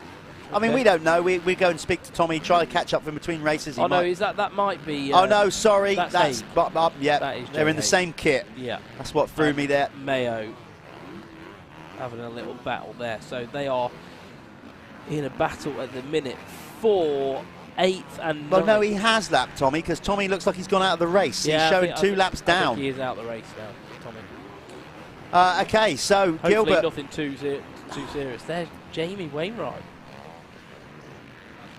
So this Lifeline's fastest 40 race on your screen, I think that's right, timing. It's showing Josh Gilbert with a 23-second lead, is that right? Good God, that is absolutely flying then. If he's that far ahead. It's a big gap. It says on here 13 I've got, but yeah, it may be. Yeah. It's a huge lap. But I was going to say, when I was at like the Sandbox the other week, their outdoor sand track probably quite similar to this. Yeah. The ground, it's not like Belgium deep, but I'd say it's very similar. So he's been training in the right place. But let's see if he's got it when we get to some of the other hard pack tracks as well, which we know he's been previously very good on growing up on that sort of stuff. So Gilbert might be well, a title contender. That gap is 23 seconds. 23 seconds. Incredible ride from Josh Gilbert. I bet he'll be looking forward to going back to Florida if it makes him this quick every time he goes. I mean, that's it's not even impressive, it's ridiculous. I can't believe it. The difference from last year to this year. He's always been quick, we know that, whatever, but mate, it's the first part of the race that he, by his own admission on the Live at 7 studio show last night, he saying, look, those early laps was what used to kill him, really, you know. It's nearly half a minute, Jeff. Yeah, he'd be getting going, but then he'd be buried in traffic and then have to pick off riders. The difference is he's worked on his sprint laps. He's got himself out front early with a clear track, and therefore he can push on. And what a difference it makes. There you go. Those we said in the tech feature, not in the tech feature, sorry, the terminology, how important the whole shot is, and or being at least in the top few round the first corner can make such a difference to your race. That's not taking anything away from him, because clearly he's riding absolute stonker. Jamie Carpenter has now gone past Lewis Hall in the battle of MX2, Pico MX2 supremacy. So let's try and find them out on track if we can. There was Lewis going through the background. There's your race leader. Overall race leader in the fastest 40, Lifeline's fastest 40 championship race, incorporating the Liat MX1 and a Pico MX2. It is Josh Gilbert making it a bit of a cakewalk. Fantastic ride, absolutely fantastic ride, and I think it's such a good thing for that team as well. Bit of an uplift, you know, they've put a lot of hard work in over the winter. Such a shame we can't have Bobby here with us this weekend because of, you know, political reasons. But wow, Josh Gilbert just given a bit of a boost to that team. Morale is going to be high in the SC Sports Homes rig, and Putnam's face is going to be smiling, and there's going to be a lot of happy people. So top job, Josh Gilbert. This is the best I've ever seen him ride. Yeah, he does look absolutely I've never seen him ride this good. I mean, and we've always pretty much put Josh down as a hard pack specialist, hasn't we, really? You know, You start labelling people, and I think the riders can start believing that as well. But he's clearly proved us both very wrong. I'm glad. Good. I'm glad. Yeah. Always happy to be proved wrong if the other person's right. There we are. If they're not right, then yeah. But in this case, definitely. Did he just get the 2 laps to go board to go there? Yeah, so 2 to go for your race leader, Josh Gilbert, on that SC Sports Home Husqvarna. I mean, I don't think he'd look out of place at a GP riding this pace that he's going now. Yeah, looks slick. The team looks slick. They're running that Thor kit. Always nice, clean lines from that brand. And of course, yeah, they look good. Not only with their riding skill, but how the bike looks and everything like that. So it's a feel-good factor in that team at the minute. Certainly at this moment in time. What I like though about that team, there's not a lot of waste. You see them, they still use like the air fork and stuff. Like they're not spending loads of money on this, that, and the other. I think they're focusing the funds in the right areas, and it's obviously paying off. Absolutely is paying off. There is your MX2 race leader. On screen is Jamie Carpenter on the GRT Impact KTM, the rider from Ringwood down there in Hampshire. Local, my neck of the woods. In fact, I'd say Jamie is probably the nearest regional rider to me. So he rides a practice track at Rogers Hill, our local, which is hard pack, good little practice facility. Of course, he rides everywhere, but that would be Jamie's local. This would be fantastic for him, his new team. This is not his debut, of course, because he raced last week, but this is certainly his debut for the team in the Michelin MX Nationals powered by Milwaukee. And there he is, out front, leading the Pico MX2 class. Yeah, I think Jamie's such a hard worker, isn't he? He's a hard worker. A lot of people, you know, over the years have sort of let him down here and there, but Jamie never lets anybody down. My personal opinion of Jamie, I've worked with him, I've sponsored him, we've done bits and bobs with him. I've never had anybody who's been so appreciative of what you give it. So to see him doing well, and to see everything sort of moulding around him and working and fitting in right, it's so good for me to see, because I think he's a great lad, and he's got a good future as well. Yeah, and he's on a great team. You know, either way you look at it. They know what they're doing.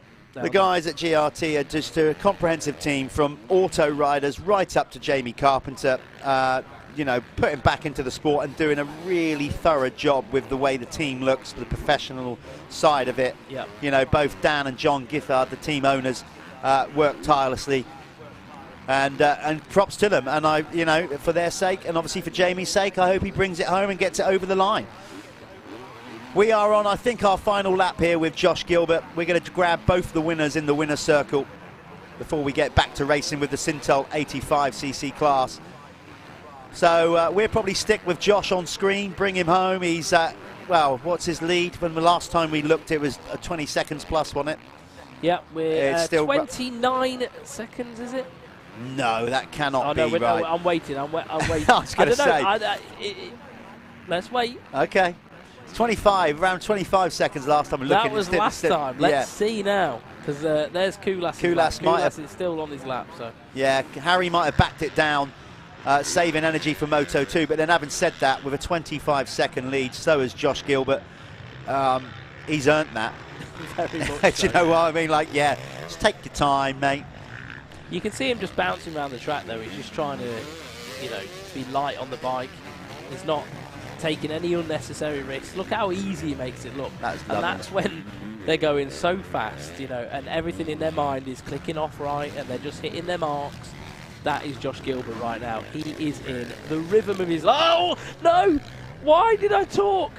Why did you talk? No. This is an impossible job. We say it time and time again. He should be okay, and that's why you build up a 25-second lead, ladies and gentlemen. So it doesn't matter.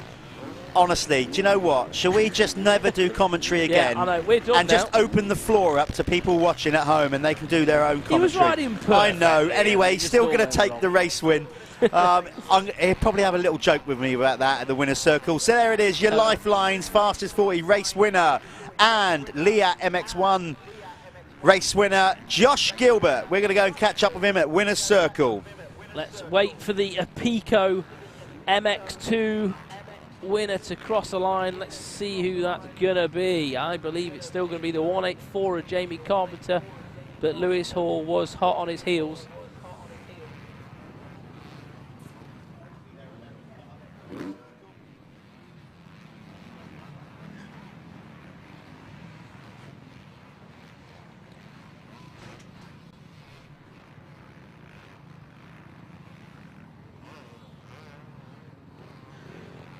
We're going to throw this off to an advert break now, and you will see Jeff in the winner's circle with our winners. There's the 184 of Jamie Carpenter, who is leading the Apico MX2 category. He's just going to take this home, hopefully. Famous last words. I might even just keep my mouth shut, considering what just happened to me in MX1.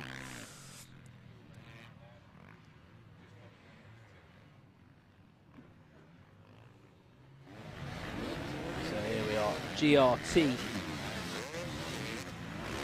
Impact KTM rider 184 Jamie Carpenter going past the mechanics area for the last time. Big claps. P1 on the pit board. He's going to be very happy with that. And that's it. That is the Apico MX2 race winner, Jamie Carpenter.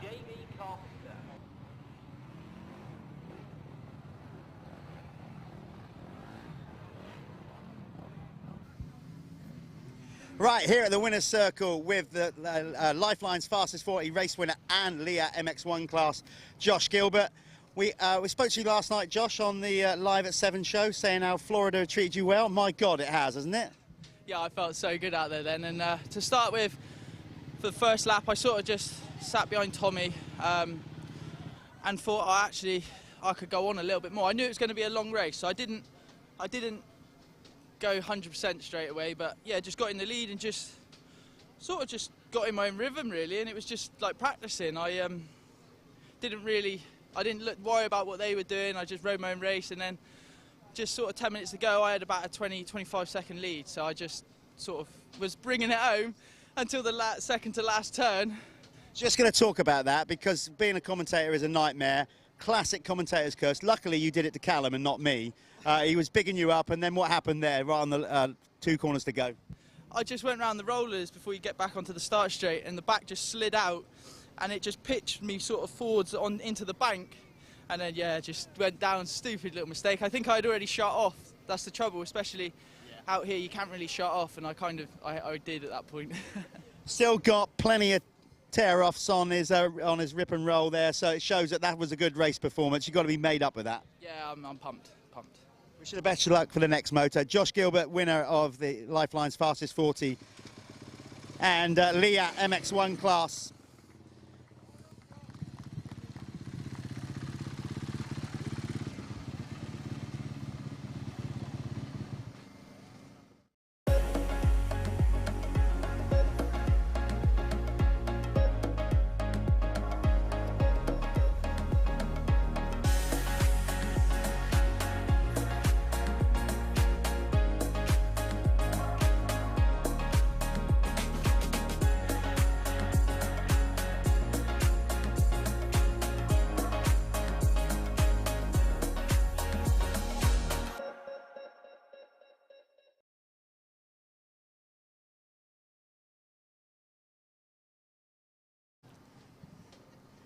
Okay, we're here with the Apico MX2 winner, and I know he'll be pumped about this.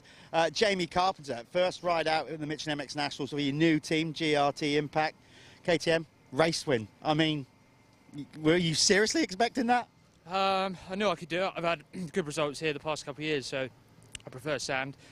Season started last week, didn't get off to the start I'd like to, but it's great to bounce back this week with a win. I mean, we just spoke off air. We thought last year was brutal. You've just told me that already in race 1, it's more brutal than it was after race 2, and it's hotter. It's going to be a tough second moto, isn't it? Yeah, last year it was a lot drier, so the jumps held up. So the straights were rough, but the jumps you could get some rest. But today there's no rest. The jumps are falling apart. So yeah, ready for battle in race 2 later on. It's going to be a good vibe back over there when you go back for the team, obviously. How's that been settling in with your new team? Yeah, great. Everything involved is just what I want. Like I say, after last week wasn't what we planned, but it's great to show what I'm capable of this week and bounce back. Well, listen, go back, rest up. You're a Apico MX2 winner, Jamie Carpenter. Well done, mate. Cheers. Thanks, Jeff. Cause you woke up in the morning with initiative to move, so I make it harder. Think about it, something cool and look smarter. The world time has come to.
Sintal 85, second moto of the day, Moto 4 on the weekend. Looks like Jack Walker with the lead there. Another flyer for him.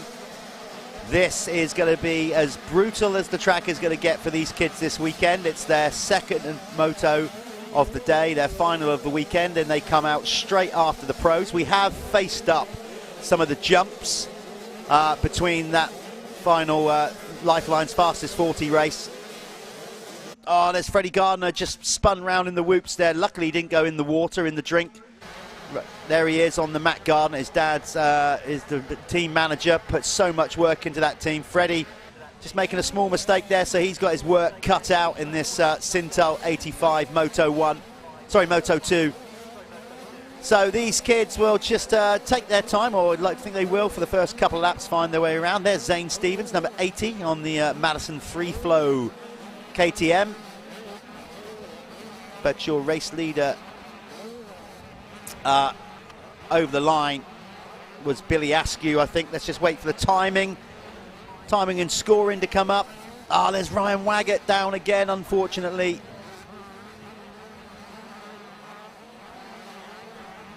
So Ryan has made another mistake, this time falling down the inside of the berm, not gone round the other side. So it's not been his day today so far.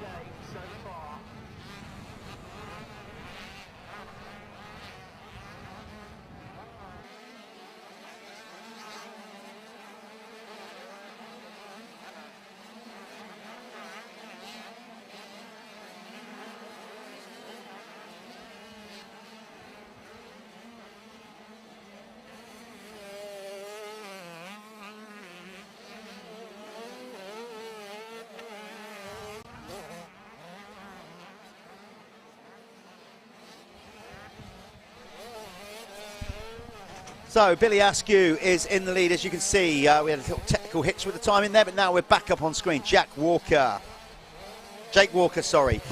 Jake Walker, my bad, sorry. Yeah, one of those things. Just got it right now, Jake. My apologies, young man.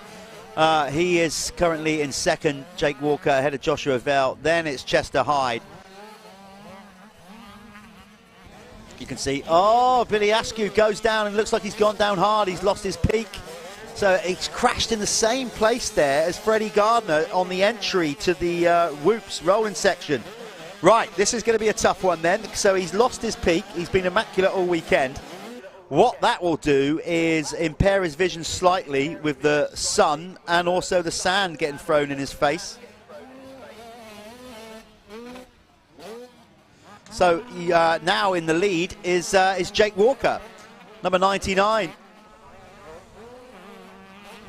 On that gas, Josh Vell on the SJP Moto Husqvarna in second. Those two are starting to gap out a little bit. Billy Askew has picked himself up back into third. So this is going to be, he's got the pace to catch these two up, clearly.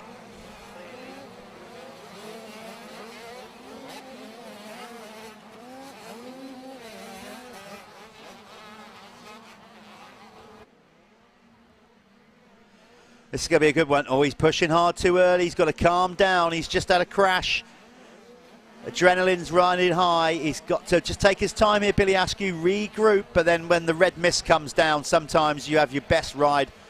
It all just suddenly happens for you, and you can't explain why you rode that quick. And then it's almost, people say that, well, why don't you ride like that all the time? And you kind of go, well, I don't know. It's just because you just kind of let your inhibitions go, I suppose, and just roll with it.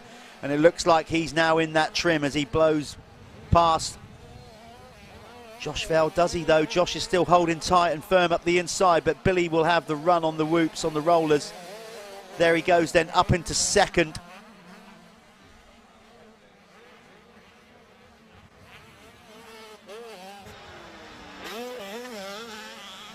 Back to the small wheel category in this Sintal Open 85cc class. It's number 111, Elfie Getters Green, is leading the small wheel class ahead of Hayden Statt, number 48. Danny Flood, number 180, is in third ahead of Joel Winstanley Dawson, number 236. Archie J. Gurdam, who was quickest in 85 qualifying, is currently in fifth, number 101, ahead of Lucas Moncrief, he is currently in 6th in the small wheel, ahead of Mason Jones, number 212. Finley Pickering, 357, is in 8th, ahead of Ryan Clift. He's number 35. Stanley Siebert, he's out there in 10th, number 512. And then Blake Ward-Clark, rocking the number 1, is currently in 11th in the small wheel class. In the big wheel class, it is Billy Askew now in the lead, according to my time charts here, ahead of Joshua Vale. Chester Hyde finds himself in 3rd. Jake Walker now down to 4th. Charlie Richmond on the Matt Gardner machine in 5th, ahead of Ollie Bubb, number 44 on the Passion Racing machine in 6th. Then it's Jamie Keith in 7th. Jack Birney is currently in 8th, ahead of Declan Wright. And then 10th, number 7, Tyler Jones. Gus Musto, younger brother of Ben, is currently in 11th, ahead of Zane Stevens. Number 80 from Cornwall with his good friend Isaac Ash, now just going past him actually, up to 12th. Those two, both riders from down the southwest. Then it's Caelan Griffiths, number 144 in 14th, ahead of Elfie Osborne, the rider from just on the outskirts of London. He's currently in 16th, ahead of Max Walsham. Tyler Townsend, number 313, is 18th, ahead of Freddie Gardner, who's trying to charge and pick himself back up from that first lap crash. But it's looking good right now for your race leader, riding a little bit Evel Knievel without a peak, doing the classic bullet head look, but he won't care as long as he wins this thing. So Billy Askew back in the lead and starting to stretch out his gap.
Okay, so Billy Askew, you're looking good there. On screen is Chester Hyde on the gas. We had Chester in the small wheel category last year. He made the winner's circle a couple of times. He's obviously got taller, therefore he's moved up to the big wheel class, number 57. You can see he's even got one of those extender seats to boost up even further. He's like we said, for Moto 1, he's shot up quite a bit.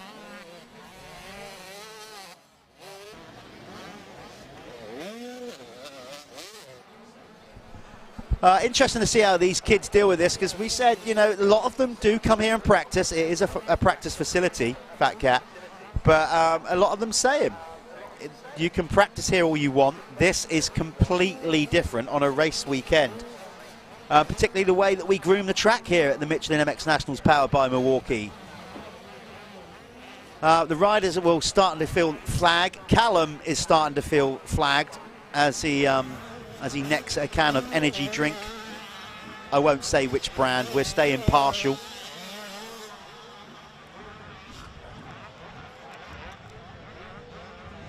Because, you know, I'm back. He's back. We need to be fit as well.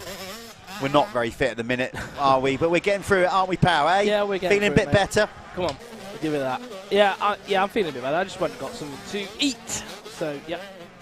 Well, yeah, okay. Well, you've missed. Billy Askew went down in this one, early doors. beat his peak off his Alpine Star lid, so he's doing the whole bowling ball bullet head look. Yeah. But he soon picked himself up and is just about keeping a gap ahead of Joshua Vell. Jake Walker, some almost 18 seconds back. So Chester Hyde. Yeah. Charlie Richmond ran out the top 5 in this Sintol 85. Go and check the guys out. Sintol, loads of experience, but a relatively new brand. But the guys involved with it have been in the industry a long time in the lubricants and oil market. So just basically go and check them out. Johnny Blackshaw and the team there at Sintol getting behind not only the Michelin MX Nationals, off the back of them supporting the MX Nationals last year. It's pretty cool because what ended up happening is that Phoenix Tools have then sort of got involved and picked up a deal with them by Sintol being involved. Yeah. So, you know. And also, like, I think they know what they're doing. They've got all sorts of different products for all sorts of different bikes. You might be using something that they do as well that's a similar sort of oil. Go and have a chat with them. You might find that some advantage of going with them over who you're already using. I know we all sort of get addicted to what we use. You know what I mean? We fall into habits, don't we? Yeah. So go and have a chat. You might learn something. They're very knowledgeable guys. They know their product throughout, and they've definitely got a decent range over there. So if you're in the paddock, sure they'll be happy to have a chat with you. There's Finley Pickering going across the screen. Look at that bump there. I'll tell you what, you don't want to get that wrong. The one. Well, sorry. Which sorry. one? Yeah, just that one there. Yeah, I mean, like, I would not like to ride this track now. These kids have got a tough job. Look at that through there. Savage. It's all right, they got school tomorrow. Yeah, that's it. I remember. They can just kick back and pretend they're paying attention. I remember being this age in school and walking down the stairs to one of my lessons and my legs just stopped working. I fell down the whole lot. Fell down the whole lot because I'd been racing the day before. None of my friends would believe me that that's how physically draining it was, but yeah, seriously. I reckon you might have done that on purpose, being the class clown. Got me in the nurse's office, you know what I mean? End that right there. Who's doing what, Callum, in the small wheel category? So let's get them up on our little wheels, screen here. Let's have a little look. Keep on track with that. It's Archie J. Garden we've got leading the way, followed by Hayden Stats. Oh, my screen just decided to have a little bit of a glitch. Hayden Stat, and then we've got Alfie Jeddas Green in third. Joel Winstanley, bit better. Yeah. Fourth. He's on a KTM now, isn't he, I've seen? I like Joel. I like Joel because he reminds me a little bit of myself when I was that age. By that I mean sort of little, I hope you don't take this the wrong way, a little portly, little round-faced, happy kid. Happy. He's always seemed to be smiling, and he's just having a good time. So, yeah, and of course, the Winstanley family. Oh, well, amazing. I always remember. Oh, get in there. That was a nice move. Nice. Jack Breeny throwing it in there. I remember riding at the track that Guy Martin has just bought. He used to be called Thorsway. And I remember going there and doing a race, and Matt Winstanley, came and kicked everybody's arse on a supermoto bike. He won the experts on slicks. I could not believe it. It blew my mind. That is cool. I'll have to say, that is impressive stuff. Yeah. Number 5 there, who made that move on Gus Musto, Jack Beery, and then consequently just stalled it in that corner and lost those places back. And now he seems to be struggling for a rhythm now, and I'm struggling to talk.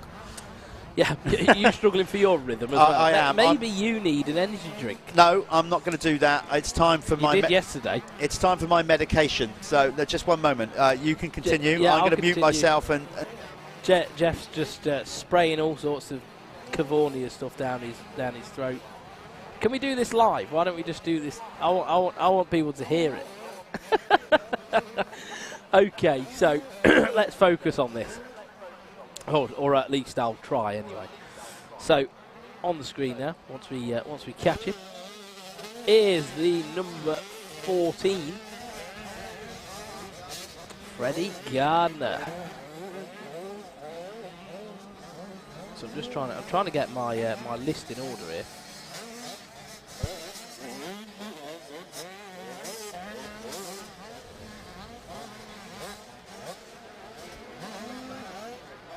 So it looks like we've got waved yellows. Have we got? No, so Freddie Gardner's going to pull in. He's going to call it a day. So he went down early on in the race. Jeff informed me. Yeah, I thought the way they were both slowing up there, I thought there was potentially a red flag, but Ollie no. Bubb was sort of winding it down as well, wasn't he? But he's sort of everything's back to normality now. There is Gus Musto, younger. There is the Lifelines pop-up, which great branding from Dave and the Lifelines team. Yeah, that was the younger Musto brother we saw on screen just a little while ago, 361, Gus. There's Hayden Stat. We can tell Hayden because he's quite small still. Jack Berry just behind him as well. The 1:11 of Alfie Jedda's green coming through. I think he's leading the way, is he? No, it's Archie J. Gurdon. Yeah, Gurdon is in the small wheel Syntolt Lubricants 85cc class. There we did see flying through the shot. We saw the bowling ball head of Billy Askew. Billy won't mind that. Listen, he didn't start the race by that. If you're just tuning in, by the way, that's not a fashion statement. It's going to be one day, isn't it? He took a bit of a major dirt digger on the opening lap and crashed. You can see all the dirt down his left shoulder. Oh no, number 5 again, Jack Beery is not enjoying that corner. It's terrible. That corner sucks. Yeah, he doesn't like that. To be fair, as you come in there, that inside line, it digs out so deep and it almost starts to hook. So as you come into it, if you try and carry too much speed, the rear suspension just sort of G's out, and it's easy to get on balance because it's quite tight. Yeah, I mean, there's a lot. I was genuinely surprised in the winner's circle interview when Jamie Carpenter told me it's rougher now than it was after the second Moto last year. And well, I went out and looked at the track afterwards. Yeah, well, they're trying to fix it as much as they can do, or as much as they can do to keep it safe, aren't they? But there's only so much you can do. You know, we just thought we'd get a nice, easy track for them to just ease into their championship. You know, keep it simple for round one. Nah, get them out there. Well, the thing is, create the pain now, and it's going to make the rest of the year easier for you, isn't it? No pain for Billy. Well, at least I don't think so. I mean, he's hit the dirt quite hard, but I don't think he's suffering any kind of injury from that. He's settled down. Like I said, vision will be a slight issue for him without a peak, but he has got a nice, tidy, nearly 5-second lead now, and he's on his last lap. Just going around Jedda's green there. You can ask him what happened there early doors. Didn't actually see the crash. It was at the beginning of the rollers before the pit lane straight. Well, basically the pit lane straight. It's also where Freddie Gardner crashed. So I don't know if there's like a sharp edge under the dirt there or something that's just catching them out. But we'll find out in a minute when we speak to him in winner's circle if he can bring it round these last few corners for another race win. And let's be honest, a pretty emphatic race weekend for the GRT Impact Rider. To be fair, the team's having a good weekend. They sure are. So GRT leading the way in a couple of classes. Obviously, we just saw Carpenter take a win in the MX2, supported by a Pico. Pro MX2. Yeah, Pro MX2 was a Pico, absolutely. Here we go then, we're going to bring him in. It's going to be a brilliant weekend for Billy Askew. He's going to go 1-1 today, checkered flag. He took both motos yesterday, doesn't, no legger. Old school from a young rider, like that. Callum's off, all re-energised to go and chat to him in the winner's circle. We are going to start talking to the class winners in both classes. Unfortunately, because of our timing, we won't be able to fit both interviews on the show. Otherwise, we'll miss the start of the second of the race that follows. So basically, but we will pre-record them and we will add them. Check this, got Martin Barr. Suddenly, it's just like musical chairs in here. Callum Swan just suddenly disappears. And then, like the shopkeeper from Mr. Ben, loads of them that are old enough to know. And then Martin Barr turns up. Marty, nice to see you in here. Yeah, thank you, Jeff. So, tell me, I spoke to Jamie Carpenter. Oh, sorry, we just got to go to winner's circle. I forgot. I got so distracted by you coming in. We'll come back to Martin Barr in a minute.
So I'm here with race winner Billy Askew.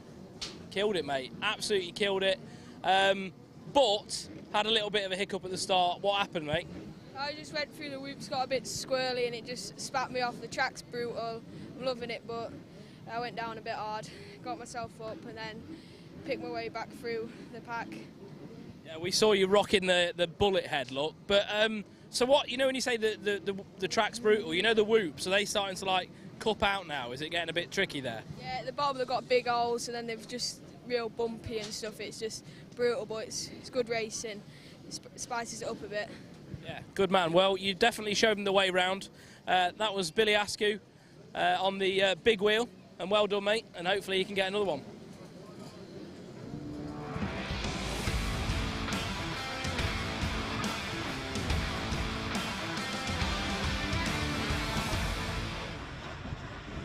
So yeah, we've got Martin Barr, Pico Factory Racing, sat in to watch this MXY 125 250.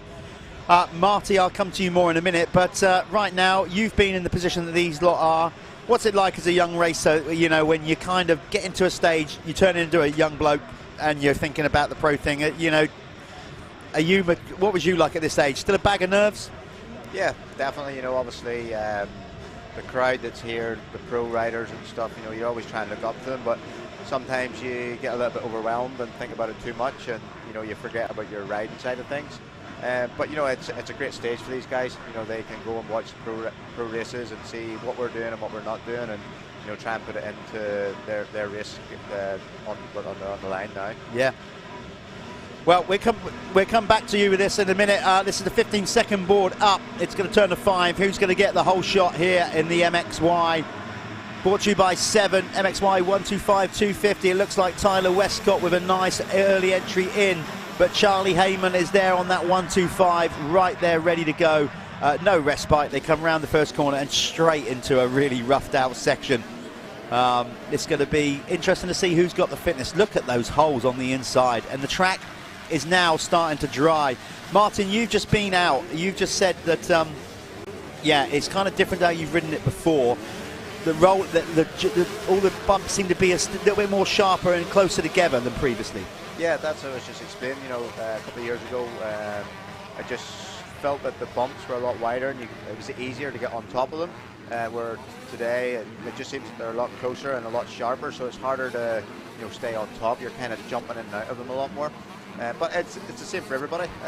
It's absolutely brutal out there. But you know, it's just, you know, trying to keep that fitness, keep that momentum going the whole race. Have you found them over the years? You've been coming to FatCat a long time. Obviously, you know, effectively it's a hole in the ground, but you know, but dug out here near Doncaster. Is it getting to the point now where it's kind of settling so much that, like the deep sand, we're starting to get a bit more of a harder base at FatCat now? Yeah, definitely. You know, you can feel it out there.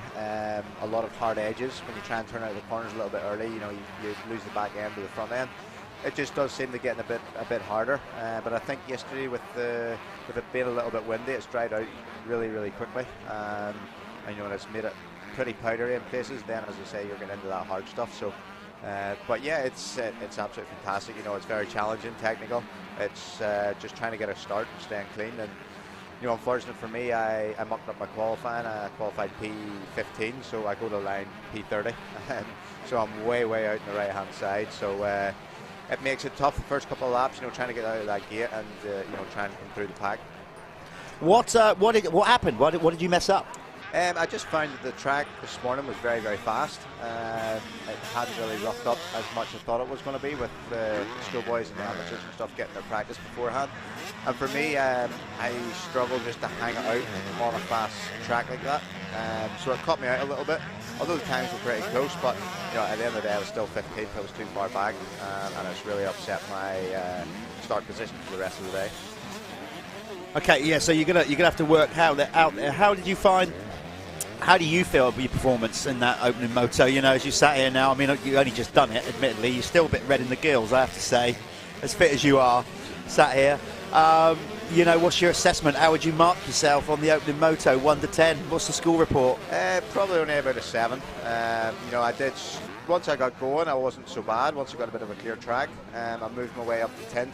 in the Pro MX1 class, but I run out of tear off. So every time I got close to Liam Knight in front of me, I just got filled in and then made a little mistake. But yeah, it's a long season. You know, I'm coming back from a little injury and stuff, and you know, it's just you just got to keep at it. You know, I'm not one to throw the towel in and just give up. I just tried to keep breathing and you know, trying to just tick off them laps and try and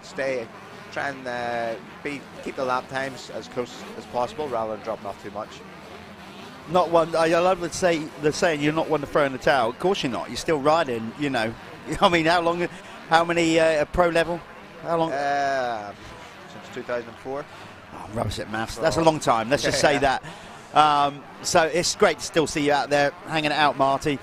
Good stuff. Of course, Marty was in this class coming through, varying classes coming up through youth motocross.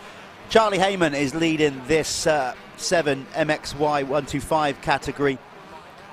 Tyler Westcott in second. He's currently on your screen as TW. Obviously, that's just a glitch with entering with the timing. That is actually Tyler Westcott. The W means, I think, a wild card, meaning that he was a last-minute entry, but he's leading the MXY 250 category. Then Cole McCulloch on the Milwaukee Hitachi machine. Now, I'm going to come to you about this because obviously Cole is from your neck of the woods, another rider, another of the Northern Ireland, you know, conveyor belt of, because you guys, for a small little part of the UK, you definitely churn out some good talent. So you would have kept your eye on Cole from a real young age. Did you see it early on?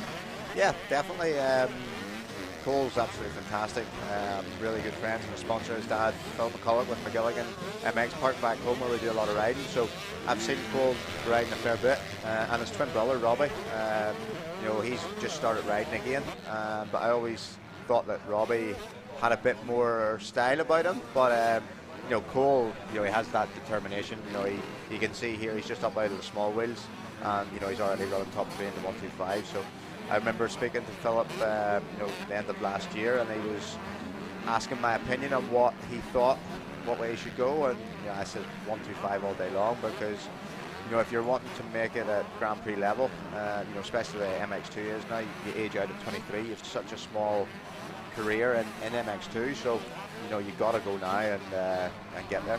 Yeah, and like you said, 13 years of age, and of course, Dad Phil has got a lot of experience as well.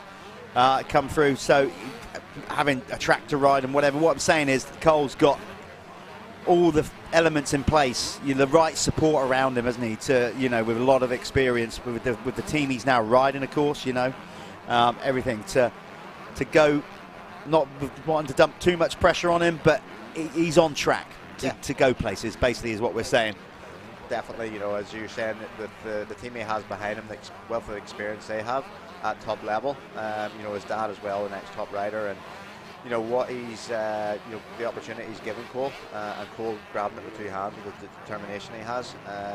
You know, it's definitely, you can see it's all working there at the minute. They know it's, you know, that next level is very, very hard, but it's something they have to try and go forward with, and you know, see where it takes them.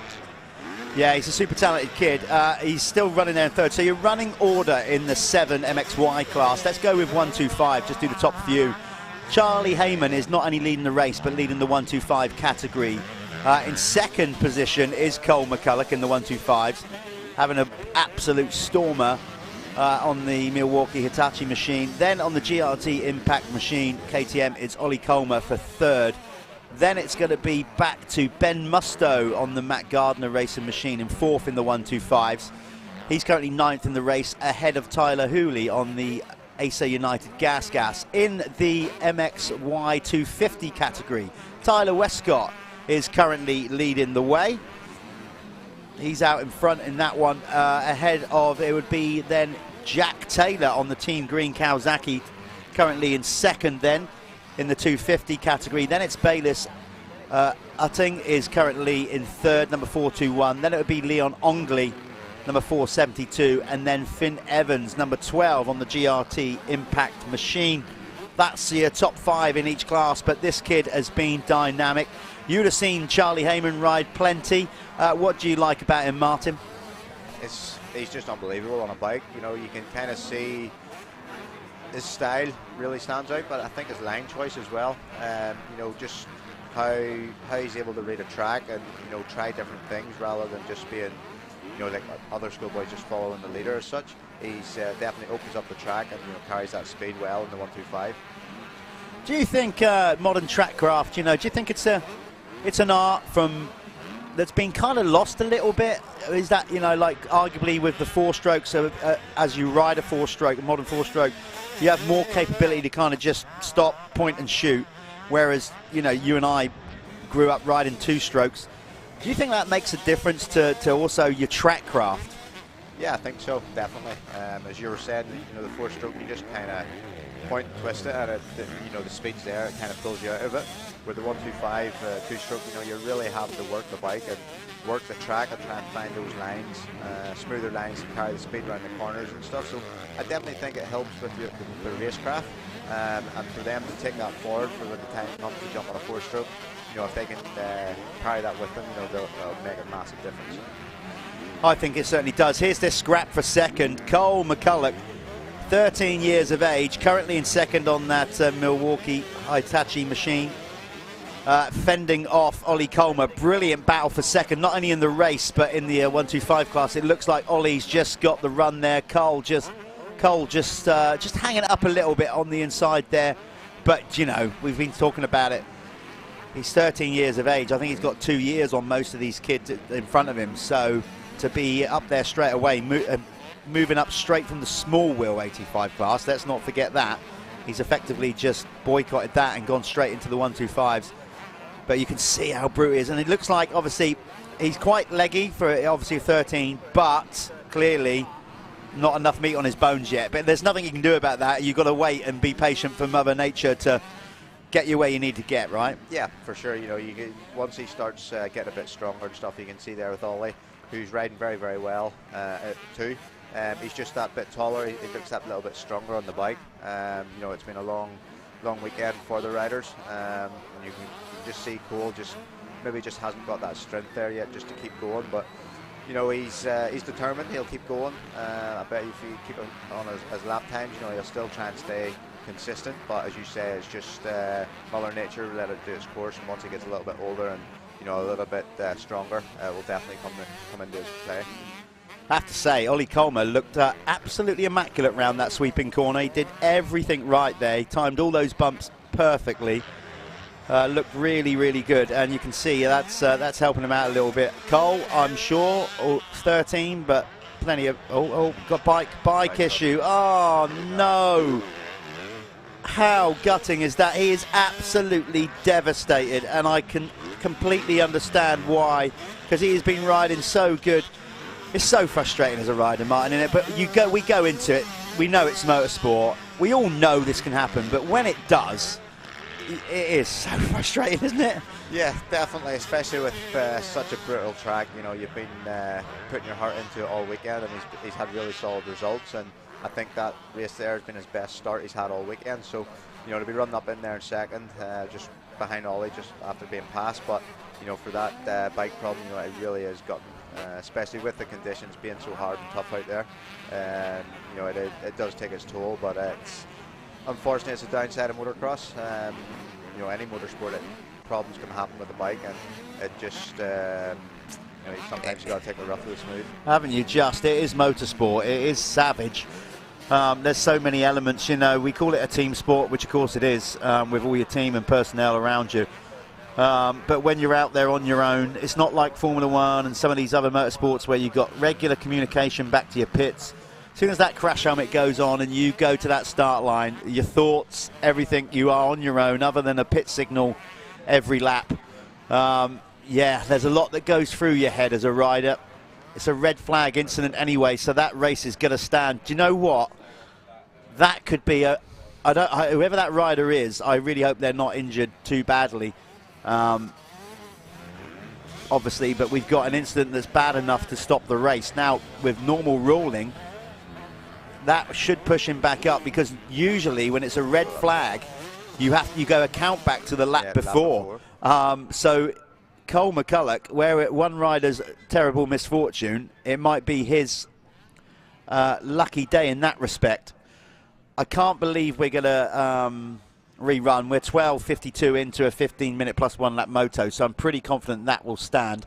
Let's just wait for confirmation. In the meantime, yeah, let's probably just go to a potential advert, and we'll chill out with that.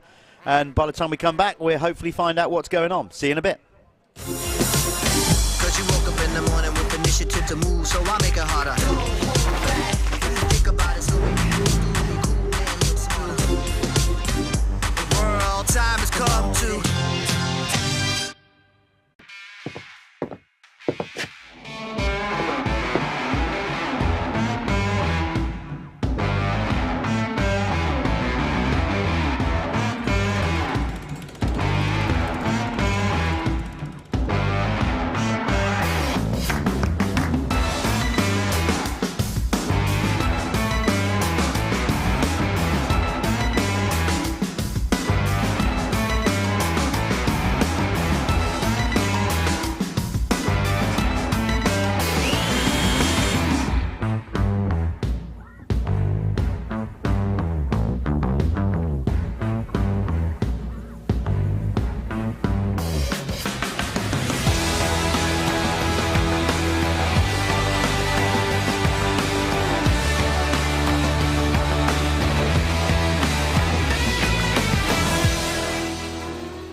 Okay, well, we can make out that last race, the 7 MXY 125 250 is going to stand as a result. It will be counted back a lap. That's usually what happens. So Cole McCulloch might end up actually grabbing that third place after all. Hopefully everything was all right down there. We were trying to work out which rider it was that actually got injured. We think it might be Cade Rains, but he got up and walked away on his own steam anyway. So good news there. This is the Clubman class brought to you, MX2, brought to you by Moto Connection. We have shaved 2 minutes off the race time, which the Clubman will be, I can't think any of them are going to be moaning about that. The track's pretty brutal, and obviously just to make sure we stay on schedule, lost a bit of time there with that red flag. So, oh, here we go. Our timing team are on it. They've already done the results. So for the, yeah, we've already got the results, overall results for the MXY 125 and 250. Charlie Heyman. Yeah, let's do the 85s first very quickly. Overall 85 results.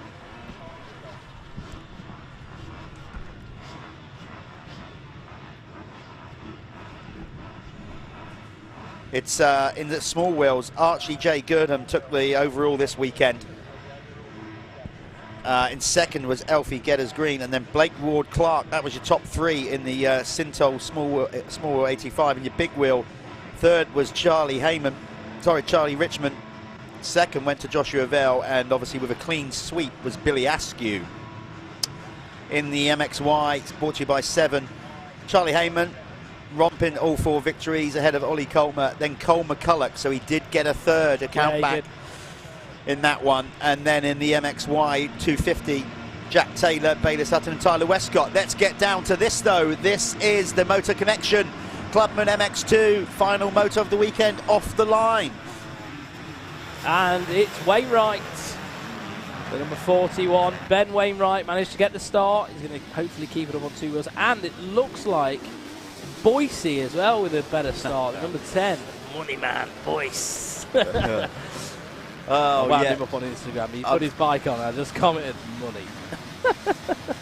Just giving him a bit of a dig, eh? Yeah, he won't mind. You got so Wainwright. I got to say, he's looking sharp in every sense. He's been really good out the traps. He's been solid. They can't not avoid that Suzuki, can they? Straight on camera, Will Morris. You love a Suzuki, don't you? I just love it. Anyone, if you want me to talk about your 24/7, get on a Suzuki. He looks good, Wainwright. Not only, as I said, sharp, he looks in good shape physically and whatever, but he looks good on that new Honda. He's on a Yamaha last year. You know, he looks good with his kit, I think everything he just like looks that. comfortable, doesn't Yeah. he? And I think he's putting a bit of work. He works, I think he goes to train at that Spy Fitness, where a lot of the riders that train in Ashby. So he puts in the work. You know, it doesn't come for nothing. Well, as my dear old granddad used to say, you know, if you put in the work, you'll get it in return.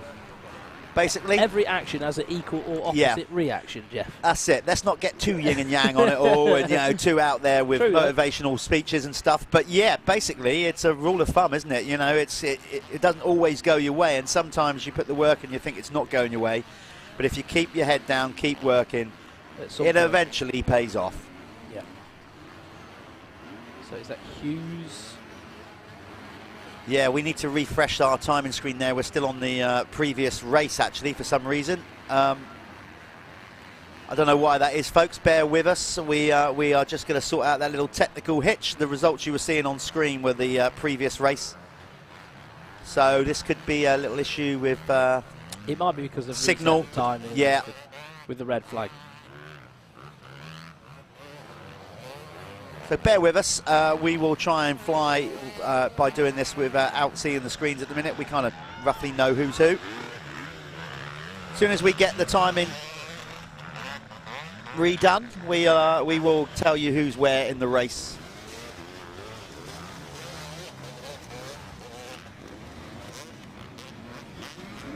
Just getting some.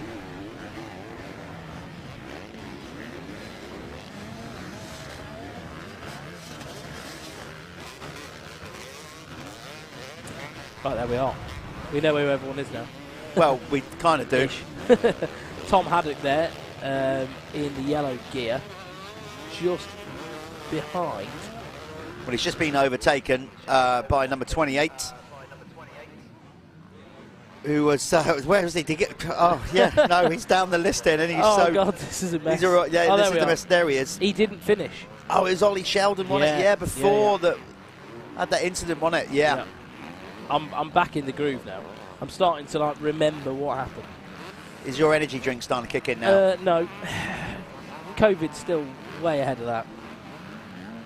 But as we mentioned, these guys have just had 2 minutes shaved off their race time. They'll be fine with that. I know they will be. At this stage, do you know what? Do you know what? Do you know what? You could have actually shaved off 13 minutes and we'd have gone for 2, and I reckon most of us would have been all right. No, they'd love it, really. They'd love it. So, Ollie Sheldon, bit better this time round. Yeah. So he's got some jazzy Solver suspension in that Yam as well. Don't see that too often outside of Europe. There's Toby Lightbound, as we said, the Bell brand manager. So don't expect him to be wearing anything other than a Bell crash helmet. Still no he sign. Looks like an RFX billboard. He does. Well, you know, why not? That's who he works for. That's what he does. Still no luck on the timing at the minute. We're trying to get this working for you. Hopefully it's might be working on your speed hive. Let's just try and go back into... Anyway, bear with us, folks. We are doing our best to try and get that working for you.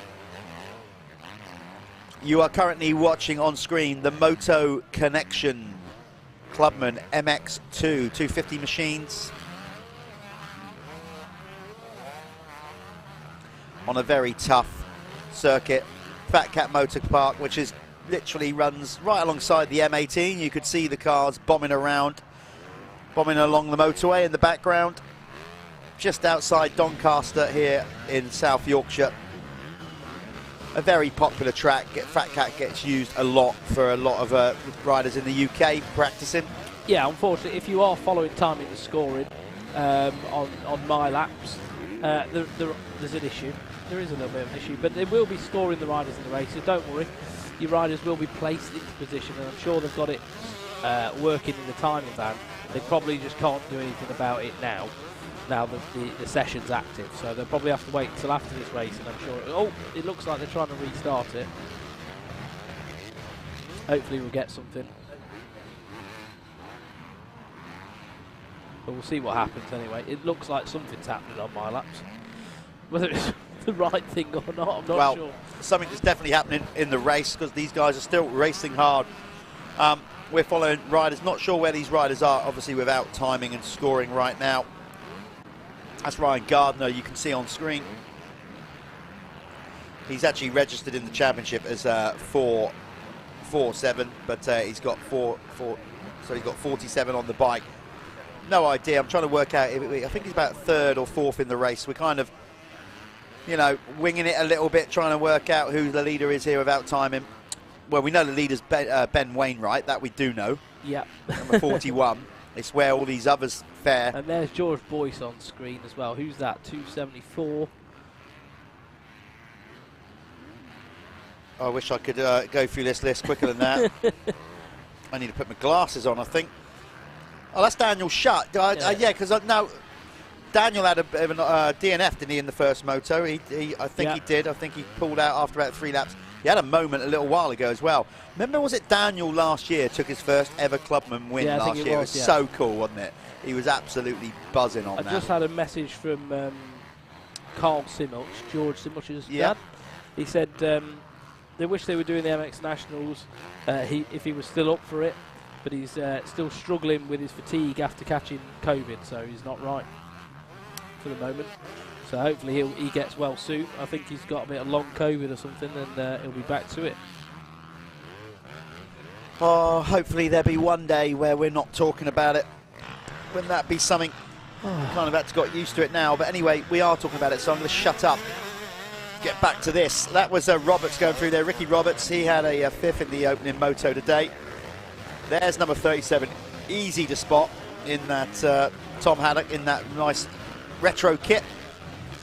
So Wainwright is in the lead by 6.3 yeah. seconds. Don't know where I got 3 from. I just read that backward. That's just brain fog. Brain fog stuff. That's isn't what it? that is. We might be back up with timing. Hey, We're back up. We're back on. Get in. There So, we go. Leading the way in Clubman MX1, in the Moto Connection Clubman MX1, is Ben Wainwright, followed by Tom Hughes. Ollie Sheldon is in 3rd. 4th, we've got Tom Haddock. 5th, Toby Lightbrown. 6th, Adam Pearce. 7th, Ryan Gardner. 8th, Matthew Pocock. 9th, Max Fletcher. And 10th, Jasper Gibson.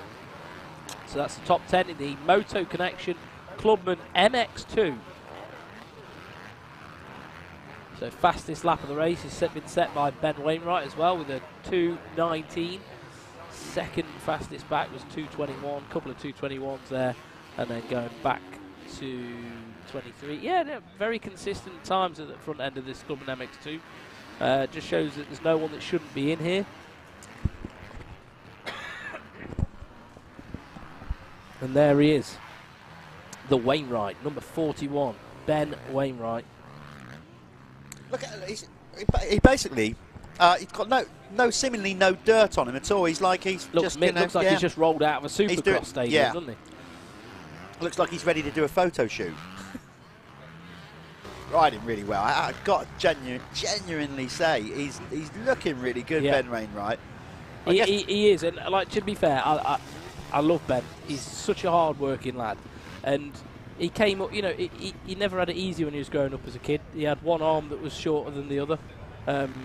You know, a couple of birth problems. Yep. And he's worked hard to get around it. You know what I mean? And there's nothing better than when you see someone, you know what I mean, with some issues, sort of face adversity and just get on with the job. Yeah, I mean, you know, we all know, we kind of know this. You can see it now that you've highlighted it. You can see actually in Ben's riding style as he favours one side. Yeah. Because he has to. And that's hard. Yeah. That's very hard, like, to do that. So fair play to him. He's got around it. But do you know what? He's so strong. You could probably pick him up from his legs and he'd just stay straight. You know? You could pick him up like a twig and he'd just stay straight as a board. But he's probably, pound for pound, he's very strong. So your running order is Wainwright leading the way, number 41 ahead of Tom Hughes, number 470. Then it's Ollie Sheldon. Adam Pearce is currently in 4th, number 323. Then it's Ryan Gardner for 5th, 447. Tom Haddock now dropping down to 6th ahead of Toby Lightbound, number 771. Then it's Matt Pocock out there. Haven't seen much of Matt. He had some great races last year at Canada Heights. Yeah. How cool was that racing last year? I'm sure he'll get back to it. This is probably not Matt's cup of tea, is it? So we'll definitely see some front running rides from Matt. We got 5. This is just round 1 of 6. There's loads of racing to go. Yeah, absolutely. So Pocock in 8th. Jasper Gibson currently in 9th, number 47, and then rounding out the top 10, as you can see on your timing screen, is Fletcher of the Max variety. Who's that running wide, going for the slingshot? It's like I'll tell you, the track has worked really well with the inside outsides and all the. Do you know different what I line said choice. earlier, and I criticised this track for not being a track that's easy to pass on, but I think today and how the track's developed, I'm full of poo, because it's a lot different to normal. You have actually got multiple lines of view. You've seen people gaining speed, going wide, going tight, finding a nice smooth line. There's been multiple passing opportunities all over this circuit this weekend. So fair play to the crew who've prepped it and everything. The FatCat's crew do a good job, and track's great. The talk of the devil, and he shall spurred appear. we spurred him on, didn't we? There is Matt Pocock on the MGP Steel. Probably up to machine. 5th now, I think. Yes, he could well be. I think he's just gone past Toby. Do you reckon he launched that far enough? No, he's still sat in front between. Yeah, so he's just still in 7th behind Toby Lightbound, but ahead of Gibson there. Jasper Gibson. I think Ollie Sheldon's dropped behind these guys, though. But great to see him out there. The Pococks been around the sport a long time.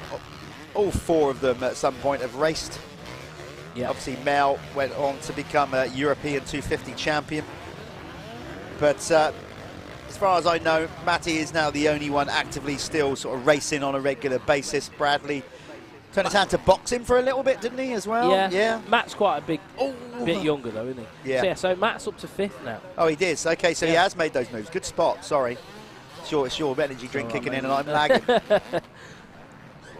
Well, Ollie Sheldon's sort of fading a little bit now. Don't like to say that, about people. But Max Fletcher and who's that there as well? They're moving up to the back of him. That's Toby Light Brown. So Toby Light Brown and Max Fletcher are creeping up the back end of Ollie Sheldon now. He seems to be losing a bit of steam, doesn't he? There we are. I'm not surprised. I'm not. I'm really not. I mean, I'd be wanting to lose steam. Just what literally behind the start gate would be like, oh. Okay, we've got a rider down around the corner there. Couldn't see who that was. Maybe that was number 45 just getting going again. Oh. Number 6 getting Max Fletcher just the track just biting his front wheel then. So we've got some static yellows. If you've never watched motocross, but you watch a lot of motorsport. Similar thing, really. Static yellow just means there's a rider, on track, somebody that's parked up, but you're not in immediate danger, as it were. Waved yellows, obviously the riders have to abide to them and really pay attention. A waved yellow basically means you've got to show a significant reduction in speed. If you're going over a jump, you've got to try and keep your wheels on the ground and absolutely no overtaking. That's the key one as well, but for the safety of other riders. The minute you see a wave yellow, you've got to just back it down. But I just had someone take the mick out of how I've said Toby Light Brown. Said Light Brown. It's bound. It's bound, isn't it? It's bound, isn't it? Yeah. My fault. COVID cow strikes. Yeah, it's all right. We just do it. It's reassuring that people are actually listening. Yeah. Cheers, Jack. So, please, by all means, pull us up. Pull us to shreds. We don't mind. Once someone says something like that, it sticks with you then. You don't do it again, do you? So, sorry. Light bound. Bang on. Perfect. And there he is, on screen, 7-7-1. Toby Lightbound having a good one in this one. Looking pretty tidy. He is now down into 9th, but it's still solid. Not as solid as this man, though. Ben looking like he's just rolled out of A1. Yeah, he has, yeah. He's just on his sighting lap of Anaheim 1, yeah. No, he looks good. He does look good. It'll be a good weekend if he can keep it rolling. We have 15:48 gone, so I'm guessing he is on his last lap. Ignore that checkered flag you saw in the background. That's for the little mini moto circuit. That completely confused me as well then. They must be having a little race over there. Yeah, they are. Ignore that. So Ben is on his last lap here. I'll see how he feels after this one. We're going to get him back up to the winner's circle if he can get up there in time. And then also, hopefully, what we're going to be doing as well, we're going to be recording interviews with the winners where we got the split classes as well. Obviously, this is all one class, so it'd just be interviewing Ben.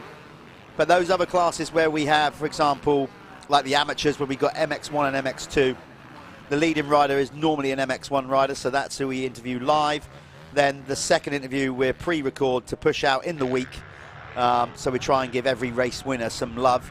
Some of them we haven't recorded today, but we will make sure we do that from the rest of the day and going through the rest of the series.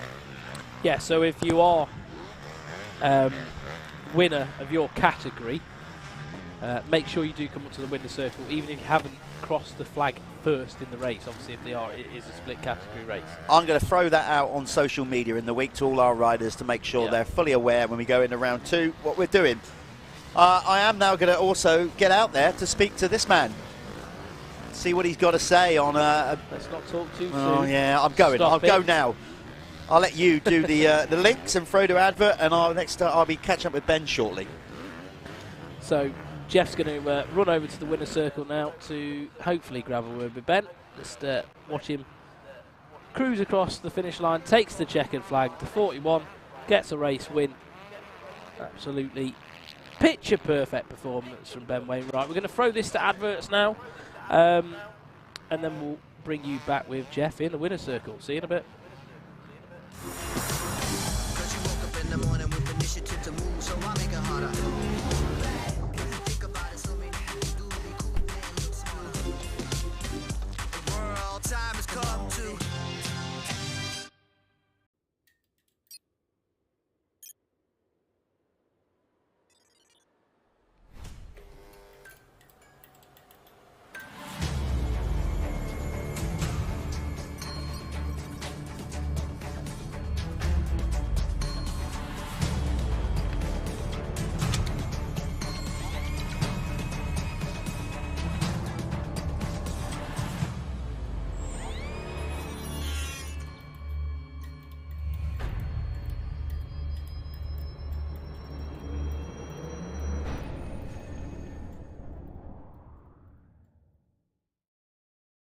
Okay, we're at the winner's circle with Ben Wainwright. Another race win in the Motor Connection Clubman MX2. Me and Callum were joking then, saying how immaculately you look. Looks like you were just out for a ride, for a photo session at Anaheim 1. It's not like that out there, is it? Really not like that. It's so rough. It's worse than I've ever rode it, to be fair. Absolutely worse than I've ever rode it. But yeah, just being consistent and flowing through the bumps. It's the only way you can ride it. You've got trials ride it. You can't race it at all. Can't race it, so. But what, I mean, you haven't got any sweat. You got any sweat on you, and you've had such a mint weekend. I mean, you know, you've got a load of people to thank. So let's get through some of them. Yeah, I want to thank obviously Wainwright's Plant and Haulage, NM Joinery, Dirt Shifter, James at Midlands, everybody who just helps me out really. So. Great way to get your championship defence underway, isn't it? I mean, you'll be going home happy. Up next, we've got Landrake. Is that a good one for you?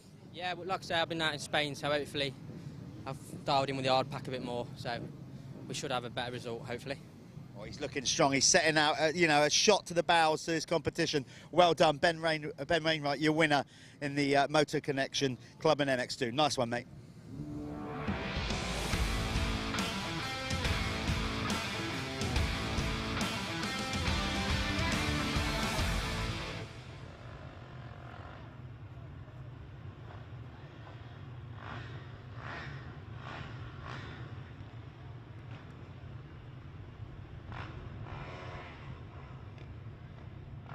Here we are. This is the Works Sports Insurance Clubman MX1, and like I said before, I am the Managing Director of Works Sports Insurance. If any of you need any cover, then make sure you drop us a message on our socials, Works Sports Insurance on Facebook and Instagram, or message me, Callum Swan, on my social media, Facebook. My Instagram is CallumSwan27, or Jan Howells or Lauren Collingwood. They are my colleagues, they work with me, and we can all make sure you are safe and protected when you're out on track. Make sure you don't fall into any financial holes. We are here to help you, so just drop us a message and we'll make sure that we can put together a package that suits your needs.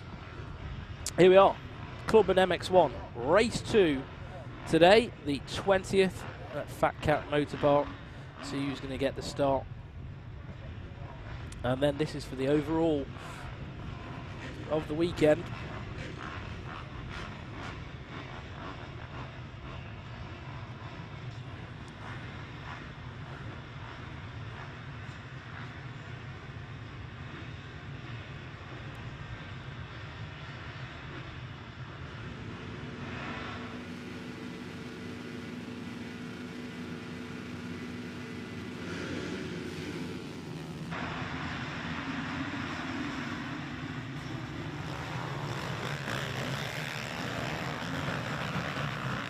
Just wait for them to come through the first corner. Looks like the 69 there.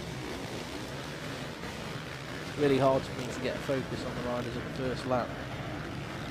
So we'll let them filter through and we'll call them in.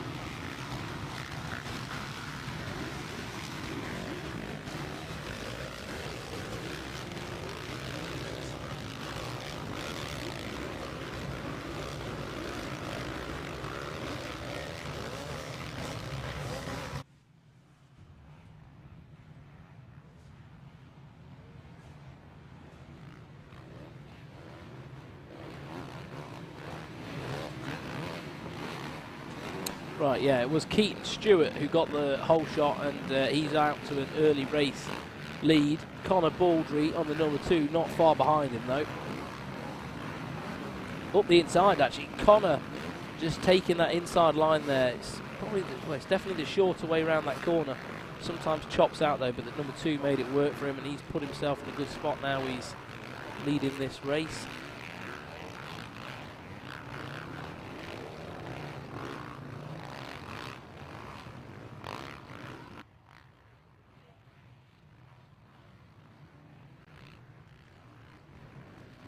Oh, the 731, Adam Reeves. He's made a load of moves to get to where he is from when he crossed the line. He crossed the line in 6th, so made some quick passes on the first sort of half a lap here, but he's up to the back of Connor Baldry now. Adam Reeves, obviously the winner of the last race. He said he was suffering with arm pump really badly, and he just wants to get, you know, the first 2 or 3 laps in at a good pace and build a nice gap so he can sort of maintain it without having to attack. So his competitors also need to be aware of that and see if they can keep the pressure on him late on into the moto.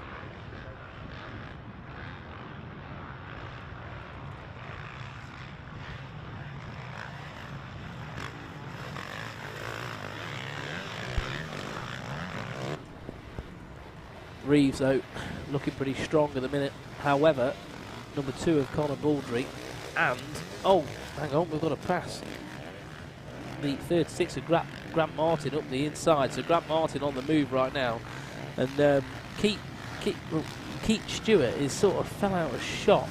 So leading the way, Adam Reeves, he's going to come through the line any moment now. He's on the Kawasaki there. There's actually riding Dylan Walsh's old bike from last year, so he's got a good bit of equipment underneath him. Probably a bit fast for most people. And there is a battle all the way down through the top 5. There, Grant Martin on the Yamaha pulling through. Fastest man that round, though, was Adam Reeves with a 2:18. Grant Martin on a 2:21. Conor Baldry, 2:23. Keaton Stewart in 4th on a 2:24. 5th place through the flag was Michael Garham, and he was a 2:22. So all quite close up the front here. Yeah, and Adam Reeves taking a point there towards the Planet Moto First Lap Leader Award. That is a mention. How that works is basically the rider in each class, other than the pro races, we're not doing it for them. The first rider, they get to go to Spain. Exactly, anyway, they're off down there anyway. But well, a lot of them. But what happens is the first rider across the line will score a point, and that's it really. The rider with the most accumulated points at the end of the season, across all classes from Open 85 up to the Expert, will whoever's got the most points will win the holiday down to Spain, where they take your bike down for you, they put accommodation, they pay for all the track fees. Everything. Yeah, brilliant. Yep, it's perfect. You just load your bike into a Sprinter van and it's all sorted out for you. Yeah. We're saying the pros are off to Spain and stuff. They're going to Florida now. Yeah, well, apparently so. What's going on? I know. Yeah, but Spain obviously is, for most riders in the UK, is a good option in the off-season when it really starts to get grey, dingy and wet in the UK. Get some quality riding in, you know, a bit of Sangera, you know, and all that. Michael Garham just cutting across the front end then of Grant Martin, just not in a dangerous way, but just shutting the line off.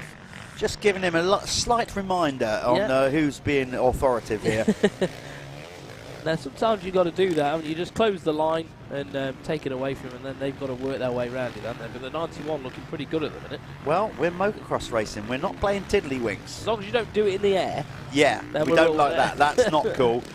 You know, and there's a time and a place for being aggressive, but not stupidly dangerous, and that's that fine line, really. You've got to judge it well. Doesn't look like Adam Reeves is pulling away quite like he did in the first moto. Well, maybe because he said how bad his arms were pumped up or whatever. Yeah. Maybe he's just, you know what, he's done the work, he's got in the lead, and he just could be going. Yeah, trying to manage it. Yeah, just manage the situation. Michael Garham was over a second quicker that time round. So we'll have to see how that gap sort of manages. Garham on the 91. So we are rattling through it here. With so many racing, of course, we have just shaved off a bit of time for these final races, so we can make sure we can get the pro race in before it gets.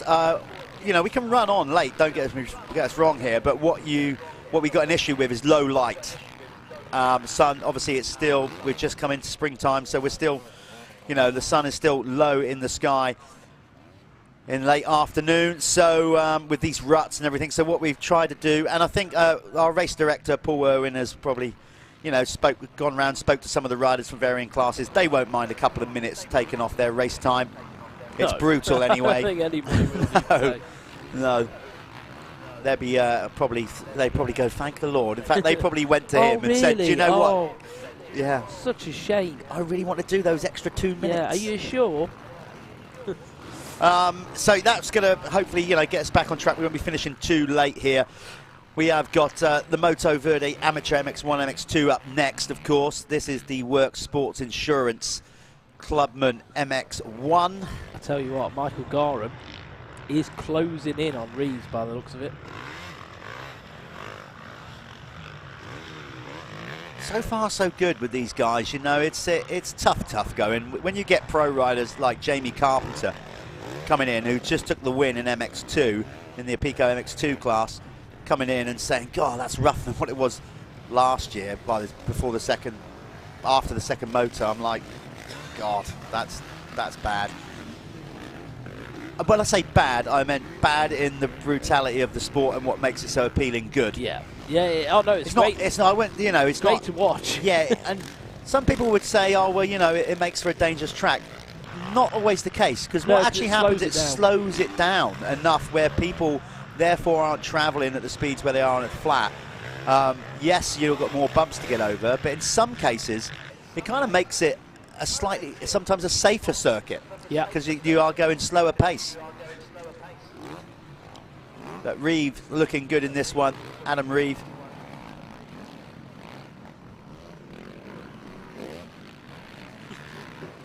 He's looking really good. Michael Graham currently in second, 91. And then we got Caton Stewart, number 69. He's currently in third. Graham, why was I saying Garham? Oh, well, I might see COVID strikes again. Graham. Brain fog, mate. Don't worry about it, brain mate. Fog. You'll come round two. You'll be absolutely on your A game. Total brain frog. Brain frog. Yeah. I'm trying my best. Honestly, guys, I've been so sick. Of course, you're going to be as well. Very quickly, let's bring it up. Oh, write it down. Okay, let's not go to that. I was going to say. Well, I was just going to see who the rider down was. What I was going to say to you. It's 2:45. Where are we on the list? That's Jordan Andrews. Jordan's up though. Give it the good old kick. Oh no! Look, he's broke his clamps. Yeah, clamps are snapped. Yeah, you're not riding that. Nope. And he's not getting out of gear anyway, but he just wants to get it off track. Yes, as you can see there is bar clamps. Matt Lavender using the power of those legs. Matt's thinking he's at rugby training. What were you about to say? I was going to say, you're not going to be with us, I don't think, for round 3 when we're at Ling, aren't we? Because you have this new thing, Zaffle. You're going to be off to America. Tell us quickly about what you're doing with Zaffle. I think, well, we're going to be off to America. I think we're going to Fox Raceway to kick stuff off. So Zaffle is it's a fundraising platform, really, for charities in North America. It's a new way of charities to raise money. What we want to do is use an athlete, like we're kicking things off with Christian Craig. So I was with Christian last week at the goat farm in America, and how it will work basically is we're raising money for the Veterans MX Foundation for the first one, and that's funds that they would have never had access to in the first, before now. So how it will work is people will donate $10 up to $150 to win a brand new YZF 450. And they'll be put into a random draw, just like we do in the UK as well, just like what Ant does at Carbon Comps, but in a slightly different sense. We will be doing it. It's more charity based, but yeah, the riders get to give away a brand new bike to their fans. We as a business are providing the charities with a new way of raising funds. So yeah, I think there's no downside to it. Fair play to you, man. And on the flip side of that is every so often you get to go and hang out in America. With the stars. Yeah, I mean, I know that's you're not doing it for that reason, but it's a nice little caveat, isn't it? It is nice. Yeah. We'll hopefully get to spend a few times at some Supercross races, get to know some of the riders. I've already reached out to a few of them, and I've had really good sort of feedback coming back as well. I think we'll work with a lot of them, Chase Sexton, people like that. So yeah. Big things to come with Zaffle, and if you're watching from America, go and follow the Instagram page Zaffle. We are Zaffle, it's called, and then we've got Zaffle on Facebook as well. So good work, that man.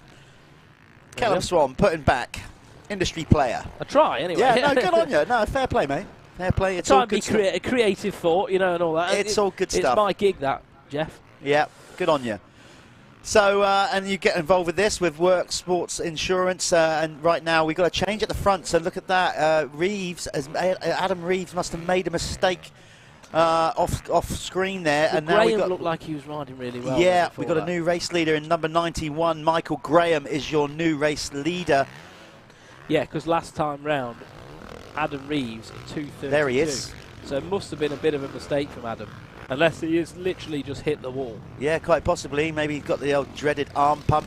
Have to say, though, Michael Graham, he looks pretty strong at this point in the race. Look at that, wheeling his way through that. Lovely technique in the clubman class here. Yeah, he's got... it looks like he's riding with, thinking of energy efficiency, really, doesn't he? Like, he's not doing anything crazy. And that's what you've got to do. He doesn't look tired. That's the point. He's going to just miss out on the one lap board, though.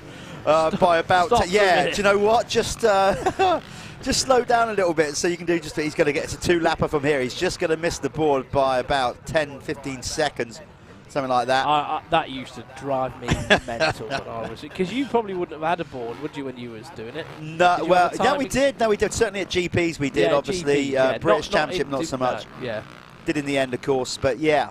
God, it was. I did a lot of that though. I really did not try to look at the clock ever. Well, ever. I didn't want to know. I just wanted to knuckle down on what I was doing. I wouldn't, right? And then I'd think, yeah, we've done a bit of time now. You know what I mean? I've been going. I've clicked off a few laps here, and I'd look up and see like 8 minutes, and you're like, oh God, worst thing you God, can do. Why did I do that? But I think everybody's done it at some stage, haven't they? Yeah, definitely. Similar kind of thing. Now I look up and see 20 and start panicking. I did it at the two-stroke festival. I looked up and I was like, oh dear, there's double figures. Yeah, no, I try to blank that stuff out. I'm loving dreading making my first race in 5 or 6 years next week. I can't wait. I want to hear all about it. I've done nothing. Zero. Absolutely no preparation. I'm riding this awesome hand-built machine. I think I've seen it. Is that the one that Lewis Trickett? Yeah, it's the God, it looks B&H. Mate, it looks mental. Yeah, B&H a Triumph twin cylinder. It's the power on it's amazing.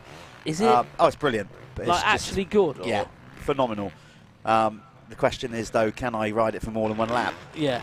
Trickett, mate. We'll find out. You'll be able to follow that. Actually, I'm going to be doing a vlog on that. That will be on Dirt Hub sometime in the next 2 or 3 weeks afterwards, if I survive the whole gig.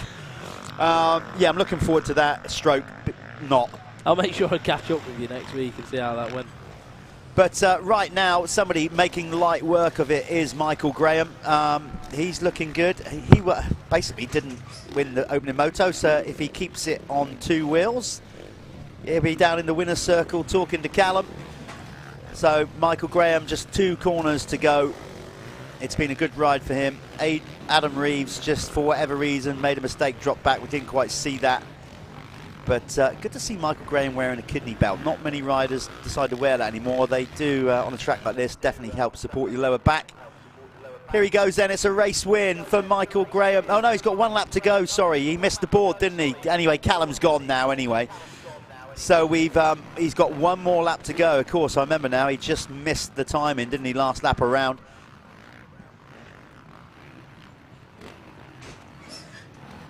So he will be conscious. I'm sure they've put the board out. The good thing about FatCat as a rider is it sweeps in and out. You get plenty of places where you don't have to look behind. You can kind of like look across to see where your competition is. It kind of snakes around this circuit, so you can keep an eye as a rider on your competition. Connor Baldry actually on this last lap has now gone up into second, rider number 2.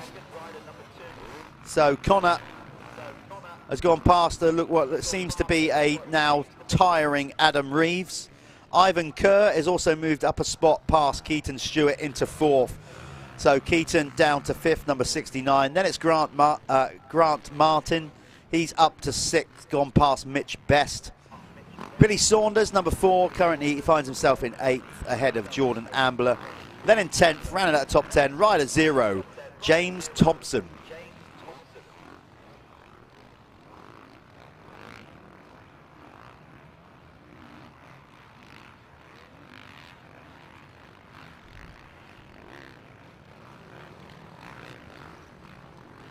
Well, one thing you can say about Adam Reeve is he's very easy to spot in those flow top and boots, matching boots, looking all Antonio Caroli on it. There is number 2, Connor Baldry. Nice. We mentioned in the first race how Connor rides very energy efficient and looks like he's the kind of rider that picks a pace that he knows he can do for the entire race. And as we get towards the end of the races, that's when he started to appear more on our screens. So Connor riding a very energy efficient couple of motos here. I don't think he's got the legs to catch up Michael Graham though, who is this time around now definitely going to see the checkered flag. Yep, good old long look over his shoulder. Another one just to be sure. Yes, just don't do what Josh Gilbert did. Just keep it on the island. Mind you, he went on to win anyway, so just make sure you do that. Here he comes. It's going to be Moto 2, race 4 of the weekend in the Work Sports Insurance Clubman MX1. It's going to be a race win for number 91, Michael Graham. There he is over the line, and he looks relieved that that's done. Right at the flag, Connor Baldry right there, but not quite enough. And then it was Adam Reeves for 3rd. Right, we're going to go to a quick ad. When we come back, Adam will be down there with Michael Graham.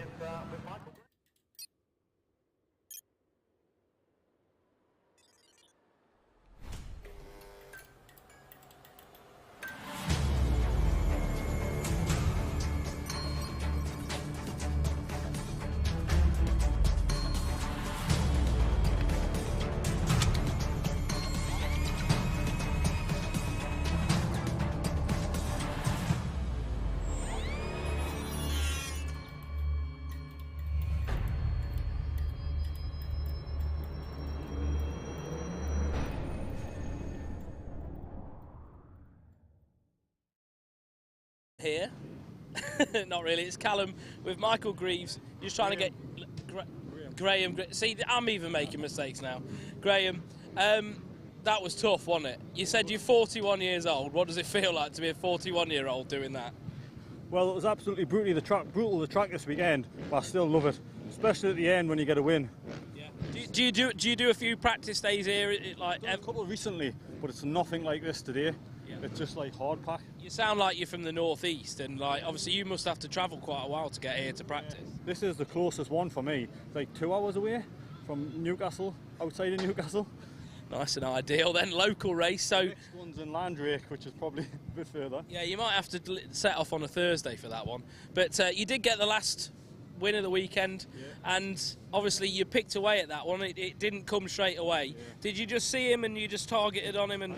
I know I'm by far not the fastest on the track, but I keep going and going. I'm gritty. I don't give in easy. Yeah. I just keep going like an old diesel. Yeah, I noticed you just maintained you found a good speed, and you just set that pace and didn't change. Your lap time said it the whole way through, so you did well. I was surprised yesterday. I never thought I was going to win, but the Kawasaki just died near the end, and I somehow caught him. Like, it was the biggest shock. I didn't expect to win this weekend. Yeah. So. Well, that's it. You got the job done. I'm over the moon. Hopefully you can do it next time. Thank you. Cheers, mate. No worries.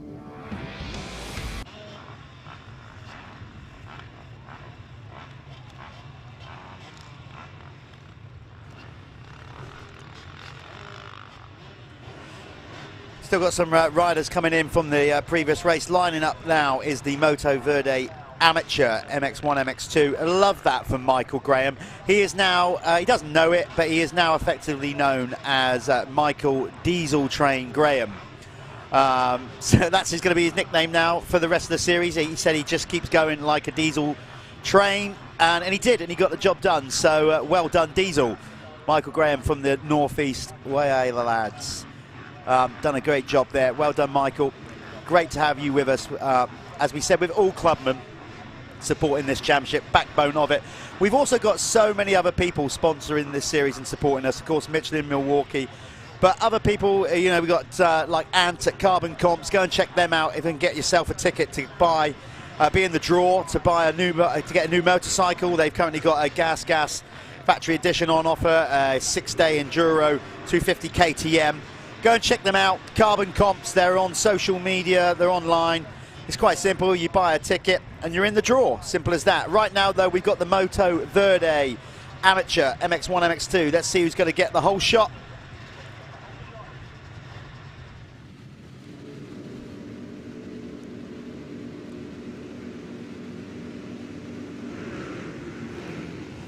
Couple going a bit early. Somebody just stalling it out of the gate there by the looks of it.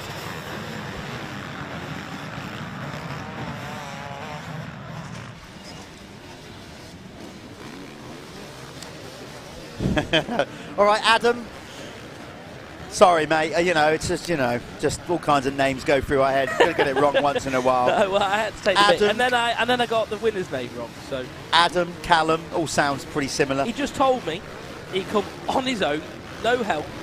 Got here at midnight on Friday because he was working. And that's Clubman. That is Clubman right there. Yeah. And this is his local? Literally his local, 2 hours away, so fair play. Oh, wow, wow. Okay, first lap leader. Well, I'm not sure how we're doing this because I thought we were doing a full lap round previously. Either way, it's up. First line over the lap that time was Harry Bradley. But yeah, that sums it up for me. That is Clubman racing right there, coming down here all the way from Newcastle. Getting here late Friday night. He'll be back to work tomorrow. He looked ecstatic and equally knackered in... Yeah. You know. He was absolutely destroyed. 41 years old. Diesel Train. I've renamed it, and that's his new nickname, whether he likes it or not. We're just going to go diesel, are we? Well, that's what he said. I'm like a diesel train. I keep going, and he did. Hey, that's the proper. That's the good old. That's the workforce of Great Britain right there.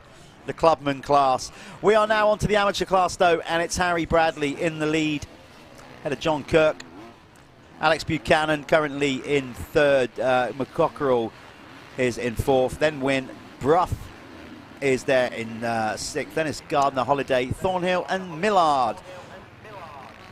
Better start for Dan Bruff this time round. Yeah.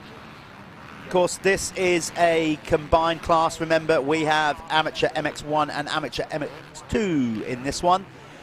Again, all sort of standard rider is the same, but varying CC of motorcycles, 250 and 450. And obviously you're allowed to ride two-stroke in MX2. Yeah, there's no right or wrong, it's preference, that's the point.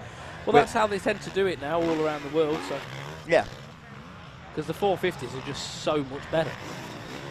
Not better, more powerful. Yeah.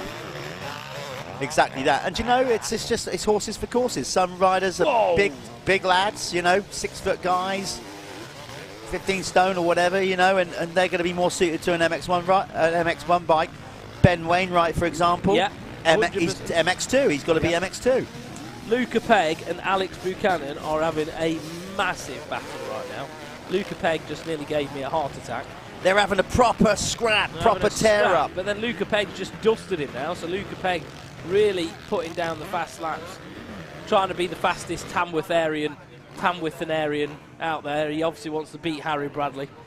They pretty much live over the road from each other, both Tamworth lads, so are they? bragging rights. Ooh, hey. Yeah, you want to have that. You want to be a kingpin in your hometown, don't you? Tamworth Denarian. Luckily, the only competition in my hometown was my brother. Yeah, you were I was far better than him. Was you? Yeah. Are you just saying that because No, he of can course hear I you? was. I was far, yeah, and he can hear me.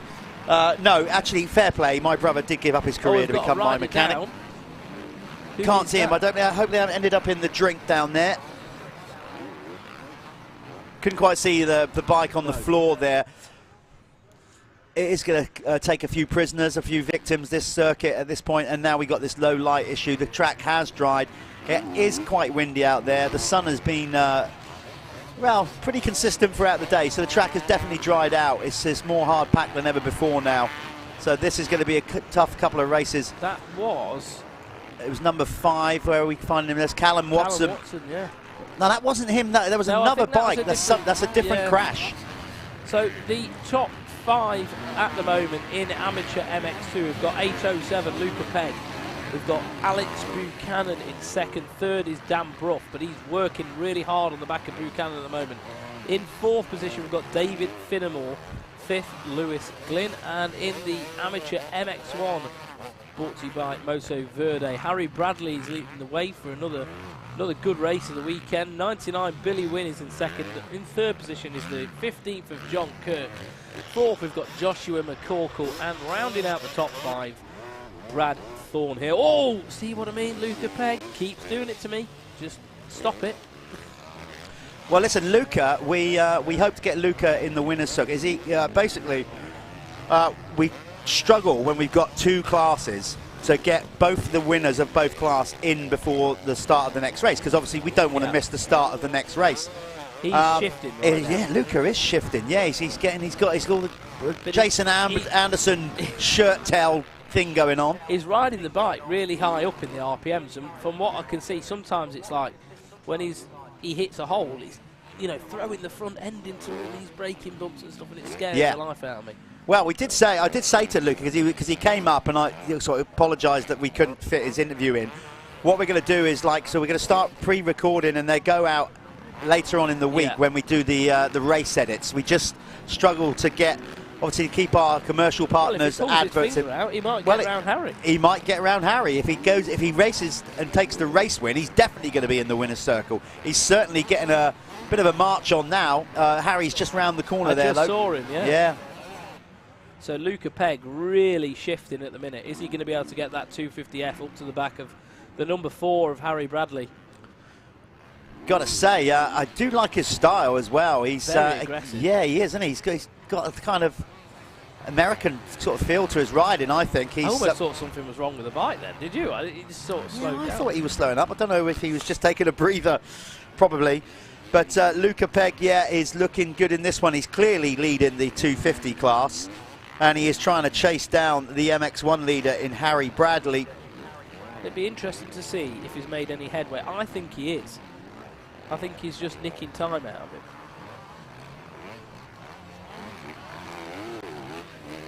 Those rollers are almost like tabletops now, aren't they? They're squared off that much. The track has dried a lot in the last 45 minutes. It's definitely, the moisture is starting to get out of the circuit now. You can see more, like now that you're getting dust sort of starting to kick up. It's a bit more powdery. He's reeling in Harry Bradley. Well, maybe because we didn't give him his airtime, because he obviously won the MX2 in the opening thing. But as I just explained, I want it. I want the live show shizzle. Yeah, he does. Well, he's going in the right direction. He's definitely closing in on Harry Bradley. Yeah, the thing is, has he got the pace and the stamina to sink the close the deal? Who's going to be the fastest boy from Tamworth? Oh. Place your bets right now. Very competent and stylish over that. Just, nonchalantly doing the tear off. That, wicked style. He really has, yeah. I think it might be the kind of lower back exposure, the kind of Jason Lawrence. I've combined two riders together there. Well, I haven't. I've just pulled up an old one from the past. Jason Anderson. That's the one. Yeah, that's the one I'm trying to get out.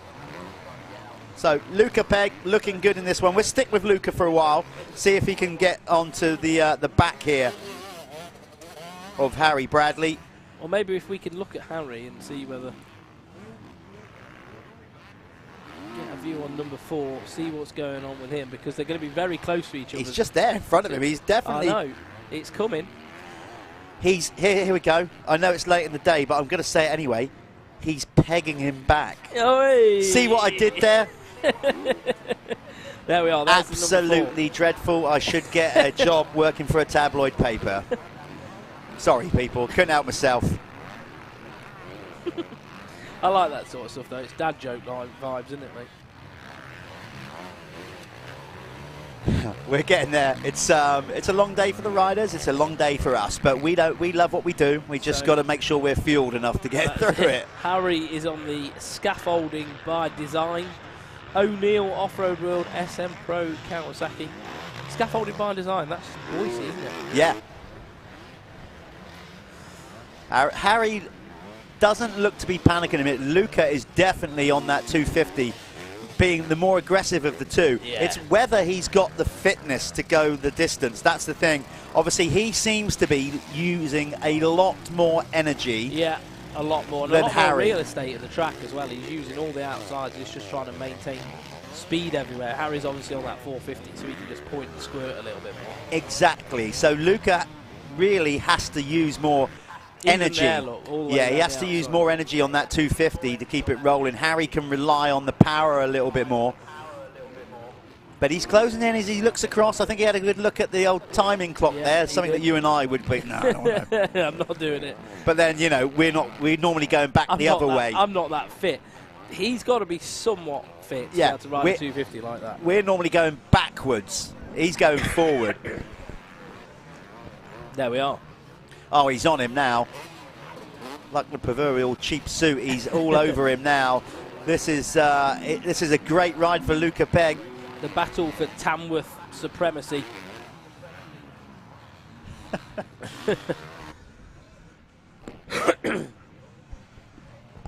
Yeah, it looks like Harry may have. What's he doing? What do you reckon? Do you reckon he's playing? You're on a 450. You've no reason to put up a fight. I think that is true. You know what I mean? That's true. I think he's had a mint weekend. Yeah. He might as well. He's going to try and win. I know. Well, he's winning his class. That's the thing, isn't it? But he doesn't need to. I mean, he could let Luca by. I think if it comes to it, he'll just go. You know what? It doesn't effectively mean anything. He's still going to get the maximum points for the MX1 class, as Luca Pegg indeed absolutely rips it round the outside. He just called it. Like, you know, he's thought, not worth it. No. And you know, Luca's looking good, feeling good, so why wouldn't you, you know? And sometimes, as you well know, Callum, if you're in the zone and you're flowing around the track, you got to, don't back it down. It's been a long time since like that, but you never ever forget that feeling, do you? When you felt that. Everyone at some point felt that, and he's got it right now. Luca's making it look easy. That was nice. That was really Harry nice. Jumping over the braking book there. And that's it. Luca is just in a flow now, and if he started to back that down, you know, that's when the mistakes are going to come. So just keep it rolling. Well, I spoke to Josh Gilbert. I said, mate, what happened at the end of that race? And he said, I took my eye off the ball, mate. I thought it was done. You know, relaxed, made a mistake, and that's what happens. Yeah. You're better off keeping yourself in that mode, aren't you? You are that was indeed. Luca Pegg looking up at Harry's girlfriend then. Is that right? Going, there you are, love a man over the road. Oh, hey. I'm only joking. Is that how it works in Tamworth? I'm only joking. Oh, good stuff. Yeah, Luca Pegg is ridden a blinder here. Looks good, definitely. Further down the field then, let's do a top 10 rundown. It's Luca Pegg leading the way. This is not by race class. This is literally as they are in the race. Out there, it's Luca Pegg leading the way ahead of Harry Bradley. Logan Wilcox, number 27, is in third, ahead of Alex Buchanan, number 111. John Kirk is currently in fifth, number 15. Then it's number 51, Lewis Glynn, ahead of Dan Bruff, number 33. Brad Thornhill, number 95, is in eighth. Then it's Joshua McCockerell, number 161, in ninth. And rounding out the top 10 is Lewis Taylor. Regards of class, well, it's Luca Pegg leading the 250s and leading the race. And then in the MX1, it's Harry Bradley in second. What about the others? Can we change that? Yep. Let's just see if we can change our little timing screen. Not on what you're seeing on screen, but for us. Amateur MX1, Harry Bradley leads the way, followed by John Kirk. Brad Thornhill is in third. Joshua McCorkle fourth. Lewis Taylor is fifth. Dan Holliday is in sixth. Seventh, we've got Aaron Gardner. Eighth is David Rushton. Ninth is Alex Christopher. And rounding out the top 10, Callum Gordon. Okay. MX2. Yeah, I'll do the MX2. It's Luca Pegg leading the way ahead of Logan Wilcox. Alex Buchanan is in third ahead of Lewis Gwynn. Dan Bruff, number 33, is in fifth ahead of Harry Foster. Then it's Harry Barker for seventh. Eighth is Sam Ongley. Ninth, Arnis Pebrez. And 10th, Lewis King London. We've just been joined in the booth by Bob Buchanan from Oakley, who you saw earlier in the broadcast. It's been a busy old day for Bob, as it always is, with goggles and roll-offs. Right, so he's just come in to tell us, well, you bring it up, because you've been chatting. Yeah, so Bob's just coming to tell us that the goggles, the race-winning Jeffrey Hurling's MX of Nations goggles, have raised £950, and Bob's face hair is coming off. And Dickinson's head hair is coming, well, it's coming out anyway, but it's getting removed. The rest of it is getting removed after, when's it getting removed? After the last MX1 race. So we're doing a barber shop after the last MX1 race. Yeah. Brilliant. absolutely fantastic. Are we going to get the that up in the winner's circle? I'm disappointed by this. Not that Bob's doing it for charity, that's fantastic, but I've got a certain name for Bob. I call him Sir Kingsley, because if anybody's seen the film Sexy Beast, so Ben Kingsley in that is immaculate. We are looking at Gloucester's very own Sir Ben Kingsley. He's not going to look the same without that on. The good thing is, that will grow back. I can't, Ashton's... Dicko's knackered. Dickinson's real deal needs a hair system to get... to get back. Yeah. But that is fantastic news for the Jude Morris Foundation. £950, the winning bid for the Jeffrey Hurling's winning Motocross of Nations Manta goggles, all going into a brilliant cause. And because we've raised enough money, Bob has agreed to shave off his infamous goatee, and Ashton Dickinson is going to bear the Chrome Dome. I don't know what Bob's going to look like without face hair. Unsettling. It'll be unsettling. It'll be almost perverse. Yeah, I don't want to look at. I don't want to look at him. No. But Luca Pegg, he is on it, and he has continued this pace right through the Moto, number 807. Lovely line through there, keeping all the momentum on the 250 nicely, just picking up the wheels over all those little holes. Looks good. We must be close to... Oh, no!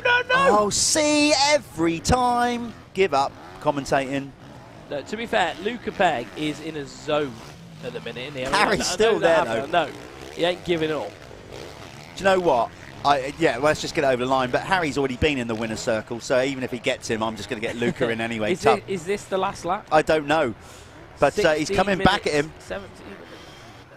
They got a shot, to one to go. Oh, we have got, oh my God. Got a race on. But it doesn't matter, that's the point. But it's still cool that 807, Luca Pegg and Harry Bradley on the number 4 are going into the last lap of this race with everything they've got. Harry's legs are off the bike. Sorry, let me rephrase that. I said it doesn't matter because they're in separate classes. Does matter, but they're racers, it matters. And this is for Tamworth. Tamworth leadership. It's like, it's the lyrics. Oh, man. You've got to do it, haven't you? You've got to be the fastest kid in the town. Luca's he knows where he is now because Harry showed him a wheel on that last corner. Luca's doing all that sit-down, panic, twist the throttle stuff, isn't he now? I wonder if, this is a great race presented by Moto Verde as well, by the way. I wonder if, on that last corner, if Luca will change his line and go tight. I would. Yeah. I mean, If he goes wide again, Harry's just going to send it straight up the inside. Got to, isn't he? You can't open the door like that.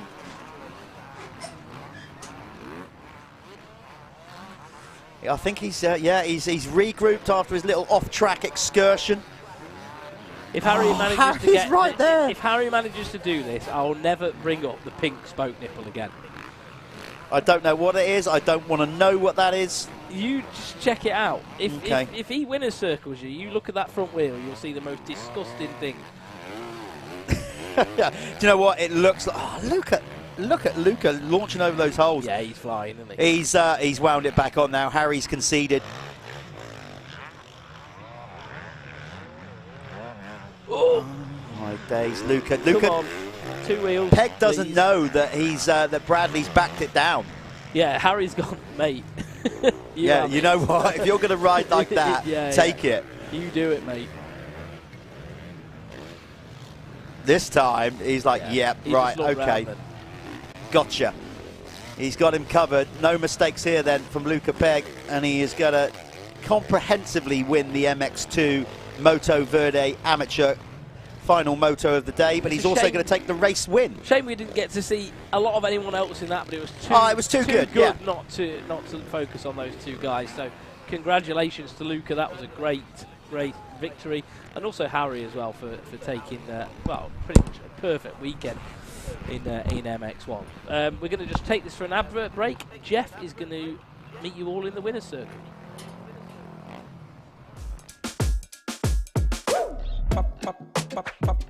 Julep, julep, julep,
julep, julep.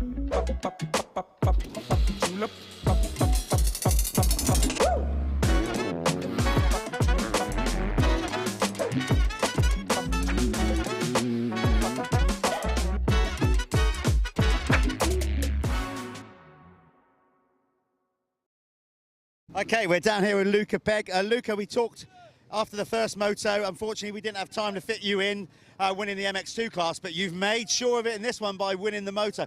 That was emphatic, man. You were absolutely ripping. No, the track's rough, but I've felt good all weekend. That's every moto I've won in my class. Almost clean sweep the both classes combined. I really wanted to win that last one, but fortunately I went down on the table over there. But no, really good weekend. I mean, honestly, we felt you looked all AMA. You had the whole Jason Anderson shirt flapping around in the wind. You had some smart lines. I mean, you really got your championship off to a belter here. No, really good. Really didn't expect it to come into this class and win how I have. I've been prepping all winter in the gym and on my bike. And no, I felt good, real good then, thank you. Yeah, your fitness was strong right to the end. You made that little bobble at the end. Classic commentator's curse. He's like, oh no, we've called it and now he's gone off track, but you saved it. All good. Anybody quickly you want to thank? I'd like to thank Off-Road World, Maximex Racing. I'd like to thank Rob Hooper and also my dad especially. Thank you. Nice one. Luca Pegg, winner there of the Moto.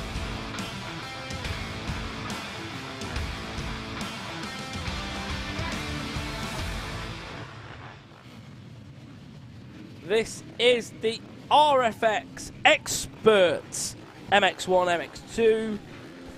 It is FatCat Motor Park. It is the 20th. And we're ready to go racing. This is the second race of the day.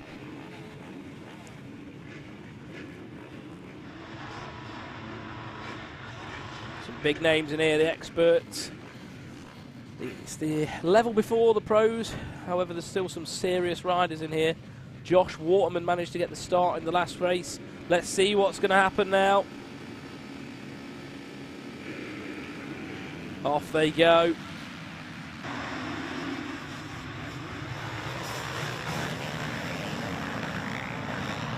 Luke Smith with a good start up the inside in the 17. Waterman up there again, and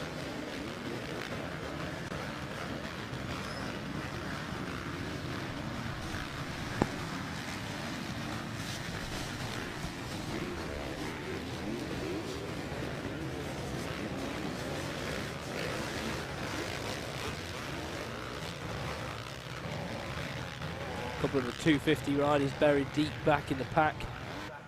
They seem to get swallowed up out the start on this one.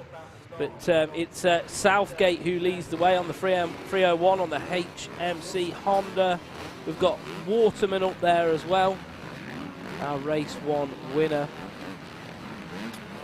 Luke Smith with a really good start though on the 17. So Luke Smith wildcarding this weekend. He's got a good start to this one. Suffers with a bit of arm pump sometimes, Luke. So hopefully he can put that to the back of him and charge his way along with the front lads in this race. But he is working quickly on Josh Waterman. Looks like that's been done. 17 puts the pass on the number 19 of Josh Waterman. So Luke Smith on the move right now. Next man on track for Luke is Southgate. Waterman just taking a slightly different line then and having to check up a little bit so that he avoided contact. But Luke Smith, where's this come from? He's putting the pressure now on the back of Sean Southgate.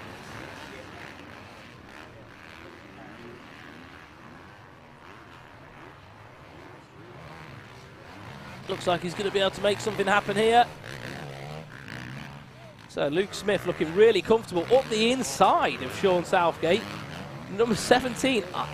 Where's this Luke Smith been all of this time?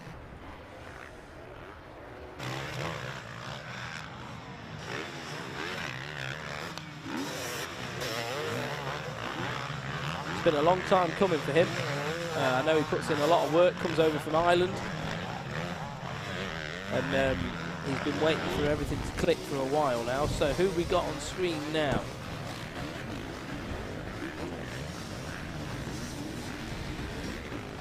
That is Ollie Beamish there, the 7-7-1, and then who we got with him then? So when they came through, Josh Coleman was there as well, but that looks like the 35. That's Jordan McCaw, and then you've got Jimmy Marsden in there, making a return to racing on the AGP Husqvarna.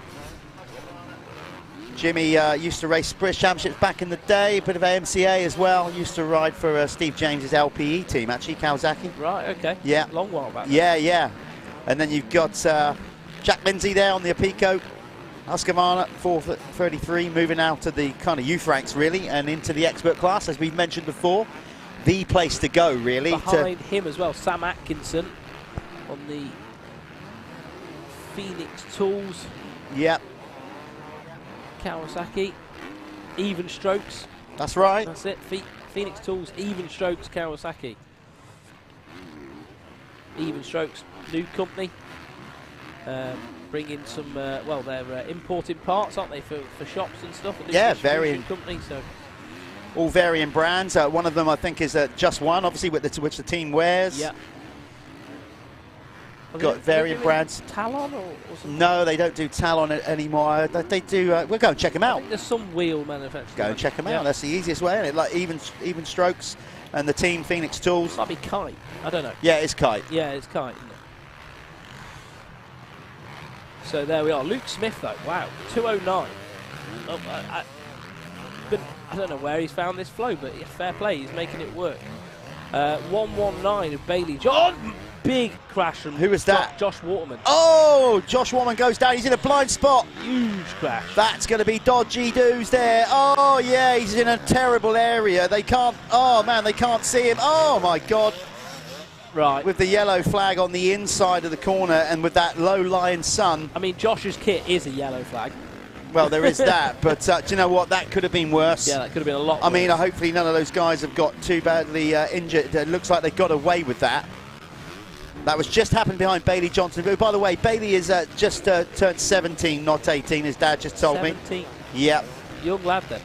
Absolutely. There's Louis Kessel, all the way from down there in Cornwall. So did I just say Larry? Could we get eyes on the front? If we could look at 17, because they're closing up. Sean Southgate's just 1.1 second behind Luke Smith now.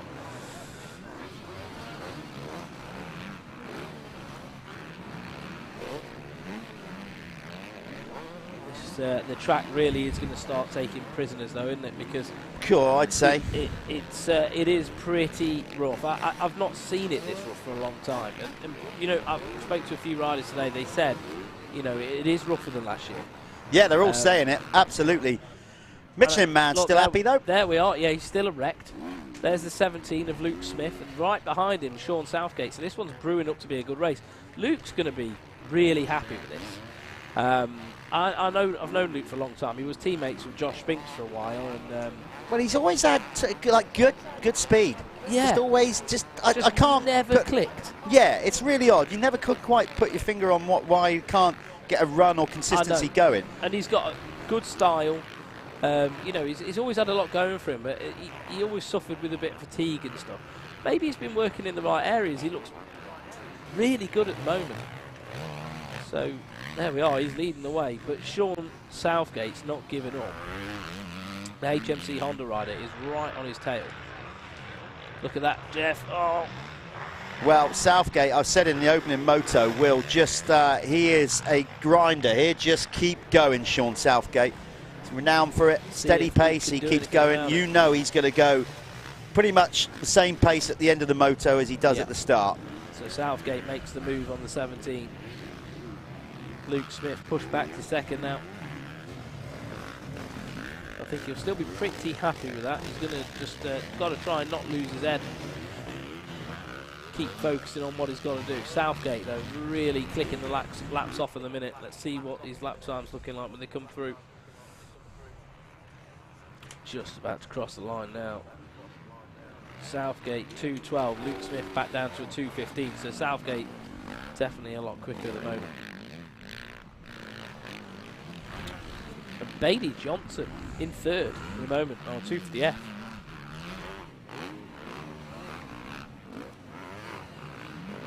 So So Expert MX2 will do top 5.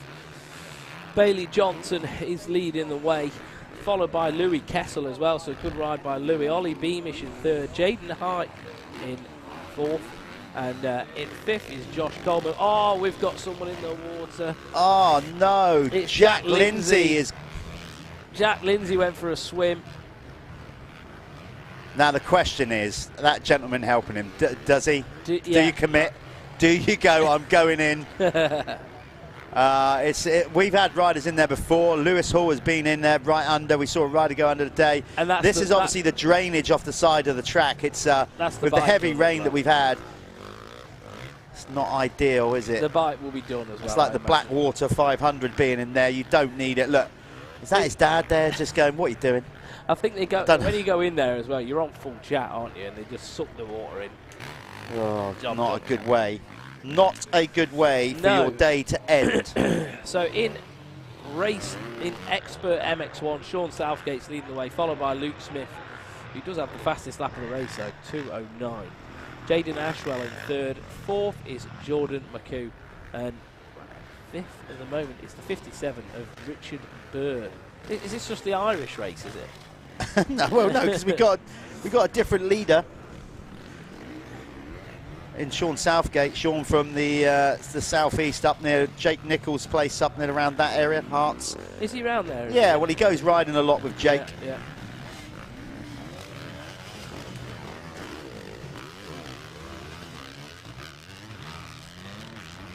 Bailey Johnson is riding a blinder here. He's working the back of Luke Smith now. Obviously, Bailey Johnson, for everybody watching, is on 250F. That's why he's taking these wider lines. You saw him do it there. Riding for the Verdi Sports team.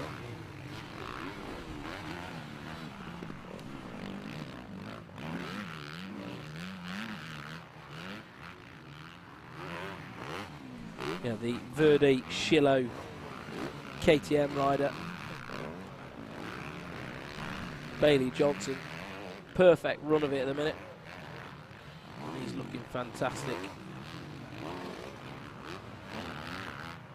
So he's working the back of Luke Smith at the minute. Luke Smith is on a bigger bike. He's on a 450, easier to just point and squirt. But as we saw in the last one with Luca Pegg, it doesn't really matter if you can make the 250 work to your advantage. Then look, you can see him. He's bouncing around the track. Bailey Johnson. Oh, Bailey's looking. Oh, wow. Oh, that was impressive. Not many people are doing that now. No, look at that. Just nice and steady on the throttle. Yeah, all the way through that, up on the pegs. Not digging it in, not getting too much. You can see how now we got that fine dust, which indicates to me that those corners are now starting to go a bit more hard pack. Yeah, it does. It's got a weird sort of hard base here. It almost turns into like concrete underneath. It kind of goes like sandstone, doesn't it? Yeah, But you know, bearing in mind, of course, you've got to think how exactly. How many times now, like a D4, D5 bulldozer has been over this place? It's almost like every so often they're going to need to really rip it deep and then leave it for a bit. But of course, it gets used. It gets used all the time. So kind of needs all the sand breaking down again. He rides very flat-footed, Bailey, doesn't it? I'm surprised how he's able to pop over everything. Look at that. Well, do you know what? Just right there is what Josh Waterman's all about. Smiling, laughing, having it. You know, his race has just finished. He's obviously snapped a chain, or he's had a bike seizure, or something rammed in the rear brake. Either way, that wheel isn't turning. Matt's at it again. More rugby training. Like the human bulldozer that is Matt Lavender out there, one of our crew helping out. I don't know what's happened there. So obviously chain side, maybe the chain has got something wedged in it. But either way, they're lifting up. Oh, Bailey Johnson, so stylish over the finish jump. The youngster. So he's up into second. He is your lead, though, MX2 rider in this expert class, brought to you by Race Effects. Oh, sorry, RFX. Rocking the Bell lid, which is one of the brands that the guys at RFX do. 7 as well, of course. That's what they also... So the Verdi team, supported by RFX. He's got a brilliant style, hasn't he? Yes, he has. It's so loose. I'm saying, like, normally, like, he rides with quite a flat foot, like, so sort of in the middle of the foot, not on the toes. You know, people do it all differently, but normally the people that ride like that aren't so loose, but he's so loose. He's sort of thrown himself into everything, and it's just the way he seems to be able to maintain speed around this track, but I haven't seen him on hardpack yet. I know, Bailey's equally as good on hardpack.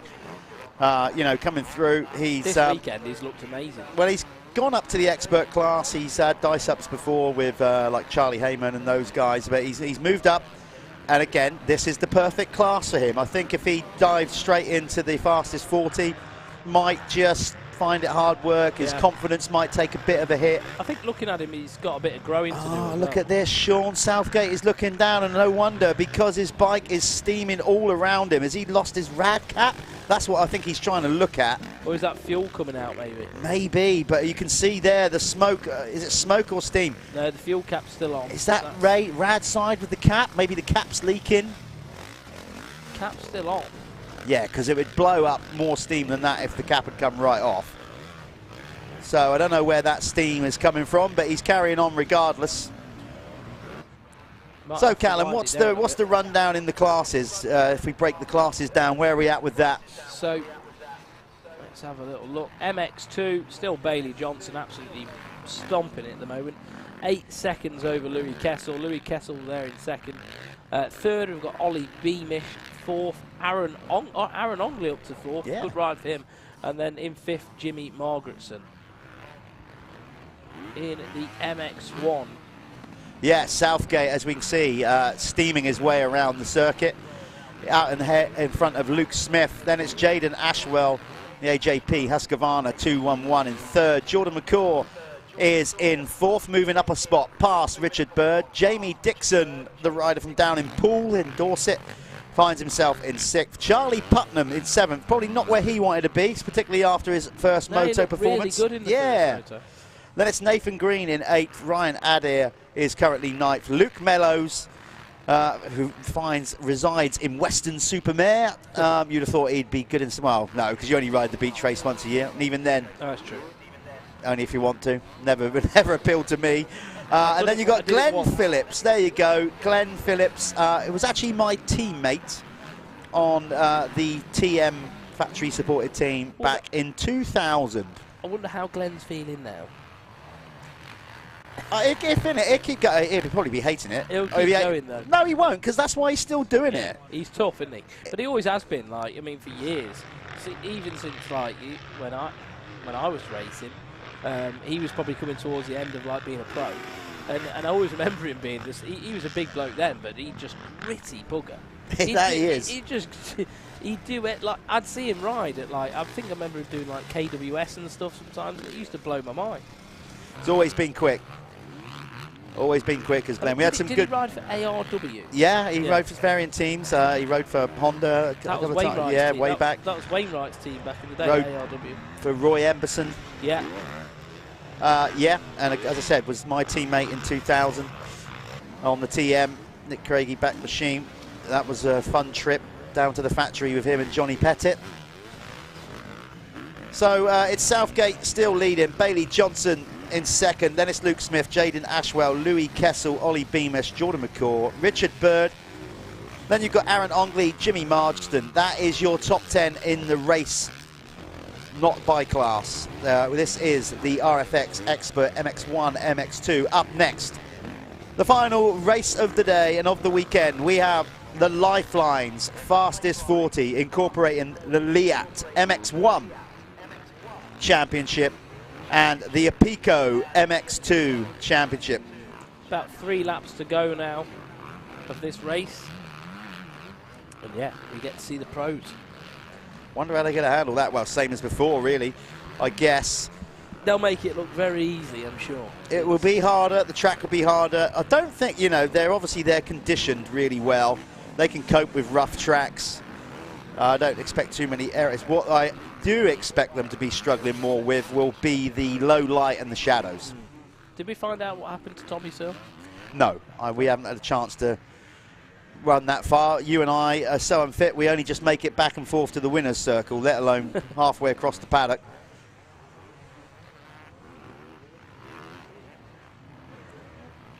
Jaden Ashwell on the AJP Gas.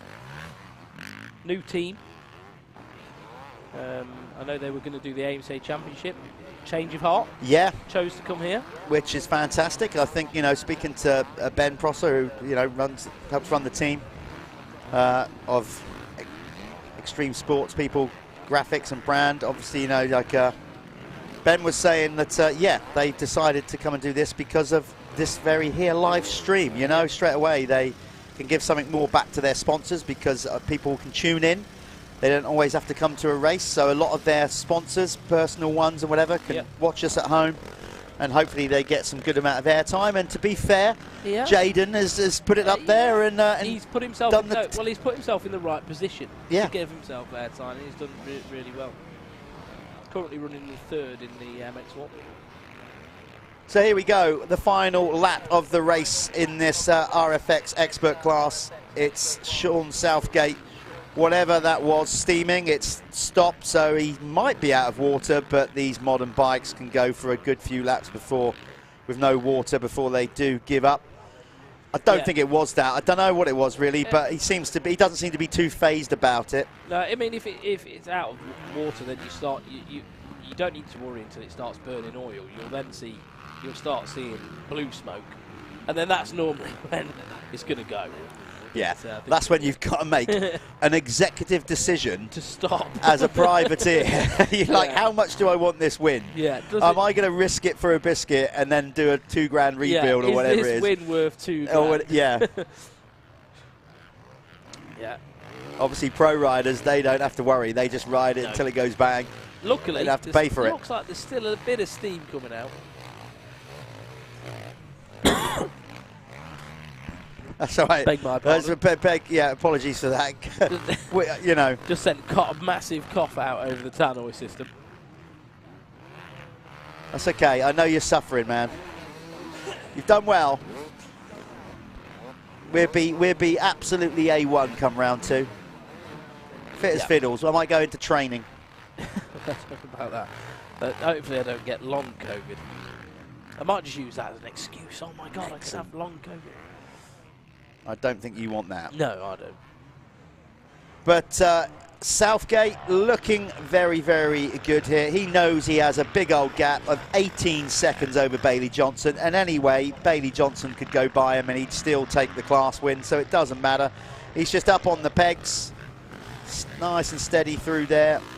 He'd have been reading his lap boards, and he's probably just doing what he needs to do to nurse that bike home.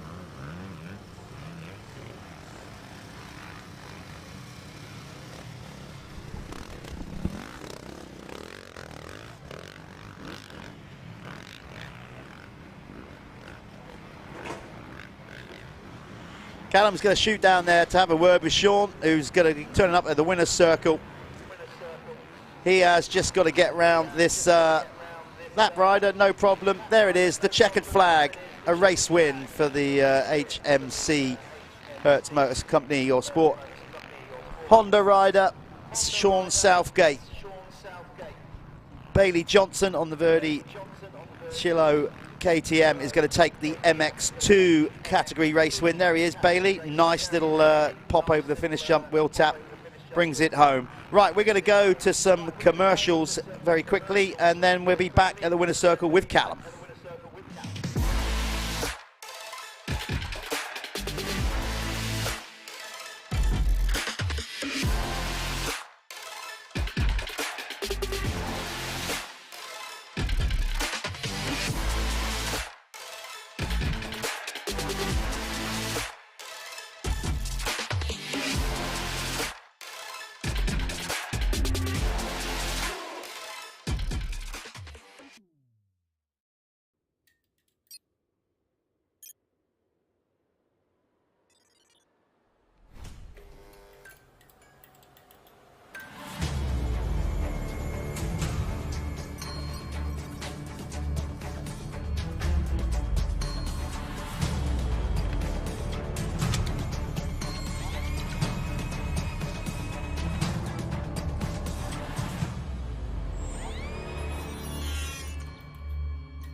So I'm here with Sean Southgate on a little bit of a poorly bike. I think we're okay though, aren't we? Yeah. Just a radiator cap or something. You just saw Sean win the MX1 expert race. How did it feel, mate? The track looks absolutely savage. Yeah, that's rough. That's very rough. I'm pleased the first race this morning I just rode like an absolute wally, but yeah, I was happy with that. Just no pressure, and that's why I'm doing it. Just want to come and enjoy myself and then go to work tomorrow with a smile on my face. That's all I want to do. So yeah, I was well chuffed for that. Yeah, you picked it up, definitely. You look like a different rider in that one. Is there anyone you want to thank for your... Yeah, definitely. Hearts MX for the continued help. Mark Eastwood from Eastwood Racing for the suspension. We really made a big improvement 2 weeks ago and really did settle me down. Yeah, everyone else on the shirt, my wife, my mum and dad. Yeah, brilliant. Great. Hopefully we can see some more rides like that throughout the season. Well done. Cheers.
initiative to move, so I make a hard think about it.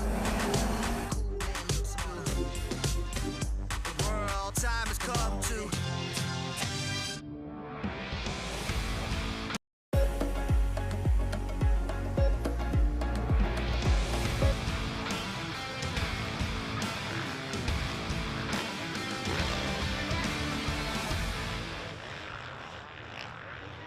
Welcome back, folks. This is it then, the final moto of the day, the Lifeline's fastest 40, incorporating the Liat Elite MX1 riders. They are the 450cc machine riders, and then the Apico MX2 category, the 250.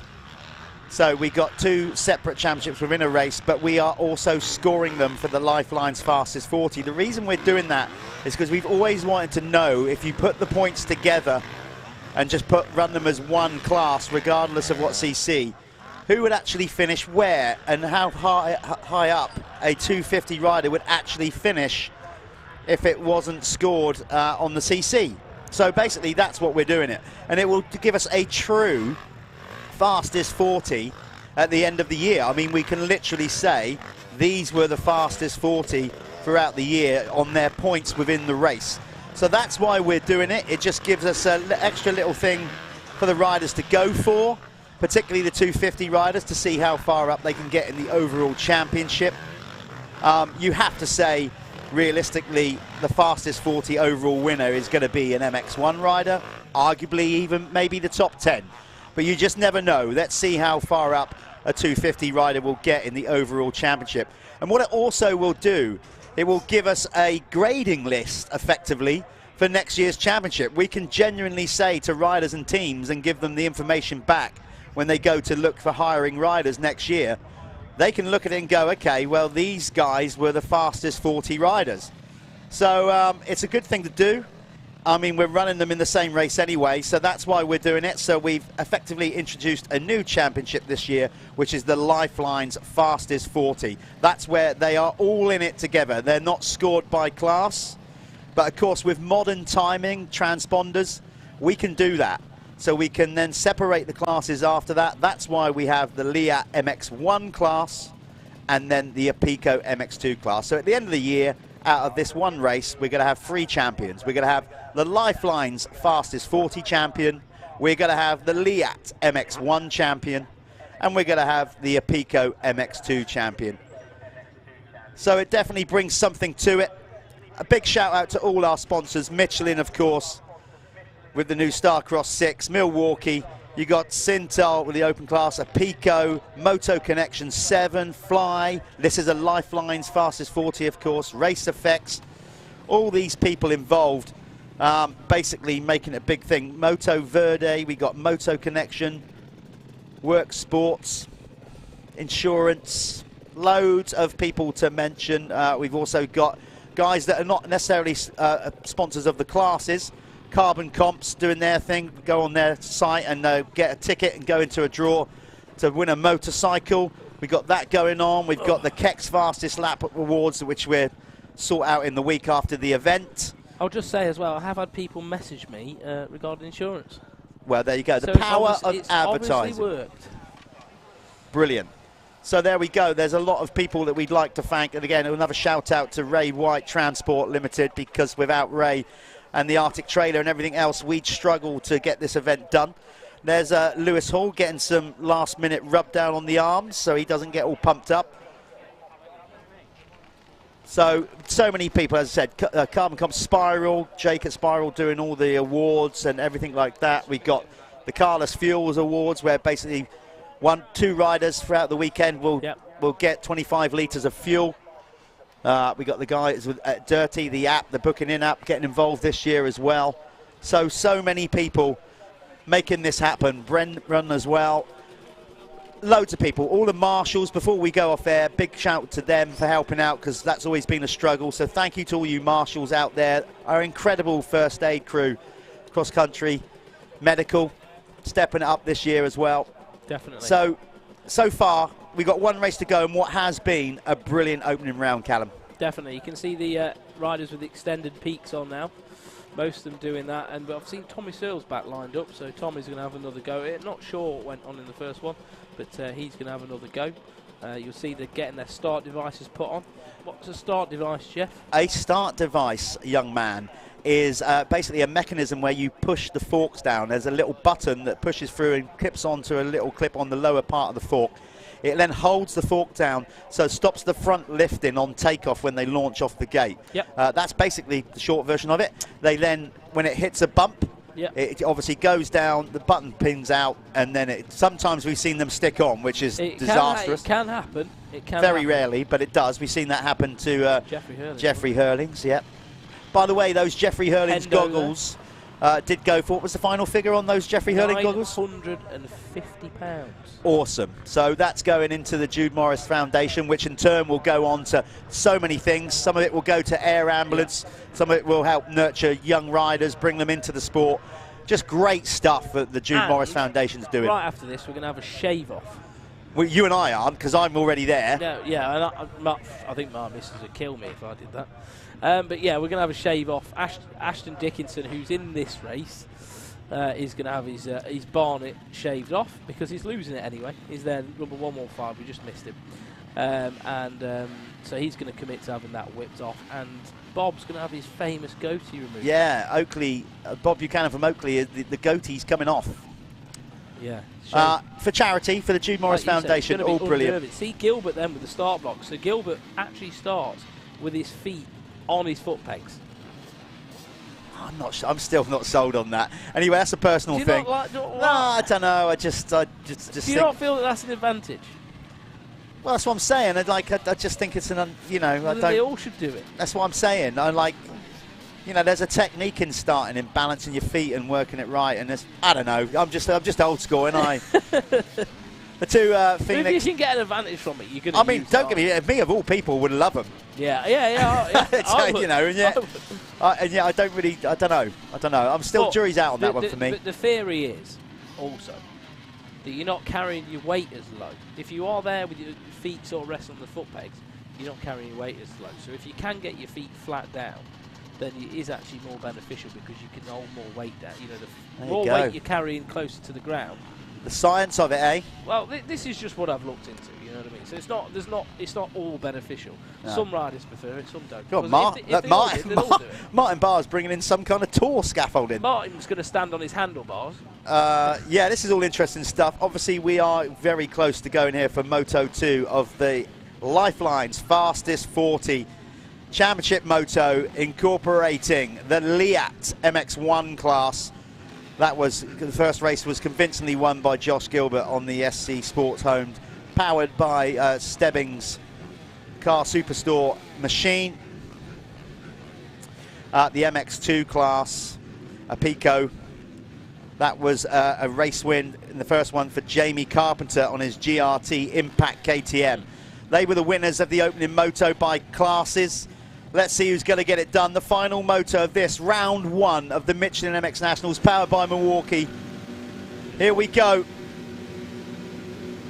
Off the grid they go. Who's going to get the start?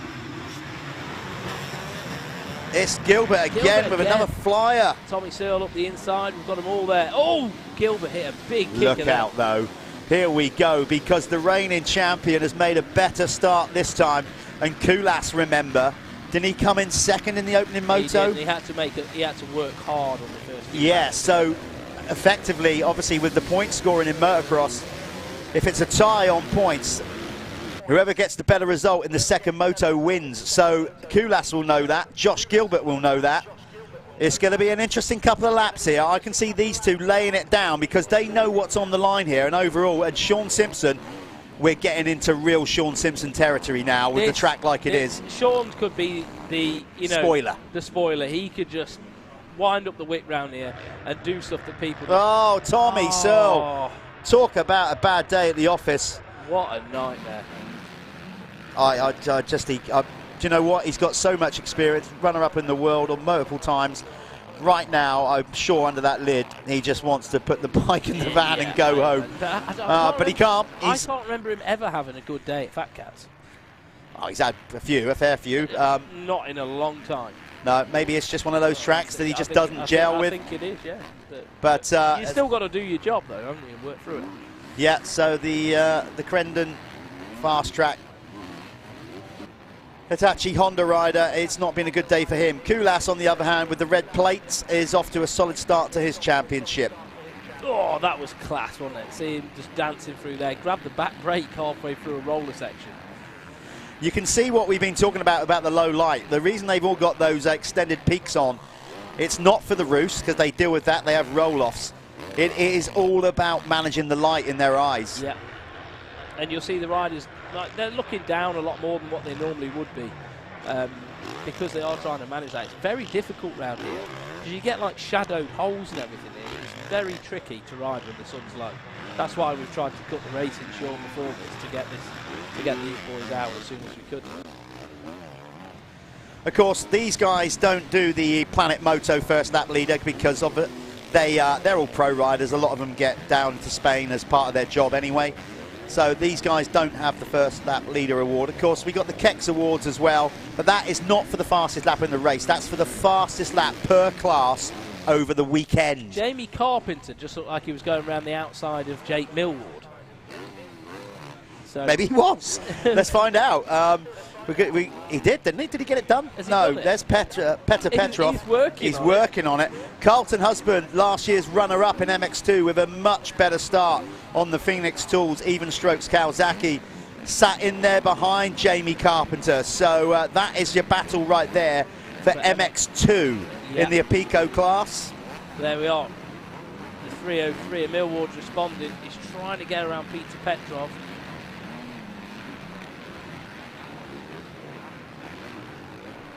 Just eating these big dog 450s up, eh? Oh, Yeah, could you imagine riding one of them around there tonight? Oh. No, that was one thing. You know, regardless of the CC of the bike, we love the sport, whatever. We all do. I still, in all my time racing, I never really got completely comfortable of having a face load of dirt. No. Not a nice experience. The 450s though as well. They cut out the track so much, don't they? They just scoop massive holes out the track, so they make them so rough. Let's look at these boys. Oh, Jake getting a little bit squirrely through there. Good to see Peter Petrov out with us, back with us. He did race in the UK one time before, but he's back in the UK, and he's a big old unit. There we are. Look, Carpenter round the outside on the 250. He's feeling it, isn't he? Look at him. He's got some flow, hasn't he? So the 184. Next guy is Peter Petrov, who's on a 450, by the way. So there's no real need for him to pass him. But he's going to do it anyway. Well, if you're carrying momentum like that, you've got to go for it, haven't you? You know, it's that simple, and he blows by. So Jamie Carpenter is feeling it this weekend. He took the first race win for his new team, GRT Impact KTM, and he is leading the way again in this one. You've got Carlton Husband in second in the 250 class, brought to you by Apico on the Phoenix Tools Even Strokes Kawasaki. Then it's Lewis Hall on his own private outfit, the LHR Huskies on now. Jay Haig on the Honda machine. He's on the Crendon Fast Track Hitachi Honda in fourth. Then it's Jamie Law on the Apico Husqvarna. Adam Collins on the Moto cycle machine. And then Callum Mitchell. I'm not sure what Callum's riding. Actually, his new sponsor this year. Let's try and find out. So as they're coming through, Josh Gilbert, Harry is leading the way over Harry Kula. Sean Simpson there in third. John Adamson is in fourth, and fifth is Peter Petrov. That's in MX1 Pro. In Pro MX2, Jamie Carpenter is leading the way over number 6 of Carlton Husband. Lewis Hall in third, Jay Haight in fourth, and Callum Mitchell rounding out the top 5. Yeah, Callum is riding his new team. There is a Fabricam race team, so that's Callum's new ride for this year. Fabricam repping those guys. All eyes on Carpenter at the minute. Yeah, that's so in the front. What's the gap at the front? It's coming down. Maybe we should, when the guys get an opportunity to switch back to the front, we're just trying to find the race leaders because there is not much between them. It's half a second. So Kulas, oh no, look, it's not. Gilbert is stretched out a massive gap. Sorry, I don't think our thing's updated yet, our little screen here. Well, I can't see Josh Gilbert. Can only see Kulas. There's Gilbert down there, isn't it? He is gone. Gilbert has some serious speed. God. Like, this has got to be a ride to remember for Josh Gilbert. Seriously. Well, he's obviously got to get it over the line, but I think even Josh probably would. Oh, what we got there? We got 2 riders down. We're trying to work out who that was. But Josh Gilbert on the SC Sports Homes, powered by Stebbins Car Superstore, is basically romping it again in this one. I think romping it is an undersell. It's ridiculous. 9 seconds over Harry Kulas in the matter of 2 laps. That's mental. Yeah, that is. And of course, like this is. Here we go. That's who we saw on the floor. It's Alfie Jones on the Chambers Husqvarna and Jason Meara all caught up together. 2 different classes. Jason's on an MX1. They're kind of like they're just there. How has this happened? Well, look, somehow his wheel's gone right wedged in there. Yeah. Is that our man Matt out there again? He's the saviour. He's like the guardian angel of the riders out there. Matt Lavender out there trying to sort those bikes out. Imagine him just pulling them apart. You've got to be careful because obviously those exhaust pipes get ridiculously hot. Very hot. You can burn yourself without even knowing it. Sean Simpson on the SS24 machine, his own team, picking up a bit of support from Gabriel as well. helping them out. He's got a load of like private sponsors from, most of them are from actually up there in Scotland helping him out. Is that John Adamson behind Yeah, him? John, 2 Scots. We got the battle of the Scots here. John looks a bit leery, doesn't he? But tell you what, don't those Acer gas gases look insane? Oh yeah, they look cool. I particularly enjoy watching John Adamson ride. Yeah. You get everything. Yeah. What you see is what you get with John Adamson. He leaves it all out there. He's all action. Look, Carpenter's catching the both of them. This is bonkers, isn't it?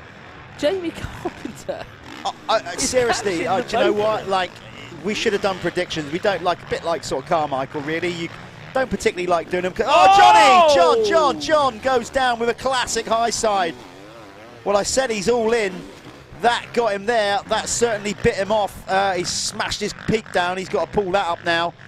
But classic just probably got a bit cross-rutted, maybe. That was a big crash. That was a big old swap. Straight into the face of the jump there as well. John is super tough, though. He'll get back up. Whether he'll be able to continue, he's got a call. Luckily, if there is such a thing as lucky after a crash like that, he's quite near the pit signalling area, so he might be able to pull in and they might be able to just rip that peak off. I can't believe what I'm seeing. Carpenter is catching Sean Simpson.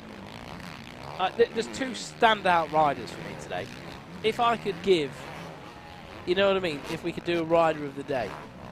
If only we could do a rider of the day. Well, we can, effectively. We got the 2 Carlos fuel drums we got to give away. So I'm not sure what these guys do with the race fuel, but, you know, we've got to make a call. So why don't, you know, if you want to do that. I think Carpenter deserves one. There you go, then. I don't think I'd bother giving Oh, we got another rider down. Liam Knight. What's happened there? Wow, where's the rest of his bike gone? Bike's just disintegrated. He's lost his seat and his rear mudguard, the whole subframe. Wow. No, the subframe's still on, is it? But he's lost his seat and his rear mudguard. There you go. There it is. Liam looks so disgruntled with that. Oh, man. Well, we said this track is brutal. Jamie. Oh, look, Petr Petrov now coming back at Jamie. Yeah, well, this is where potentially now Jamie Carpenter might just start to feel the energy sapping of that 250, and the 450s have just got that grunt, haven't they, to just pull them out of trouble. Yeah. The 250, you've got to try and stay out the holes, haven't you?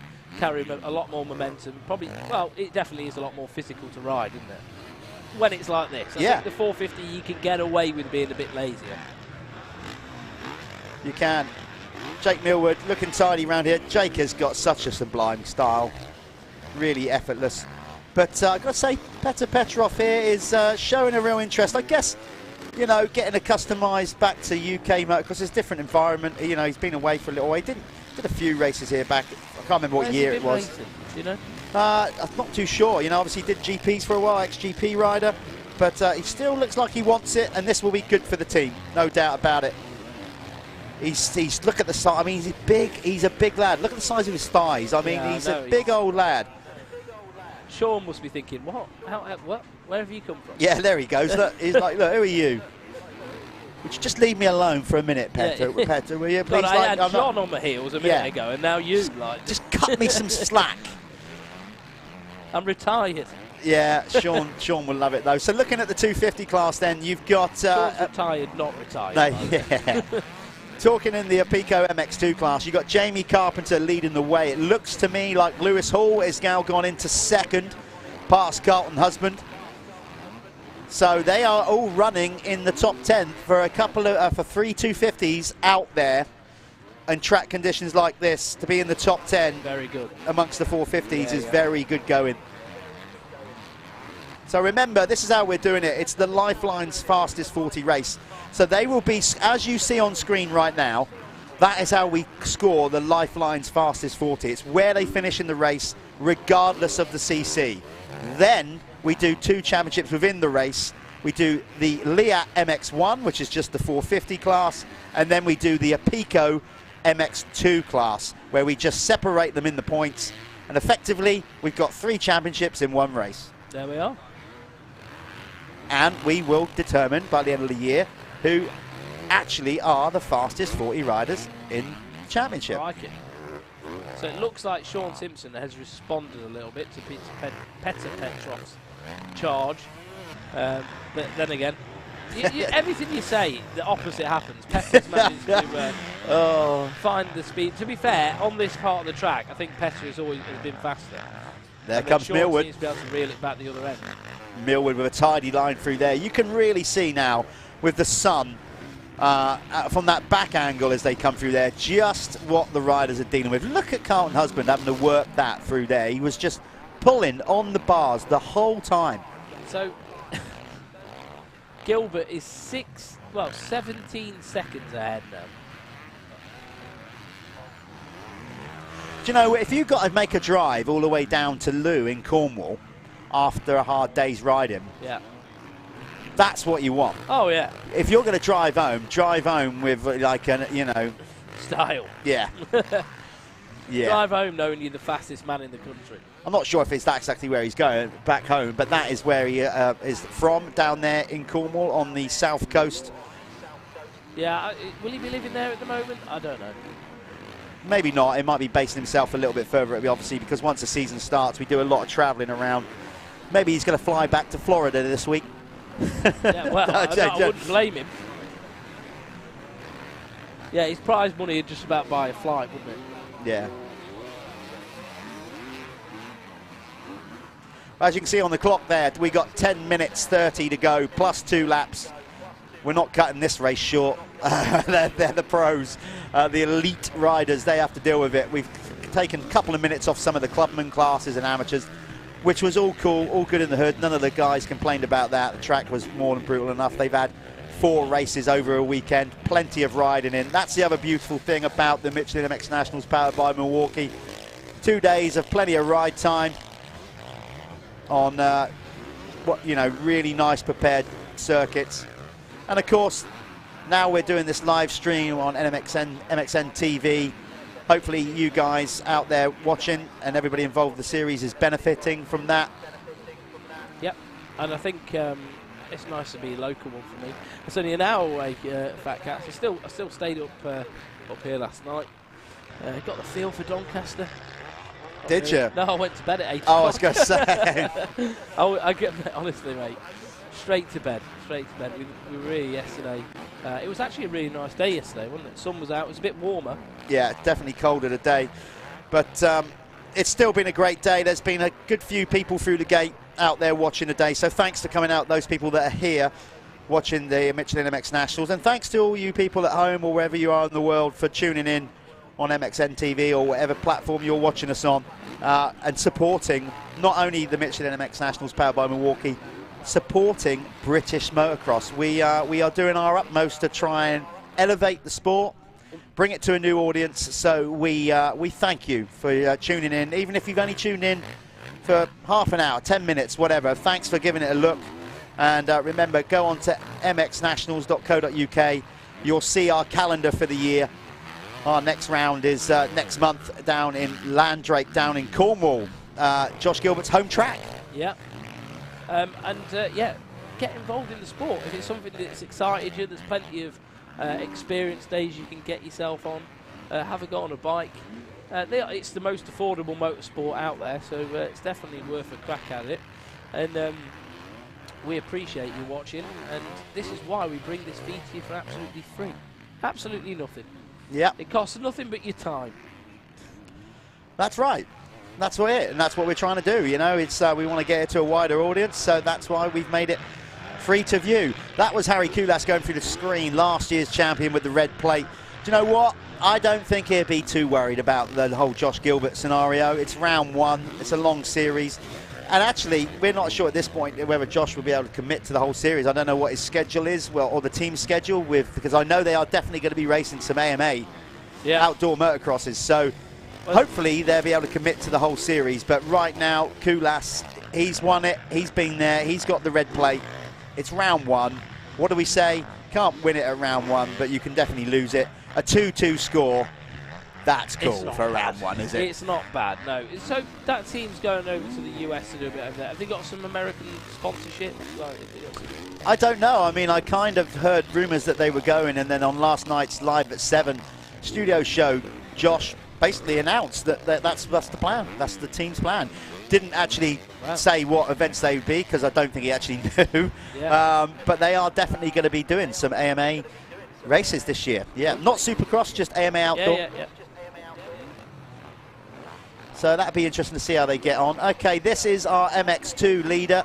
The Apico MX2 category race leader is still Jamie Carpenter on that GRT Impact KTM.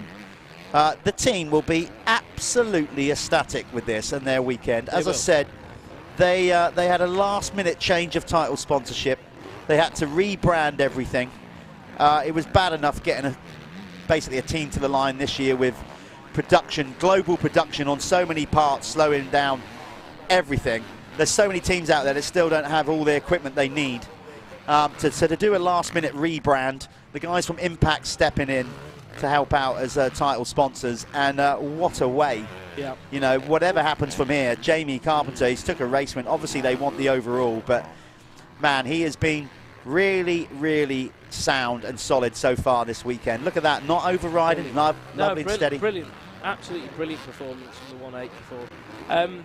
Someone was moaning to me the other day about this, you know, well, KTM have brought the factory edition out in America, but not here and stuff.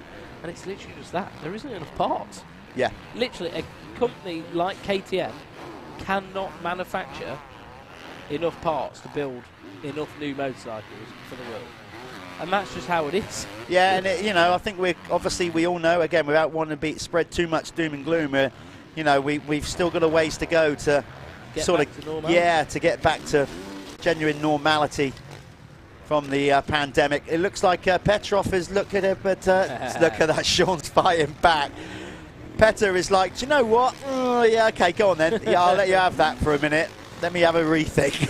that's almost what it was Sean like, just wasn't it? saw that little line and was like, yeah, just a little bit of a squirt of the gas there and we'll just get back up there. When you watch Sean, it just looks like he's putting absolutely zero amount of energy in. Petrov is obviously such a big guy. There's a lot of moving, isn't there? Yeah. There's a lot more moving. Sean's just, yeah, okay, we'll make that work there. Yeah, super smooth. He always has been. He's great. Like I said, you don't go winning GPs in sand unless you know how to ride it. And Sean Simpson has a couple of them under his belt. I think that might be 3 actually. But either way, yeah, he's having a solid ride here. But nobody more solid than our race leader, Josh Gilbert, who is now a whopping 22.6 seconds ahead at the front of the field on his SC Sports Home, powered by Stebbins Car Superstore Husqvarna. It's yeah, I'm genuinely taken back. I wouldn't have predicted either of the class potential winners at this point. No. So there you go. You just don't know. But it's a long old year of racing to go yet. This is just round 1 of the Michelin MX Nationals, powered by Milwaukee. And as I said, we got a 6-round series wrapping up in September at Hawkstone. So the top 10 overall right at the minute, obviously Josh Gilbert leading the way. Harry Koulas is in second, Sean Simpson in third, Peter Petrov is in fourth, Jake Millward is fifth, sixth is Jamie Carpenter, seventh is Carlton Husband, eighth is Martin Barr, ninth Adam Collins, 10th at the moment Ashton Dickinson, who is shaving his hair off after this moto. Well, we better give him a bit of time. Don't just come in from a 20. Get it off, whip it off. I want it off sweaty. After a grueling 30-minute moto, get here, we're going to shave your head. Like some kind of corporal punishment. Josh Gilbert, look at, I mean, this is ridiculous. It doesn't even look, that's the sign of, though, when things are going good. I mean, it looks like he's on an outlap. I know. Doesn't it? He's just sort of on the pegs. He looks even better than he did in the first one. Got to be loving life under that lid. That is for sure. 3.26. Leading the Lifelines fastest 40 second moto here at round 1. In some start, look at that, lovely, just picking the wheels up. He's almost doing that classic sort of go slow to go quick thing going on now, isn't it? It's just hopping over the bumps, getting his timing right, not overriding the bike all the track. He looks perfect, mate. Because I mean, what shocked me the most is how good Josh has been on hardpack. We've already seen him. See him at Landrake. You sort of expect him to be good. And you're like, okay, well, that's Josh. Josh is sick in that. It is what it is. I've never seen Josh do this in sand. Here's one for you. If he stays with the team, and at this point you'd have to say why wouldn't he? I think he's clearly booked his trip to Florida. Yeah, sure. With Clinton Putnam, Neil Prince and the team for next year. I think they're kind of looking at it going, yeah, that kind of works. Depends I think whether they've got enough money to keep the lad. Yeah, that's it. Yeah, Come exactly. On, checkbook out. Yeah. No, to be fair, astonishing. And if this has worked for him, then why would they not, as a team, do it again? Yeah. You know, especially if it is cost effective, it makes sense for sponsorship. If you've got someone who's winning, you're going to get more sponsorship. You know, it's all, that's how racing works. 1 minute 20 on the clock. Yeah, still time to go. Looking at the leaderboard, Jamie Carpenter on that GRT Impact KTM is your leading rider in the Apico MX2 class. Carlton Husband is second in that class on the Phoenix Tools Even Strokes Kawasaki. Then it looks like it will be on your timing screen. That's the colouring, by the way, if you're trying to wondering what's going on. Blue is the Liat MX1 class. Red is the Apico MX2 class. So you can see there, it's Callum Mitchell is your third place rider on the Fabricant race team. I think he's on a KTM now, isn't he? 11th in the race, but third in the MX2. Adam Collins is fourth. Tom Grimshaw is down to fifth on the Chambers machine. And then Lewis Hall hanging tough in there in sixth on the 250 two-stroke. Do you want to know something funny? Well, not funny, amazing. Josh Gilbert's fastest lap time is at 2 minutes 0.5. Harry Koulas is at 2:04. He is 4 seconds faster than the second fastest man. Yeah. Mental. Yeah, we are, as you can tell, me and Callum are genuinely, you know, listen, we know Josh Gilbert would be running near the front because he's a front runner, but man, just did not expect this of him. No way. No. As we said, it's just a brilliant advertisement for the Florida Tourist Board for motocross riders. Clearly, get yourself to Florida in the winter and get some track time in, and this, you know, pays dividends. Koulas, as I said, though, on the Cabs Greens Crescent Yamaha, he won't be flustered with this. He's got the red plate on for a reason. He knows how to win a championship. It's round one. You know, he'll kind of be maybe a little bit disappointed that he couldn't take a race win, but he put it this way, he'll sleep sound tonight. He's not going to lose sleep over it. No way. Plenty of time. To be fair, I think anybody that's ridden the track today will sleep sound. Yeah, I think so.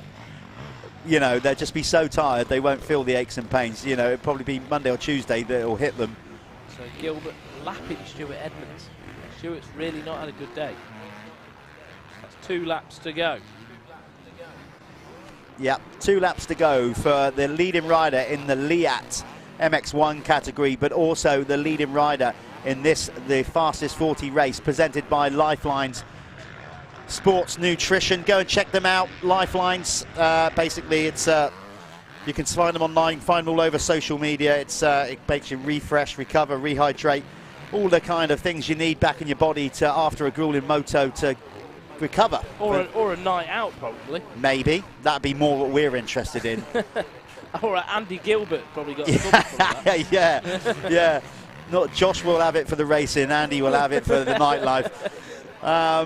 Yeah, good stuff. So thanks to Lifelines for supporting the fastest 40. Massive shout out to Liat as well. You know, a major brand in motocross, obviously really broke through with the neck brace and all the, you know, renowned for their protection, but now knocking out, you know, great kit designs, loads of kits. So boots and everything. So thanks to Liat for stepping up and becoming a partner with us at the Michelin MX Nationals for the Elite MX1 class. And also Apico that were with us last year with the expert class, but they've got involved with the Elite MX2 class. So thanks to Dylan Brown, all the team there, Scott Cannon, everybody at Apico for getting behind us as we try to push things forward here at the Michelin MX Nationals. And just basically try and make motocross in the UK just that little bit better place to be. Make motocross great again. Should we get some hats? Your country needs you and all that. Jamie, also another stellar ride. Absolutely mint. What a performance. I imagine his team are going to be over the moon. His dad's going to be happy with this. Jamie's going to be ultimately very happy with this, because I know for years Jamie's been working so hard to get results in the MX2 class.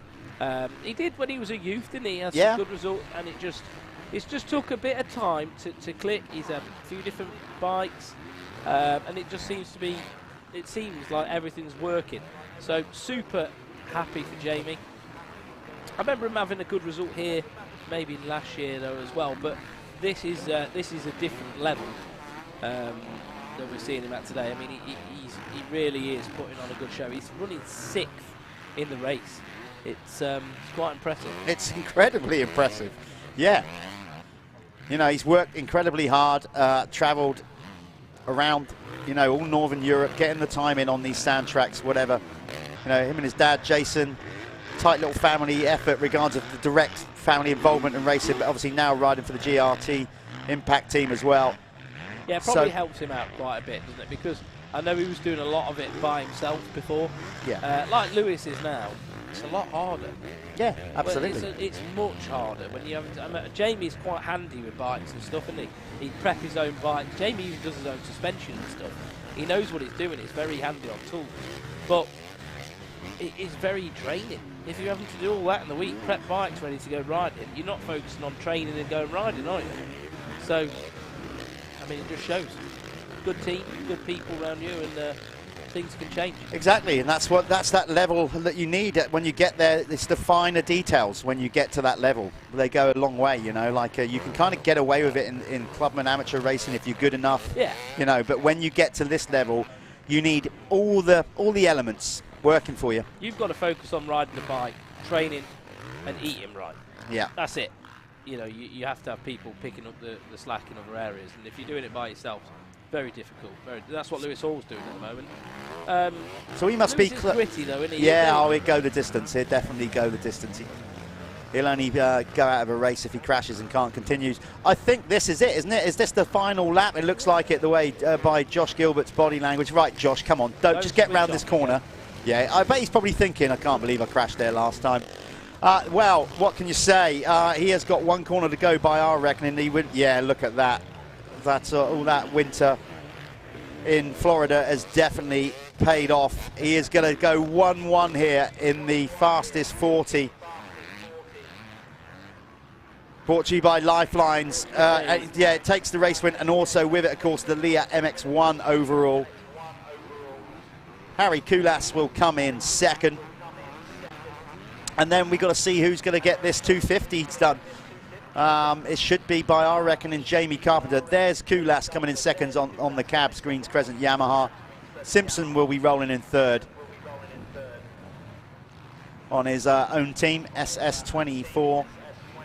There's Tommy Searle. A day at FatCat he will quickly forget, I'm sure. Yeah, Tommy Searle all the way back in 20th position. But hey, a point's better than no points. Yeah, we don't know what's going on with Tommy there, but clearly he's had a very bad off day. Let's get Jamie Carpenter on the line, over the line. I'm going to go down there and do these interval training. Interviews. And then we'll be wrapping up our coverage once we've spoken to the two winners. So, Callum, I'll let you bring them in. Yep. So here we are. This is Jamie Carpenter taking his second overall victory of the day at FatCat Motorsports. And he's about to cross the line. And what a brilliant performance that was from the GRT whole shot KTM rider.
initiative to move, so I make it harder.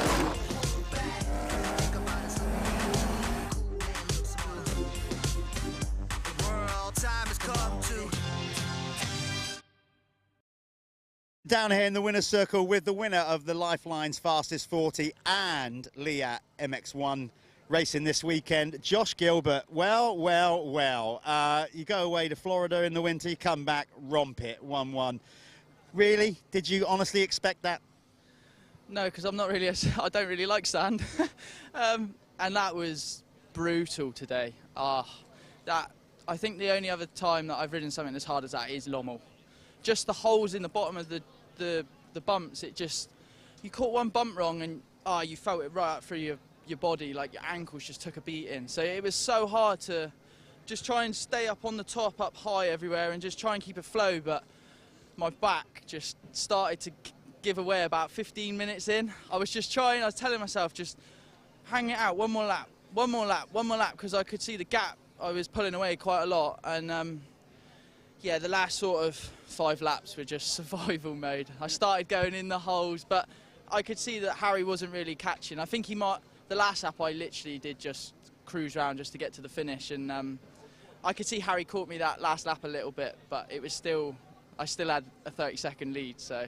You didn't crash this time and make it interesting for us. No, I made sure of that. Even though I was cruising that last sort of lap, I was like, just get everything right. The hard bits, just don't think about anything, just concentrate, and yeah, it's paid off finally. We were saying in commentary that you got a long drive home. That will make the drive a little bit sweeter, won't it now? You can kick back. Have you actually got to physically drive yourself, or are you going to sit in the passenger seat with a bad back? No, I'll sit in the passenger seat with a bad back, yeah. Well earned. Josh, well done. Great performance on the weekend. As we said, your Lifeline's Fastest 40 and Leah MX1 winner here at round 1, Josh Gilbert. Well done. Cheers, thank you.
Right, we're down here in the winner's circle with your Pico MX2 winner, going 1-1, another 1-1 performance. Jamie, I'll make this quick, only because you've just said to me you're so shattered, you've got a job to stand up. Yeah. Brutal, but come on, it's got to be worth it, isn't it? You know, new team, GRT Impact, what a way to start your series, man. Yeah, it's a great way to start the year at the MX Nationals, going 1-1. First time going 1-1 in the pro class as well. I had a race win last year, but it's definitely better to do it 2 races in a row. And that track, I mean, you know, obviously I thought it was brutal last year, but again, we've had like a lot of rain coming in, and then the sun has dried it out more this year. One of the toughest tracks you've arguably ever ridden. Yeah, it was definitely brutal out there. I think with all the different levels of riders, like, you just get all the different bumps. Yeah. So what happens now? I mean, you know, the team are going to celebrate. You know, what's going to happen now? You're going to take time to recuperate. Obviously, your team must be made up. Yeah, well, we got 2 weekends off now, so yeah, it's good to get this in the bank and yeah, reset a little bit and yeah, come back swinging at the next races, hopefully. Well, look, you going back to home tonight, back to Ringwood? Yeah, definitely 4 or 5 hours back, so that'll be a lot better after 2 wins. It will be, indeed, it will be. Listen, go and get some rest, a well-earned drink. Well done. Jamie Carpenter, your winner of the Pico MX2 here at round 1. Thank you.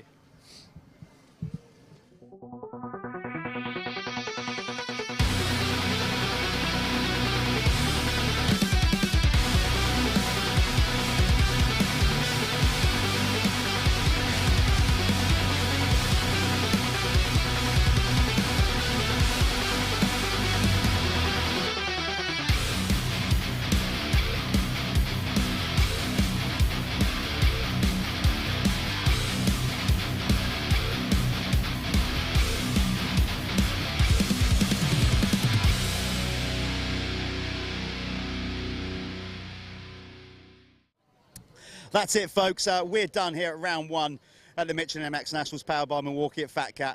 What an absolute ripper it's been. That track was brutal. Me and Callum are just tired watching in the commentary, let alone being out there.